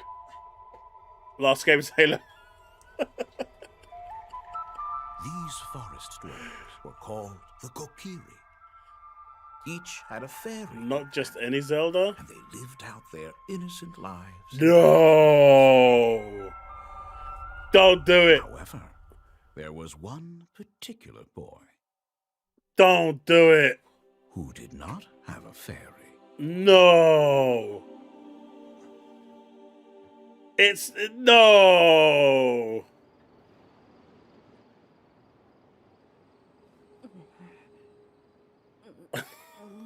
Oh my god. Oh, they should have just finished it with Kingdom Hearts.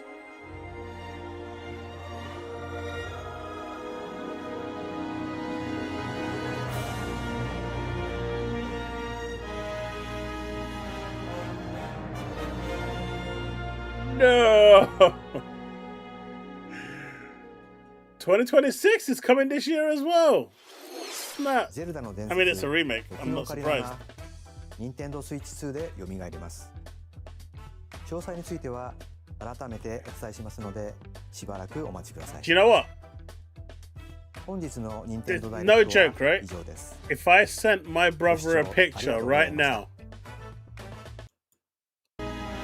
of that screen, if I send him a picture of this, if he sees it, he's ordering a Switch 2 just for this. And he doesn't even play Nintendo games. But he'll buy this day one.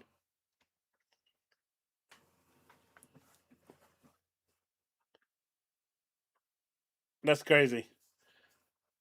Me and him, we spent forever on this game when we were kids, man. This game is old, but good memories, but I'm kind of... They shouldn't have finished it on a remake, man. But, man, Legend of Zelda Ocarina of Time. Crazy. Alright, let's see what Hazardor Gaming has for us. He usually has a post that's labeling everything that's coming multi-platform. So let's go to Hazardor. Okay, here we go.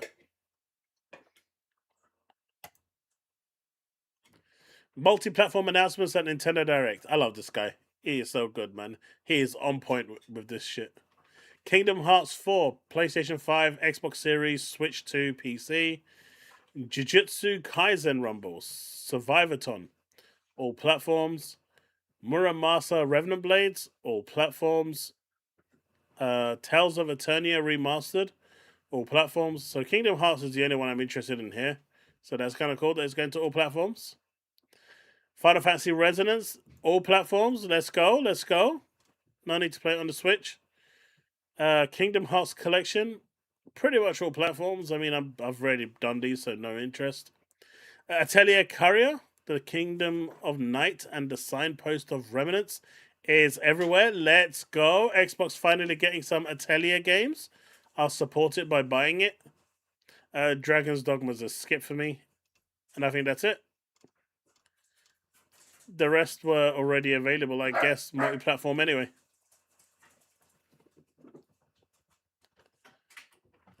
Ocarina is better than Kingdom Hearts. You stop saying dirty things right now, Gorsty. You stop that right now. That we will not allow such blasphemy of speech in this house, in this stream. Oh, snap. Ram, you see my phone? My phone. No. Can you get it for me? It's probably in the kitchen.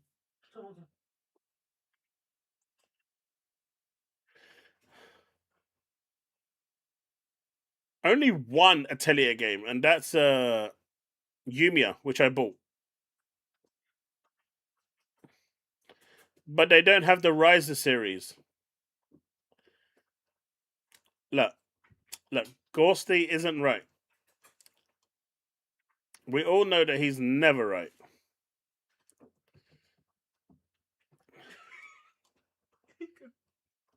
Thanks.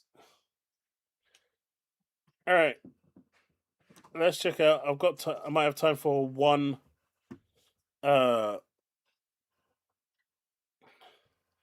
reaction video because it's getting quite late. Yeah. Her new favorite snack. What is it? Just let her. She just loves it. I don't Man, know. she eats everything, man. I will check. She can have lettuce because it's low in fat and no sugar. What? Lettuce is just water, man. That's what I told Mum. I said you don't even need to check it. It's just water. Gorsty, as punishment, I'm expecting 50 gifted subs, man. It's the only way to redeem such things. Unbelievable that you would even consider saying such horrible, horrible, horrible things. All right. Let's see. Chat, we have 3 videos. Actually, we only have 1 reaction video. Or 2. We've got one from JTech.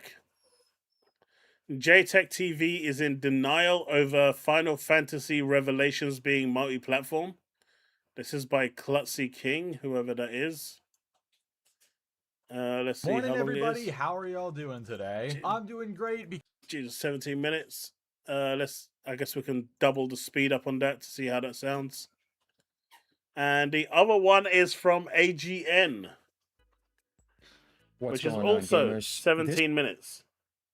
And he's flipping out on Xbox. So, the other one seems to be like a small clip of a hat trick.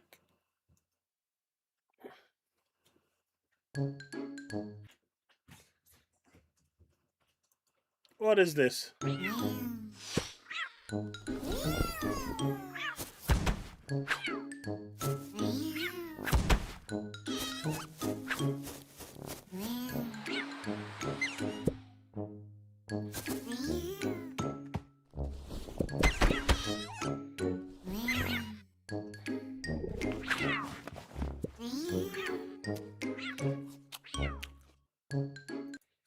Interesting Devastator. Interesting Send. All right, folks. We've got JTech TV's in denial over Final Fantasy Revelation being multi-platform, or Xbox exclusives are a lie. Matt Booty exposed. Will Gears E-Day flop and go to PlayStation? It's by it, and that one is by our resident Starfield NPC.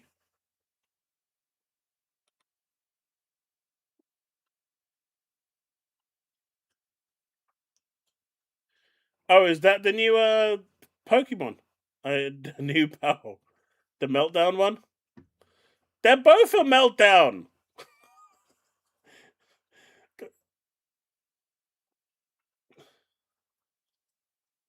Always go with the biggest Meltdown.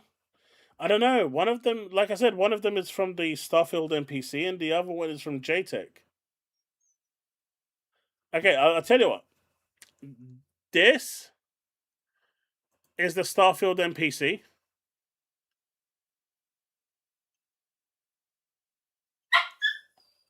And this one isn't so much as a meltdown, it's someone commenting on the meltdown from JTech TV. But doesn't JTech actually, or is that someone else, copyright strike people that react to their videos? Someone copyright strikes people, right? They keep turning around and issuing claims. All right, yeah. In chat, JTech 1 at IGN. Type 1 for JTech, 2 for AGN. Oh, Diablo. It's my son was downstairs just now for like half an hour playing with her, and she didn't. He just went back upstairs because his friends are waiting for him. So she didn't like the fact that he had to go back upstairs. That was JTech, so I'll skip JTech then. I'm not gonna. I don't want to deal with that. I do not want to deal with that.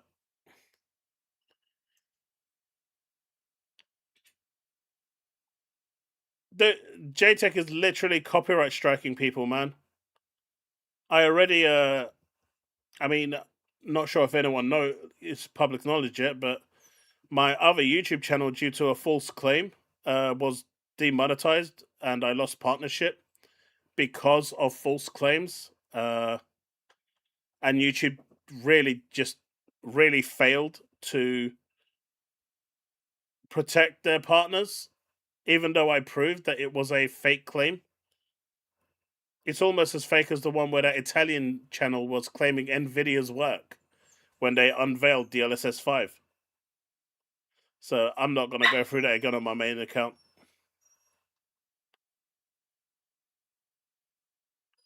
He can't do that anymore? Why can't he do that anymore?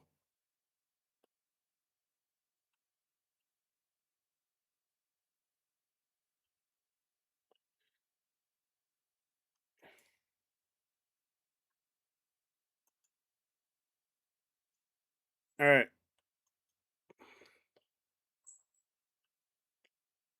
Yeah, the channel that I'm currently streaming on, because of a random Genshin Impact fan who got upset that Wuwa was doing so well, they decided to start doing fake claims on people's accounts, and so in the end, I had, I almost lost, even because that channel was tied to this one. I had to take that channel offline entirely while I dealt with it, and it took so long to deal with, 9 months. It lost partnership. Yeah, AGN went full anti Xbox. So let's check this out. This video is going to be specifically talking about Xbox exclusivity. What Matt? Okay, that's a bit too fast.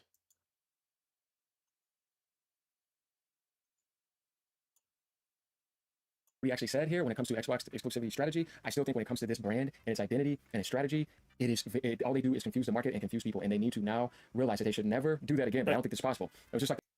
All right, let's go. What's going on, gamers? This video is going to be specifically talking about Xbox exclusivity. What Matt Booty actually said here when it comes to Xbox exclusivity strategy, I still think when it comes to this brand and its identity and its strategy, all they do is confuse the market and confuse people, and they need to now realize that they should never do that again. But I don't think it's possible. It was just like the 4 games. It's just like everything's doing this multi-platform. I think in general they're going to change their mind again if things don't work, and you cannot take anything this company says as solidification. And I'm going to explain in this video why I'm going to say that and why other people feel the same way. MPG has a comment to say too about the Gears of War. So here's the thing, right? Here's the thing. This guy doesn't do it. Regardless of how he feels, he doesn't do it. JTech, if JTech does that, and there's even a remote chance, that's why I'm not going to think. But this guy went from being a Nintendo fanboy channel, and that not working out for him, to going to an Xbox hate channel, and that didn't work out for him. Exclusivity, and not because you're not getting Gears of War on PlayStation, but because Microsoft just can't stay consistent when it comes to a lot of things, definitely in the gaming world. Now, here is a clip right here of what Matt is telling Paris here. So let's go ahead and take a look at this. Become a member if you guys want. Leave a tip down below. Like, comment, subscribe. Thank you for all the support. Here we go. 2027. We also want to be clear. Jesus, you could barely hear. Let's pull this down a little bit to 1.5. Our big multiplayer games, live service games, are going to continue to be multi-platform. Yeah, but Gears is a big multiplayer game. No, it's not. I'm just saying. Look, big multiplayer live service games will continue to be multi-platform. It's not a big multiplayer live service game. Halo Infinite is a big multiplayer live service game, the multiplayer portion of it. But Gears is a single player game, man. It's a single player, story driven narrative game. So, you're wrong. I feel like the Gears E-Day thing was kind of like just make it exclusive. Guys, I'm just going to tell you, I don't think that was a solidified decision that has been in solidification for a long time. I feel like this just happened at like a light switch before they did this presentation. They just decided to do it then, just because of how much he was talking and doing all of that. We have to talk about this because I feel like that statement doesn't make any sense. It's like Sony saying, oh, we're going to make the next Helldivers only on PlayStation. But you said all your multiplayer live service games are going to be multi-platform. Why did you make Gears, which is a multiplayer game, Horde, PvE and PvP, a console? That's the point, Woodstar. They don't last. Mainly because the level of skill in the Gears multiplayer is so high that when you come across those people, you ain't standing a chance. And most people just they just don't have any interest after they get curb stomped a few times. Now, the Horde mode is actually quite fun. That's really good. I really enjoyed the Horde mode. But their PvP, regardless of what version of Gears you look at, has never lasted long. Just look at Gears Reloaded, right? That multiplayer just didn't last more than a month, too. And that was everywhere. So that's an indication that it's just not that big. Exclusive then. If that's what you want to do, sure, but once again, your message is confusing. That's what you're doing, bringing confusion to the media world, to the gaming world, and to your own install base. It's not. Because you just contradicted yourself by what you said. No, he didn't. I'm just saying, look, if you say multiplayer live service games, then that'll make people think too, okay, so what about certain single player games? Well, Halo Campaign Evolved is single player. Fable is pretty much a single player game in a lot of terms. It is. And they tried to pull it. And, well, due to contractual obligations, whether that's true or not, we're going to go with it being true. They couldn't. But they did try to pull it. You see what I mean? Unless you're trying to say Gears is not a big multiplayer live service game, well, what do you mean it is? But that's just what you wanted to do. And you know, if you come and explain that. Wait, so are you gonna sit there and tell me that Gears is multiplayer or is in the same league as, say, something like Call of Duty, Overwatch, World of Warcraft? Is that what you're trying to tell me here? Now, if someone came and told me, well, look, what about, you know, State of Decay 3? You know what? I could have some reservation for that. I can see why people would be a bit peeved off with that one, right? I can see it because it's not like it's a 20-man game. It's a 4-player experience, if I'm not mistaken, in your squad. But you do find other people around, right? I think. I'm not a State of Decay player. But I could kind of see a little bit with that one, but not Gears.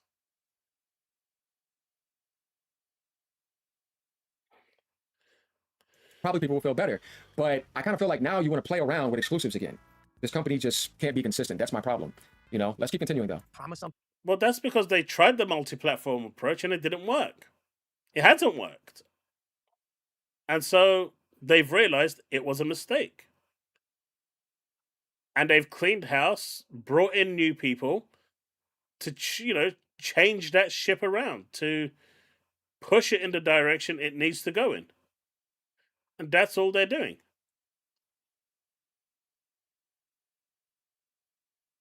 Exactly, Vince. The Last of Us, I mean, factions in The Last of Us was a fun game. I spent quite a bit of time playing it, but you wouldn't call it that. I heard Pony Tears taste sweet. AGN crying about Gears Day exclusive. It's hilarious. I mean, that's all it is, right? That's literally what it is. They may turn around and say who's gonna buy Gears, and I mean, who the hell uses white mode in this day and age for their browser? That's crazy. But that's already telling you that there's something wrong there. But it's just because they're upset that they can't play it now. Well, I think he has a PC, but I'm not sure. To players already, we're gonna make that. We're gonna honor that promise, right? And then we're gonna really.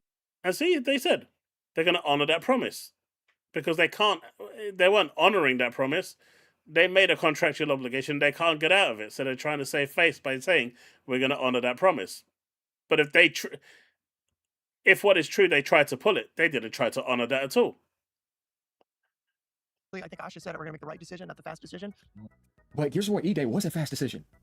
Because why was it listed? And they said the game was pretty much complete. You turned that around real quick. Hey, did you know that Returnal has a fully playable build on Xbox right now? But this Starfield NPC won't mention anything about that. Did you also know that there's a Lego Horizon build that's playable on Xbox right now, sitting on a hard drive? But Starfield NPC won't say anything about that, will he? I just got to say it. They like to talk a lot, but I want to see positive results and consistency before I believe it. That's all I'm saying. We're going to keep thinking about this going forward. Do you know what? Xbox could make the biggest profit ever, and he will still find a reason to say he don't believe it.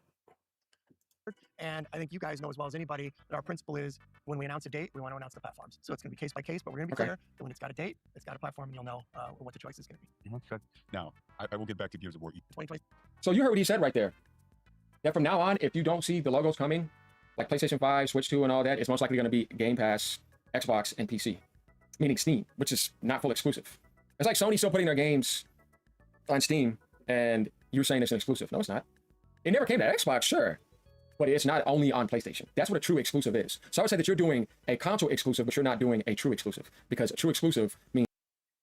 Look, it's still exclusive to Xbox, which means it's not on Nintendo or PlayStation. And I think for the most part, that's what Xbox fans care about. That's it. Bottom line. You can cope with that however you want. They're not going to stop porting on PC because they actually buy games. They've removed it from the platforms that don't buy games. It's only in that world. That's how it's always worked. You know what I mean? The moment you put it on another platform that is not yours, you have now went back to full exclusives. And you're not saying it's going to be about the Xbox hardware. This is how... So does that mean Nintendo is no longer exclusive because they hoard out Mario to mobile phones? Does he ever cry about Mario no longer being exclusive because, you know, their games were on mobile phones? It's still a platform, right? It's still a platform. They dressed up that Italian plumber like crazy in spandex and sent him out to Apple, Android, all stuff, man. Did they was he talking and crying about that too? I wonder. Just curious. You know, this Gears becoming exclusive is not about Xbox hardware selling again. I want you guys to realize this. That I need to have probably something separate about how the message of Xbox Helix is going to be confusing. Because in order for that to even work, because that's going to be a PC OEM, you're going to have a cheaper model or you stand no chance of selling that. I mean, we already know that that's might not even be the case today. Oh, okay, then. God, Luna, please. I'm trying to talk. We already know from Matthew Ball that that's already been debunked, and we don't know what the new Helix is going to be until they actually decide on what it's going to be. So that's all up in the air now. So, yikes. Like, how much misinformation is there in this already? Third party 2XD. Exactly, Devastator. If you want to play that game. If you decided if you even want to think about true exclusives. That's why I say in this video we need to talk about true exclusives, console exclusives, and multi-platform. It needs to happen. Let's take a look at these comments. And I'm pretty sure you guys see what I mean when I say that. Because Nintendo is true exclusive. They always have been. Sony's going back to true exclusives with their single-player games. Zach? Have they gone back to true exclusives? Like, where is the proof? Where, you know, why was it only Jason Schreier that actually got any leaked information and not a single other journalist got any information? How was he the only one? Are you telling me that with all these, you know, media out there, all the context that they have, that the only person that got that information was Jason? Is that what you're trying to tell me? Is that really what you're trying to tell me? Thank you for the 2, Devastator. Look, like I said, by the end of 2027, right? If we don't see a first-party PlayStation game on PC, then you know that it's true. But until the end of 2027, which would live up to Sony's 1 to 2 year plan of games being ported, it's you know, it's still fair game, and it hasn't come off. I mean, it still wouldn't surprise me if Sony turned around and made their own PlayStation launcher on PC. And as I've seen a bunch of PC only gamers that are streamers, even they said if that's what Sony wants to do, they'll buy it on the PlayStation launcher. So if that's the case, you know, Xbox, these people are saying, do you want to go down? What do you want to do? You want to go down? Okay, I'll drop you. I'll put you back down. Man. I don't understand what you want, Luna. You want to come up? You want lap and then down? But yeah, so I don't really know what you're saying. Austin says E-Day was made exclusive overnight. I kind of feel like it was real quick, but I don't think you can make that presentation overnight, but it was definitely something that had to be turned around and edited or something.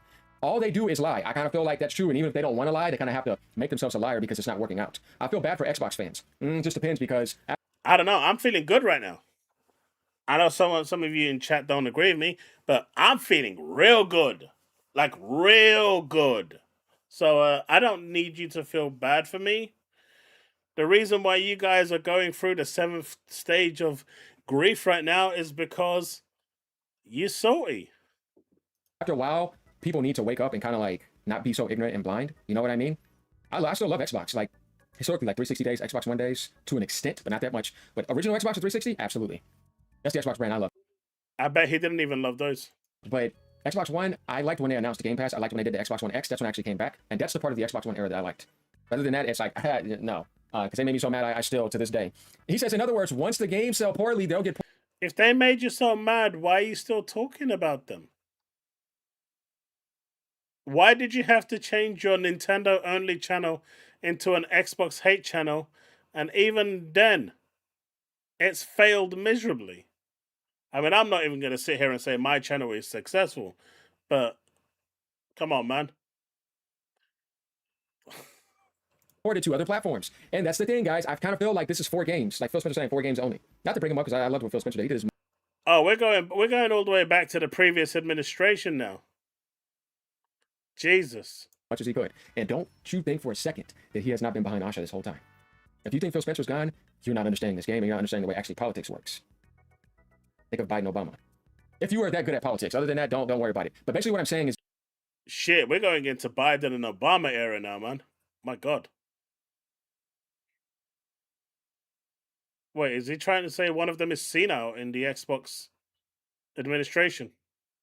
that he's still in the back. She didn't just make all this up. No, this is massive gathering, massive mentoring, and then making decisions together still. Phil Spencer. Yeah, because Phil wanted exclusives. He was never against exclusives. Satya, Amy Hood, Stewart were the ones that basically drove the wedge in. I don't believe for a second that Phil was okay with taking away exclusives. Not for a moment.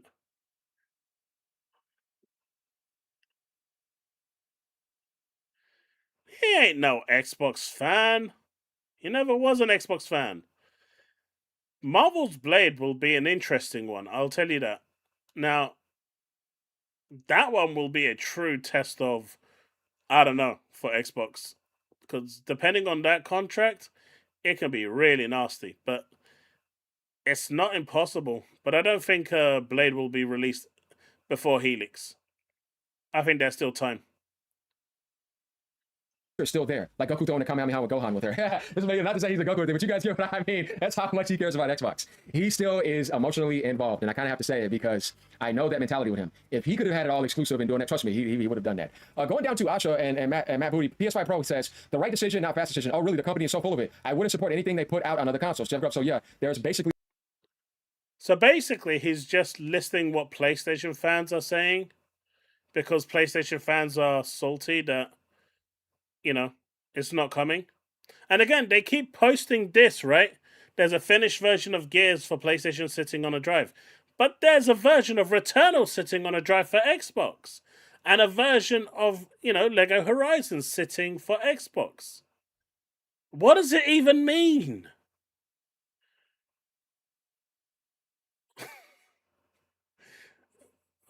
What, you know, the fact that they decided to pull Returnal so late on Xbox and decided to not give it to Xbox fans. Right? And I think Returnal is a really good game, personally. I really, you know, it's one of my favorite PS5 games. It's a good game.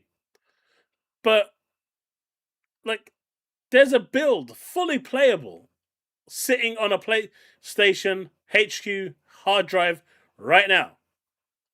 How is that any different to what Jeff Grubb is saying here? See, that is why this guy is a hypocrite.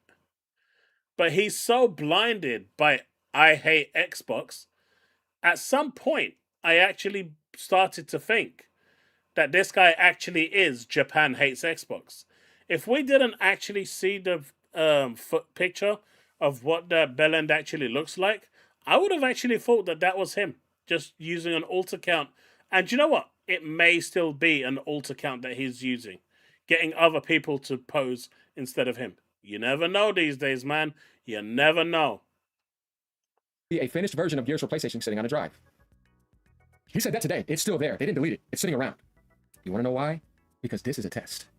When they saw the results for Forza, they were thinking in that combination with Steam. And I try to tell you guys, the only way this is going to work is if they keep Steam around, they drop the prices of the consoles, do exclusive consoles.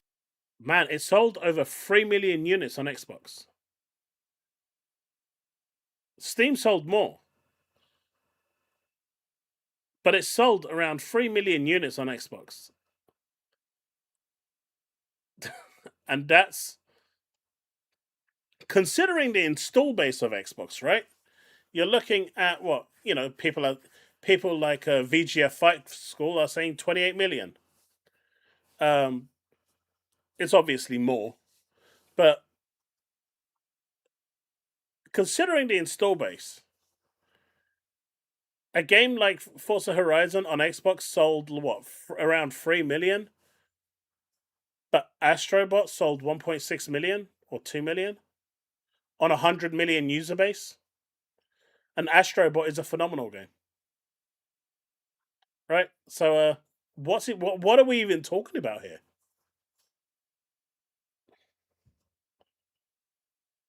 Concord had bigger numbers? Mate, they're just so... I don't even know what to say. He's trying so hard to be edgy, and he's trying so hard to... You know when you dislike something, and you can see that you dislike it, right? You can see that person really doesn't like that thing. And you guys have seen that with me a number of times, right? If I don't like something, you know I don't like it. But what's happening here is, it really feels like he records it, then rewatches it. Am I being edgy enough to show that I hate Xbox? And then he goes back and re-records it just to make it look like he hates Xbox, to get those PlayStation fans to come and watch his videos because, yay. I mean, don't get me wrong. It is a strat. It works for Dreamcast, guy. How many views has he got? 1.3k. Not bad. Not bad. The I Hate Xbox campaign is continuing. Like, you saw the 25th anniversary, which I think that's an amazing looking console, but where's the mid-gen upgrade? Man, if you would have had that, boy, you'd be competing with Sony with the PS5 Pro and your own AI upscaling and GTA 6 superiority rights. I'm telling you, Microsoft, there are some times where they can have some of these angles and they just don't fire on them rightly. They'll defeat themselves more before anybody else does. But yes, this is not going to go anywhere. Yeah, they're subjective, but they're my opinions. I don't believe for a second that this guy hates Xbox. I don't believe it for a second. It's all forced. It's fake. You know, this guy should rename his channel to I Love Dreamcast Guy. You can see from his reaction, from his, from the way his body language is. He's doing it because he wants to stay relevant. I could have made a ton of I Hate Xbox stuff. But I don't hate Xbox. I am an Xbox fan, and I will stay that way. You don't hate Xbox, Ghosty. You're disappointed with what they've done up until now, and that they pushed you away from the console. But you don't hate them. You just feel like, you're disappointed in what they did. And that's a fair assessment. AGN is DCG 2.0.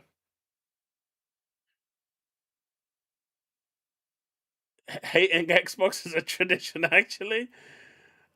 Powerboss, I'm not buying that he hates Xbox. I think it's all an act. Right? I think it's 100% an act. Because they're going to find a way to turn things around. Because I'm telling you right now, Gears of War is not going to be able to survive in the way that the direction it's going. And I don't like that. Because it looks like it's going to be a good game. Because this market is tough. And there's going to be 20 games coming out after it launches. Non-stop, weekly. It's going to be insane. You guys have seen it at Summer Games Fest. You've seen the PlayStation lineups. You've seen the third-party lineups. All the way. Everybody's trying to avoid GTA like they're getting a Black Friday GTA avoidance line. You see what I mean? And all those games are stacked up before GTA comes out. They're going to flood all in front of Gears of War. Plus all the Nintendo exclusives. Get ready for this Nintendo Direct. So wait. Let me get this right. So the only game that's going to have a difficult time selling in that busy September window is Gears of War. Man, this dude is retarded. There ain't no other word that can be used to describe this bellend. And all those multiplayer games are going to release. All those single-player games are going to release. They're going to be grabbing all these people's attentions. Gears of War is not going to be the game that is going to be game of the year, and nobody's ever going to leave it, and they're going to ignore all those other releases after that, and all those Day 1 Game Pass games. All those games on PlayStation launching. Huge games. Gears is October, all those games on even PC better. launching. All those games on Nintendo Switch 2 launching. All the live service updates. All the multiplayer games coming out, too. That's why I say that how is it going to maintain and survive? It's going to be... How is any game going to maintain and survive? Like, really? You know what? Fable did the right thing, okay? They saw that September lineup, right? It's like a studio wakes up in the morning, they get their meeting in and say, right, boys, people, ladies, we've got to come up with a release date. We've got, September over here with all these games, about 50 games that are releasing. Probably another 50 by the time we make this decision are going to be infiltrating this list. And then we've got the month of GTA. And that's the only game releasing there. And so they go, right, the logical decision is to release it in the month where there's 700 games releasing at the same time. No. As much as I hate the Fable delay, and it's clear that they delayed it because of the GTA launch, they did the right thing. But have you seen what's happening now in February? Loads of companies are now releasing their game in February. So now you're having what's happened in September happening in February. And if GTA decides to make an announcement, we're really sorry, guys, but we need another few months and we're going to release our game in February, man, that's going to be a bit of bad times, man.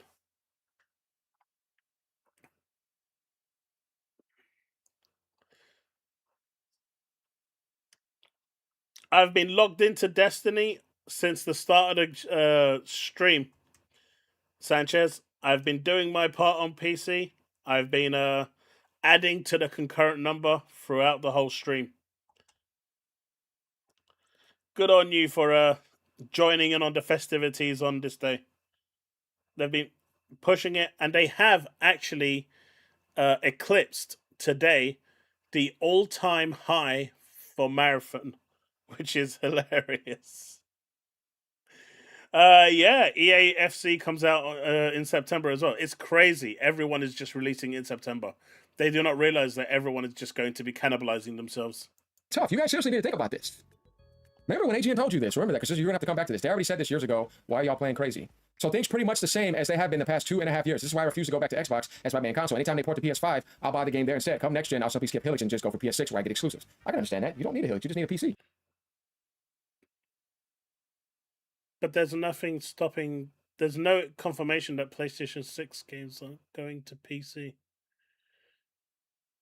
The person that actually... the people that leaked it said that it might not happen.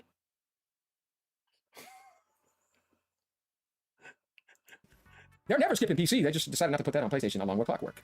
Basically, no stats quo or change. They will continue to fence sit, and that will be a failure, resulting in full third-party publishing in a few years. They either need to be full exclusive.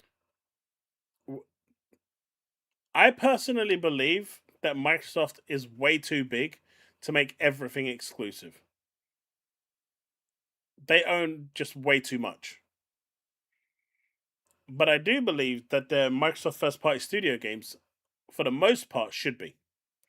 But the live service ones, I can understand, like, Overwatch, Call of Duty, and whatnot. Them going multi-platform, I can get that. You want more players. But if a game is primarily designed as a single-player experience, that should remain exclusive. Yeah, they hit, I think, 90,000 a couple of hours ago. Gorsty? On Destiny today. I was hoping that they could hit, what is it, like 300,000? But I don't think the servers can handle it. I've been kicked off the game multiple times today.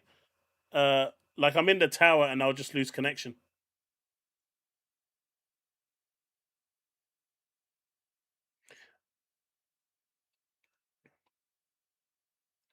Steam right now has 156,000. Let's go!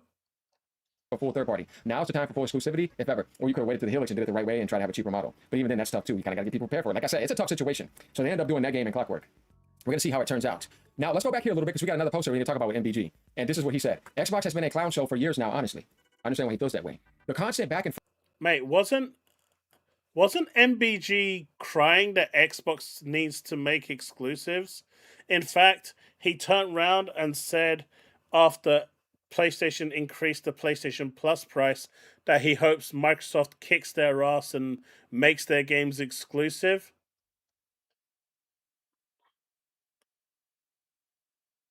And And you're going to sit there and tell me about how this guy has any credible view or response?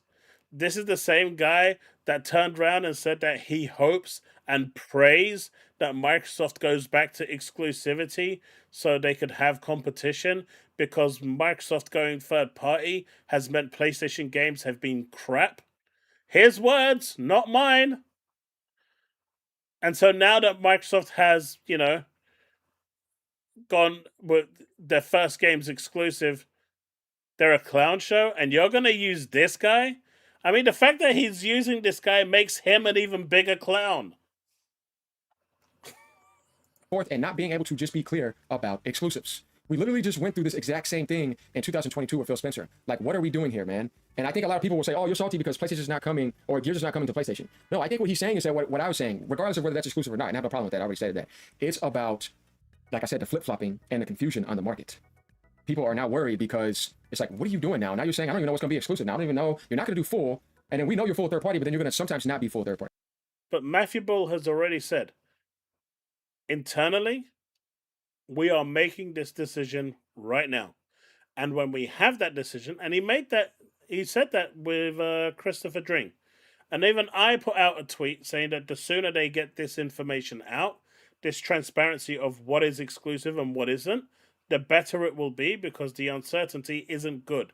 Whatever they're trying to do here, they need to come out sooner rather than later in order to get this information, to make this, whatever the criteria is, get it out there. And once it's out there, you stick to it, because consistency is key. You're not going to change minds with 1 or 2 games overnight that are exclusive. However, you turn that 1 or 2 games into 15, 20 games, and you are going to change minds, right? And if the next 5 or 6 games that come along that are console exclusive, if they are really good, like 9 out of 10 games, really pushing the boat, then you know that people are going to start taking notice. I mean, I've already seen people posting over the last few days that they've been, buying an X, in the UK, right? They're buying Series X's. And they've bought it for Forza Horizon 6 because it's console exclusive, at least launch exclusive. So it works. Now, obviously, 2 people buying it isn't the big hoorah here. It's the point. People weren't buying before, but now they're telling you, because of X game, I bought a Series X. So for people turning around and saying people won't buy a game for 1 game, yes, they will. I'm living proof that, people do it. I've done that personally. I've bought consoles for 1 game. Obviously, then more games came out and I played those as well, but people are doing it.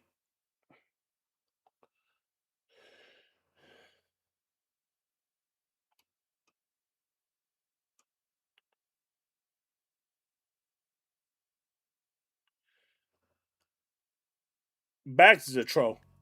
I like him. And that's what it means by what are we doing here, man? Hey, Wolf says, why the Blue Crew so salty? E-Day being an exclusive Clockwork, I know will be a massive hit. I don't know about that, maybe. And Zao are one of the best studios in the industry. Most gamers never heard of. They will next year. I'm hoping Clockwork is going to be a massive hit. I'm going to buy it anyway, like I told you guys on stream. I'm going to pick it up, just because of that FU that NXL said. But I'll be honest. When I saw the original trailer for Clockwork, and I even told this to the NXL director, the one that they showed last year, the one that I've got in the clip, I think here, right? Let me see. Yeah, this one. This did not interest me at all, right? This actually looked insanely boring to me. But the reveal that they did on Sunday, where they showed more of the story and more of the implications and how it impacts the overall world, that drew me in. And now I want it. And, they did a great job with that trailer for at least people like me who had almost 0 interest in that game. And I said this repeatedly, to now actually being interested in the game and wanting to play it. Woodstar, that's fine. It just wasn't for me. what I saw didn't, it didn't tick the boxes for me. They didn't tell me anything about what the game was in terms of where it's going, what direction the story's going. They didn't tell me any of that, and I need to know that. Story for me is important. Chaos, do you think they changed their minds on Forza Horizon 6 going to PS5? Honestly, Portal, if Halo and Fable were prevented from going because of contractual obligations, I'm going to assume Forza Horizon 6 is going to be the same. But man, would it cause a lot of people's frustration if they did turn around and just say, right, we're pulling the plug on thing.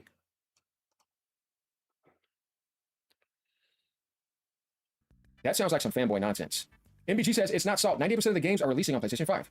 Literally. It's like you saying, I don't want to go all the way 100%. Now I want to take back a little percentage. And Gears is actually a chunk. So it's the constant jerking around that is old and tired. And the in-between and all that's dealing with the frauds that will pair whatever the Xbox executives are saying, even if it's completely hypocritical. I completely agree with them. If it looks like it's doing something for Xbox, they will shift and pair it. This is not anything new. That's why I said the parasocial behavior development we saw over the last 5 to 6, 7 years was not good. And then the slamming down exclusives, grifting against PlayStation.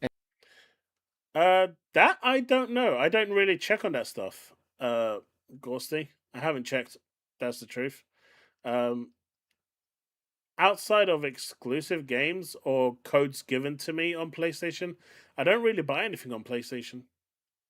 I can't remember the last game I actually bought on my PS5. Most of the games I get gifted or given to showcase, review, or stream. So, I don't know. But I don't think you can get it. I think it's at the moment it's just like coming soon. So there's no pricing there for it, but I don't know if the shops are already taking money for it.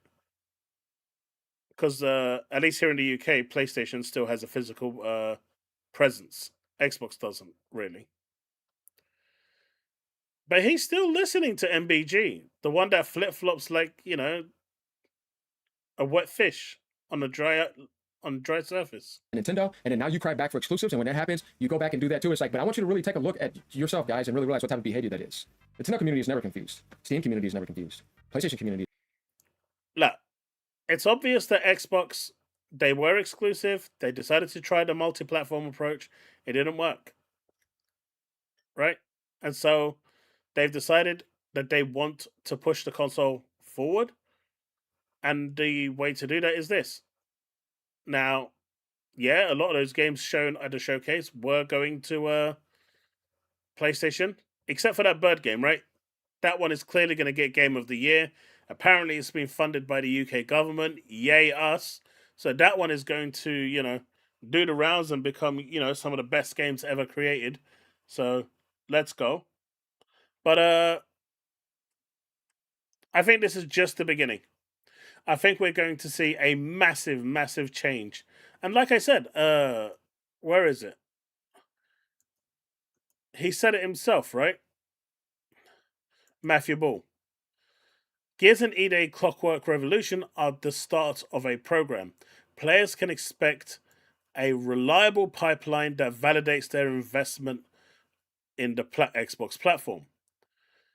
It keeps them as Xbox players going forward, because that's what it's all about, keeping that retention. Because as long as you're playing on the Xbox platform, they're getting 100% of that revenue, or they're getting 30% of that revenue. If you look at Ghosty, who has actually been pushed away from the Xbox platform, he buys all his third-party games on Steam, where Microsoft gets nothing. And if it's an Xbox first-party game, he buys that on Steam, where Microsoft gets 70% and not 100%.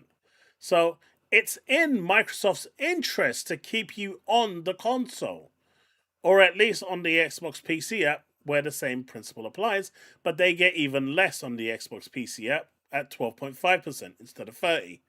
So, from a business perspective point of view, keeping customers and building that base for that 30%, which is important, makes sense. And so, To me, that seems logical that you would want to, you know, the third party approach didn't work, so now you want to grow the base. Especially since you've got a new console around the corner that's coming, that you're going to want people that are on these consoles to upgrade to that new one. It's on the store, but just says announced. You can't pre-order it. So maybe they could pull it, Ghosty. If you can't buy it, then there's a good chance that you could pull it. But the question is, does it fall into that live service grey area? He's never confused, really. There may be sometimes they were, though. This is some moves Sony made. But the Xbox community Magpie's has been confused for a long time. And that's not something to say, oh, I'm making fun of you. It's like, no. It takes two to tango. It's a both thing, but mainly it's Microsoft to blame more than the Xbox fans. Because some of the Xbox fans are so loyal, they'll take a beating so bad, they'll still stay loyal. Hey, man, I respect loyalty. High five to y'all to stay loyal. I ain't never, right here, I live in heart, I ain't never gonna beat down loyalty. But what I will not support is disrespect and stupidity. And if you work together to kind of want to be an equalizer like I was doing, you come in and crap on that, and then just go on an anti-consumer spree, then it's like, oh, no, this is not about loyalty. This is about, I don't feel like I don't want to be loyal to that. You know what I mean? It's like, no, I'm loyal to, like, the light, right? When I say I'm loyal to light, I'm loyal to faith, or I'm loyal to goodness, I'm loyal to helping humans, or like doing the right things. Like, that's stuff you want to be loyal to. But why would you want to be loyal to disrespect, to betrayal, to lies? So he's loyal to PlayStation for having exclusives, which is bad. He's loyal to Nintendo, which is having exclusives, which is bad. He's loyal to Valve, which has exclusives, which is bad. But Xbox having exclusives is bad, so we have to shit on Xbox? Is that right? I didn't include Epic because everyone shits on Epic, even if they, regardless of exclusivity. But did I sum that up right? Did I sum that up right?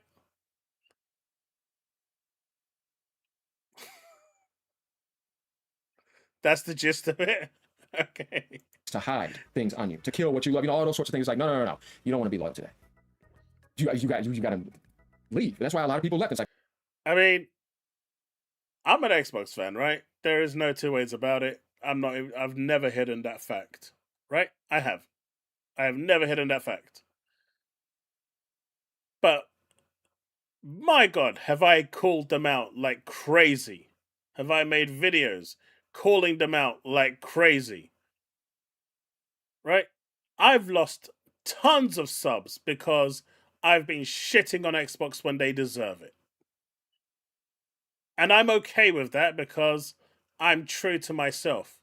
I'm not going to glaze a company just because that's why. Right? If they are doing good, in my view, I am going to praise them. If they're doing bad, in my view, I am going to shit on them. And I don't think anyone that actually truly watches my content or my streams or anything else will say otherwise, that I am not doing that. At the same time, if I see another platform has a good game, I am not going to shit on that game just because it's not on Xbox. That's just not who I am. That's why you get no codes? I know, right? It's the curse of being me. look at the thing now. Yeah, because look at what you did. So Pixels and Dice says, you just wake up. New leadership is what's going on, clearly. Plans for this show and the games in it were planned before Asha. She did work to make sure exclusives were here. The strategy moving forward hasn't solidified yet. No, it's not even close to being solidified. Because with them, there is no solidification. There's confusion. And what do you actually want to do? Because they do that a lot. He says, how is it different from Sony? Literal disingenuous hypocrisy. PlayStation's big multiplayer games are multi-platform, and their single-player big budget titles are exclusive. Xbox is doing the same thing. No, they're not. Sony's going full exclusive with their single-player games. You were just lied to me. Hey, look, survival games should just disappear. That's all I'm saying. Building games or survival games, they just need to go. I think we can all agree on that.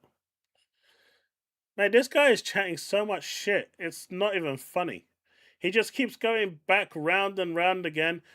He's just really, really upset that Xbox has exclusives.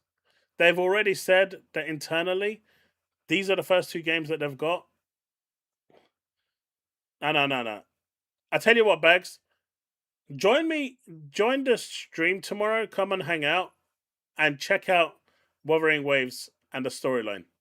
That's all I'm saying. Tomorrow, I'm going to be streaming the Edge Runners campaign. and just come hang out for a little bit on my either Twitch at twitch.tv/chaoslounge_ or youtube.com/chaosloungegaming, whichever one you want. Didn't I get a code from Marathon to play from Sony to play Marathon? I did. Sony been good to me. I still called them out, but they've been good to me. But you know what? That's fine. They don't mind me saying that their game was shit because it's the honest truth. I'm not saying it's shit for the same, just because I'm an Xbox fan. If I don't like a game, it's bad. Concord, for example, was just bad. I actually liked Marathon. I think Marathon was a solid game as an extraction shooter. It was pretty light friendly, but then it got really sweaty, and so it didn't become casual friendly anymore because the sweats came in and it stopped being fun. But when the first was there, it was actually quite fun. It's got a solid base. The actual groundwork for Marathon is good. The problem is it's a niche, super niche game trying to make a name in a genre that has pillars and giants around it that already have stolen, that already taken that thing. Tarkov is, is already way ahead of wherever that will be. You've got Arc Raiders that beat it to the pump. Even Arc Raiders is struggling right now. Right? Marathon is gonna be very difficult for Marathon to succeed. But the biggest problem is that Sony believes that Marathon has a better chance of surviving than Destiny, and that is stupid. You can't fix stupid, but that is stupid. He said it's going to be big live service and multiplayer games. All the single player games announced are going to PlayStation. The only one that's exclusive is Gears of War. That's a big game. Clockwork is single player, but that's a multiplayer and single player. But Clockwork's not guaranteed to be anything huge. Nobody knows what that's going to be. Clockwork is multiplayer? Really? Is Clockwork Revolution multiplayer? For real? That's interesting. I didn't know that.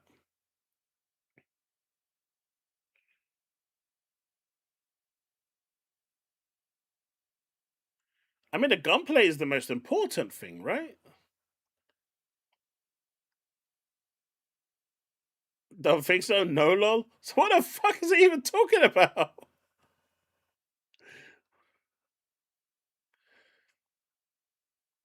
Man, I mean, Destiny 2 had reached its peak. Destiny 2 should have ended with the final shape.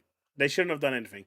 If anything, they could have done like what they did with Lodi and getting you prepared to go to Chicago, which is exactly what they did, and end it there, and then announce a D3.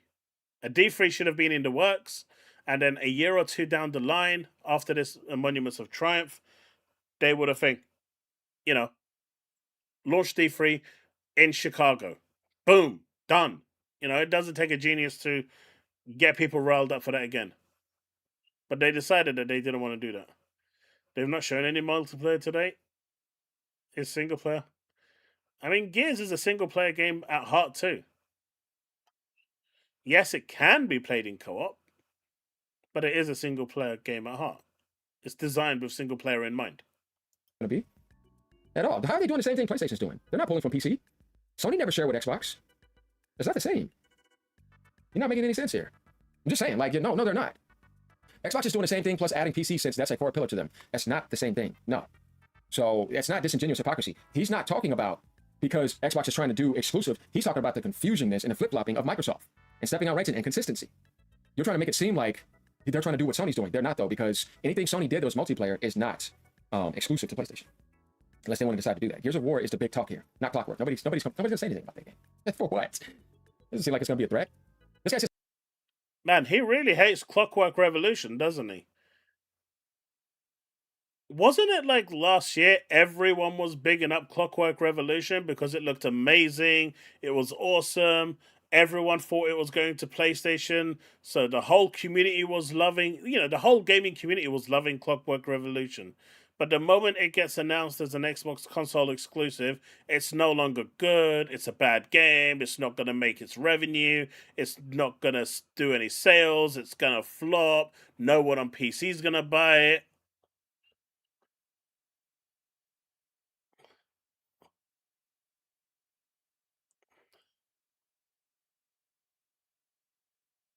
I think, see, that's where I'm at, Ghosty.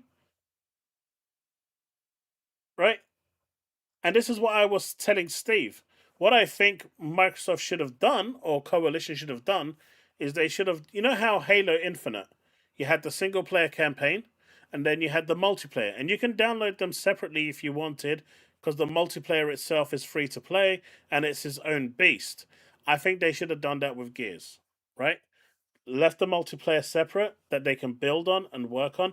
The problem is, unlike Halo multiplayer, which had a chance of survival, Gears just doesn't survive. It just doesn't. I don't know why. It just doesn't. It dies within like 2-3 months. People just don't play it.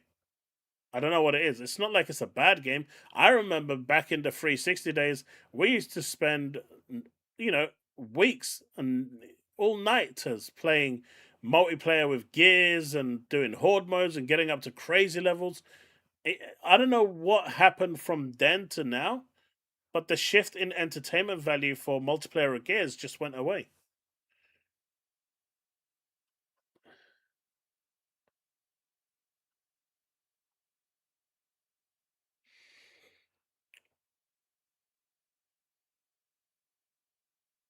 I mean, Sanchez, just look at Starfield, right? Do you think Starfield deserved the level of hate it got at launch? I don't think, there's not a single iota inside of me that believes that the level of hate that Starfield got was deserved. I ain't even going to sit here and say that the game was perfect or it was a 10 out of 10.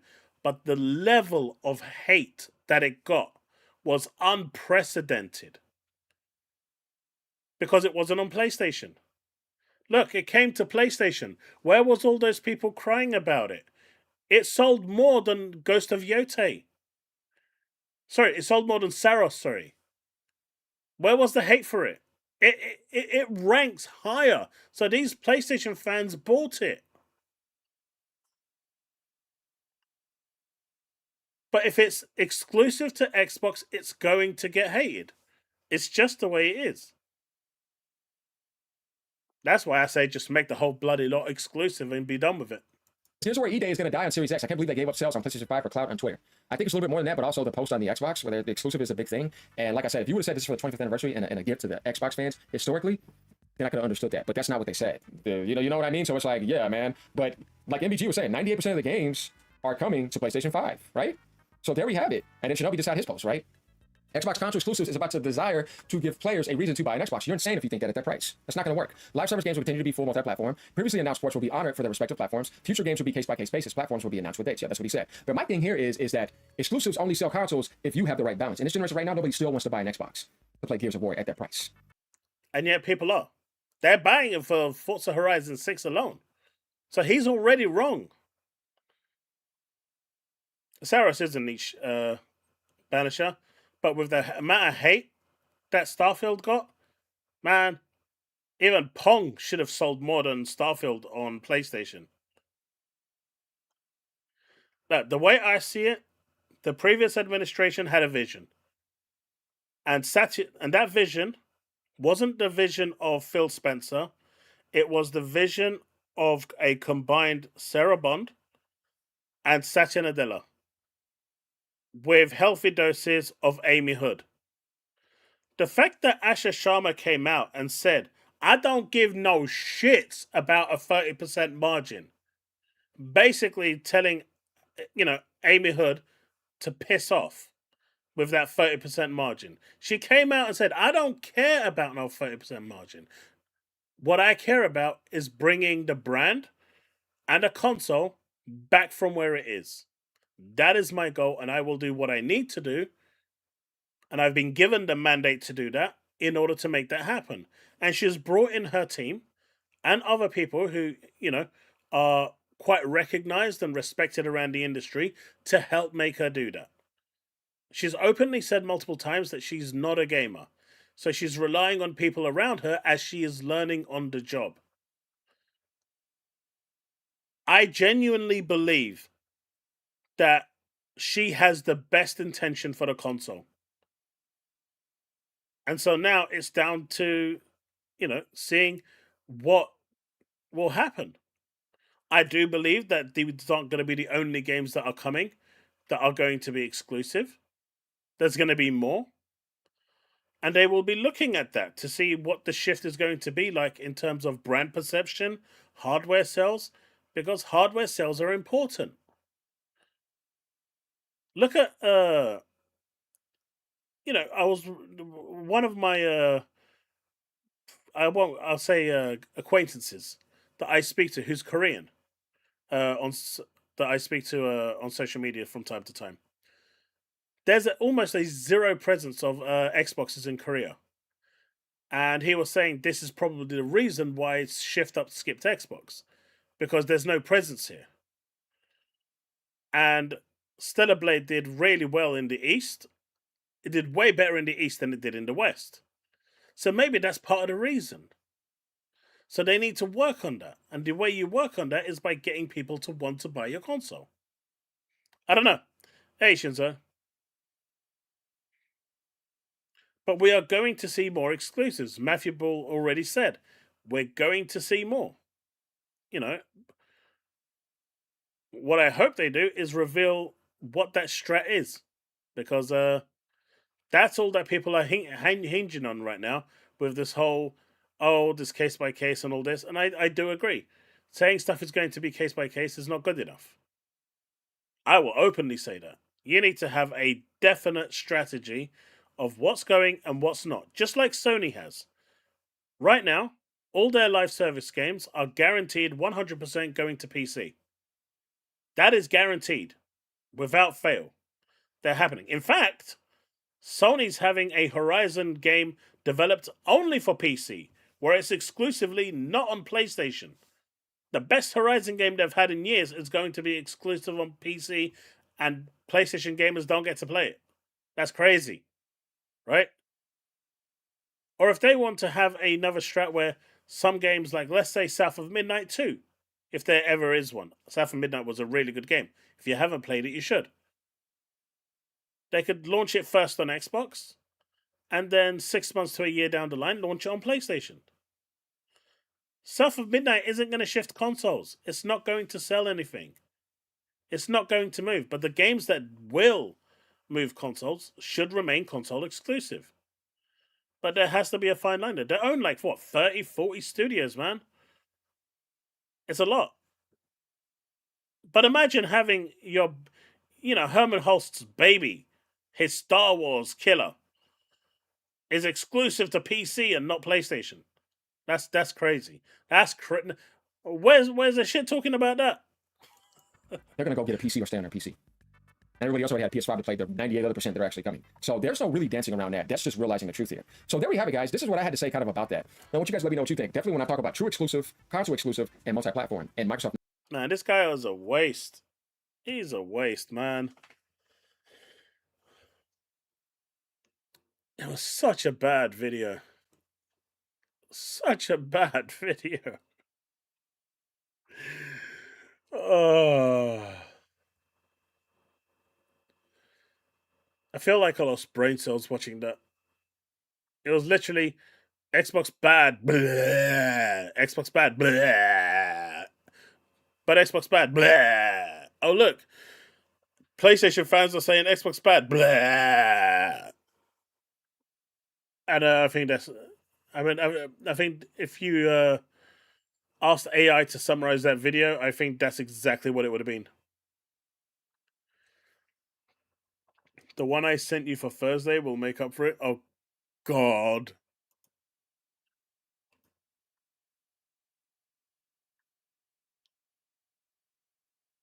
Do you want to watch this now? This is going to be quite funny. At least it's a good palate cleanser.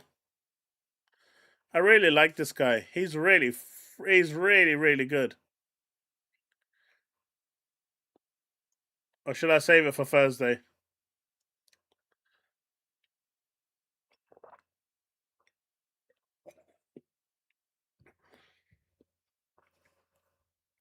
I just don't watch DCG. He's a liar. Unlike this guy who's delusional. Ah, only 2 hours ago? Yeah, definitely Thursday then. I don't do videos that are less than 24 hours. I didn't click on it yet. So yeah, that's definitely for a Thursday. Yeah, that's my one policy, guys. Unless it's something absolutely like crazily big, that massive news or whatever that, you know, is must watch, I'd leave 24 hours so people can watch the video. Yeah, the problem with that is that JTech, you know, he's known to copyright strike channels, and like I said, I almost received my third copyright strike on my other channel because of a Hoyo fan, and that's instant deletion. And because it's tied to my main channel, this one, I had to take it offline for 9 months to clear it. So I'm not taking that risk with him. It's not worth me losing all this work. But folks, I think that's going to be it for today. I've still got the I'm currently editing a review for Lunar Abyss. So I don't know if you've heard of that game, but it's phenomenal and you should definitely check it out. But my review for that hopefully will be out within the hour. If I'm lucky, there's a couple of bits I need to re-record. But hopefully that should be good. I'm going to be around tomorrow. And I'll be streaming Woowa's campaign for Edge Runners. So hopefully I'll see you over at the other YouTube channel or Twitch. He's been demonetized. Yeah, but he can still claim against you. He doesn't need to be monetized to do that.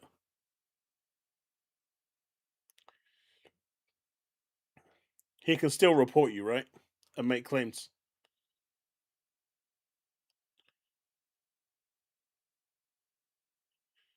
No worries, Byron. Alright, folks. That's going to be it. Hopefully I'll see a bunch of you tomorrow. Otherwise, I will see you next time. Peace out, folks. Have a good night. And remember, exclusives are back. And it could only be a good thing. Peace out, folks. I'm gone. Remain legend, folks.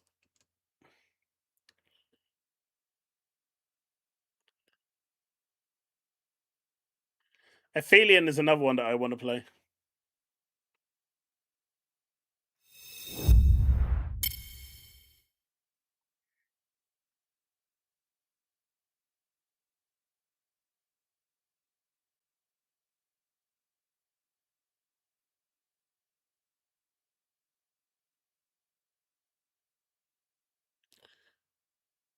I think Bullets is just drunk at this point.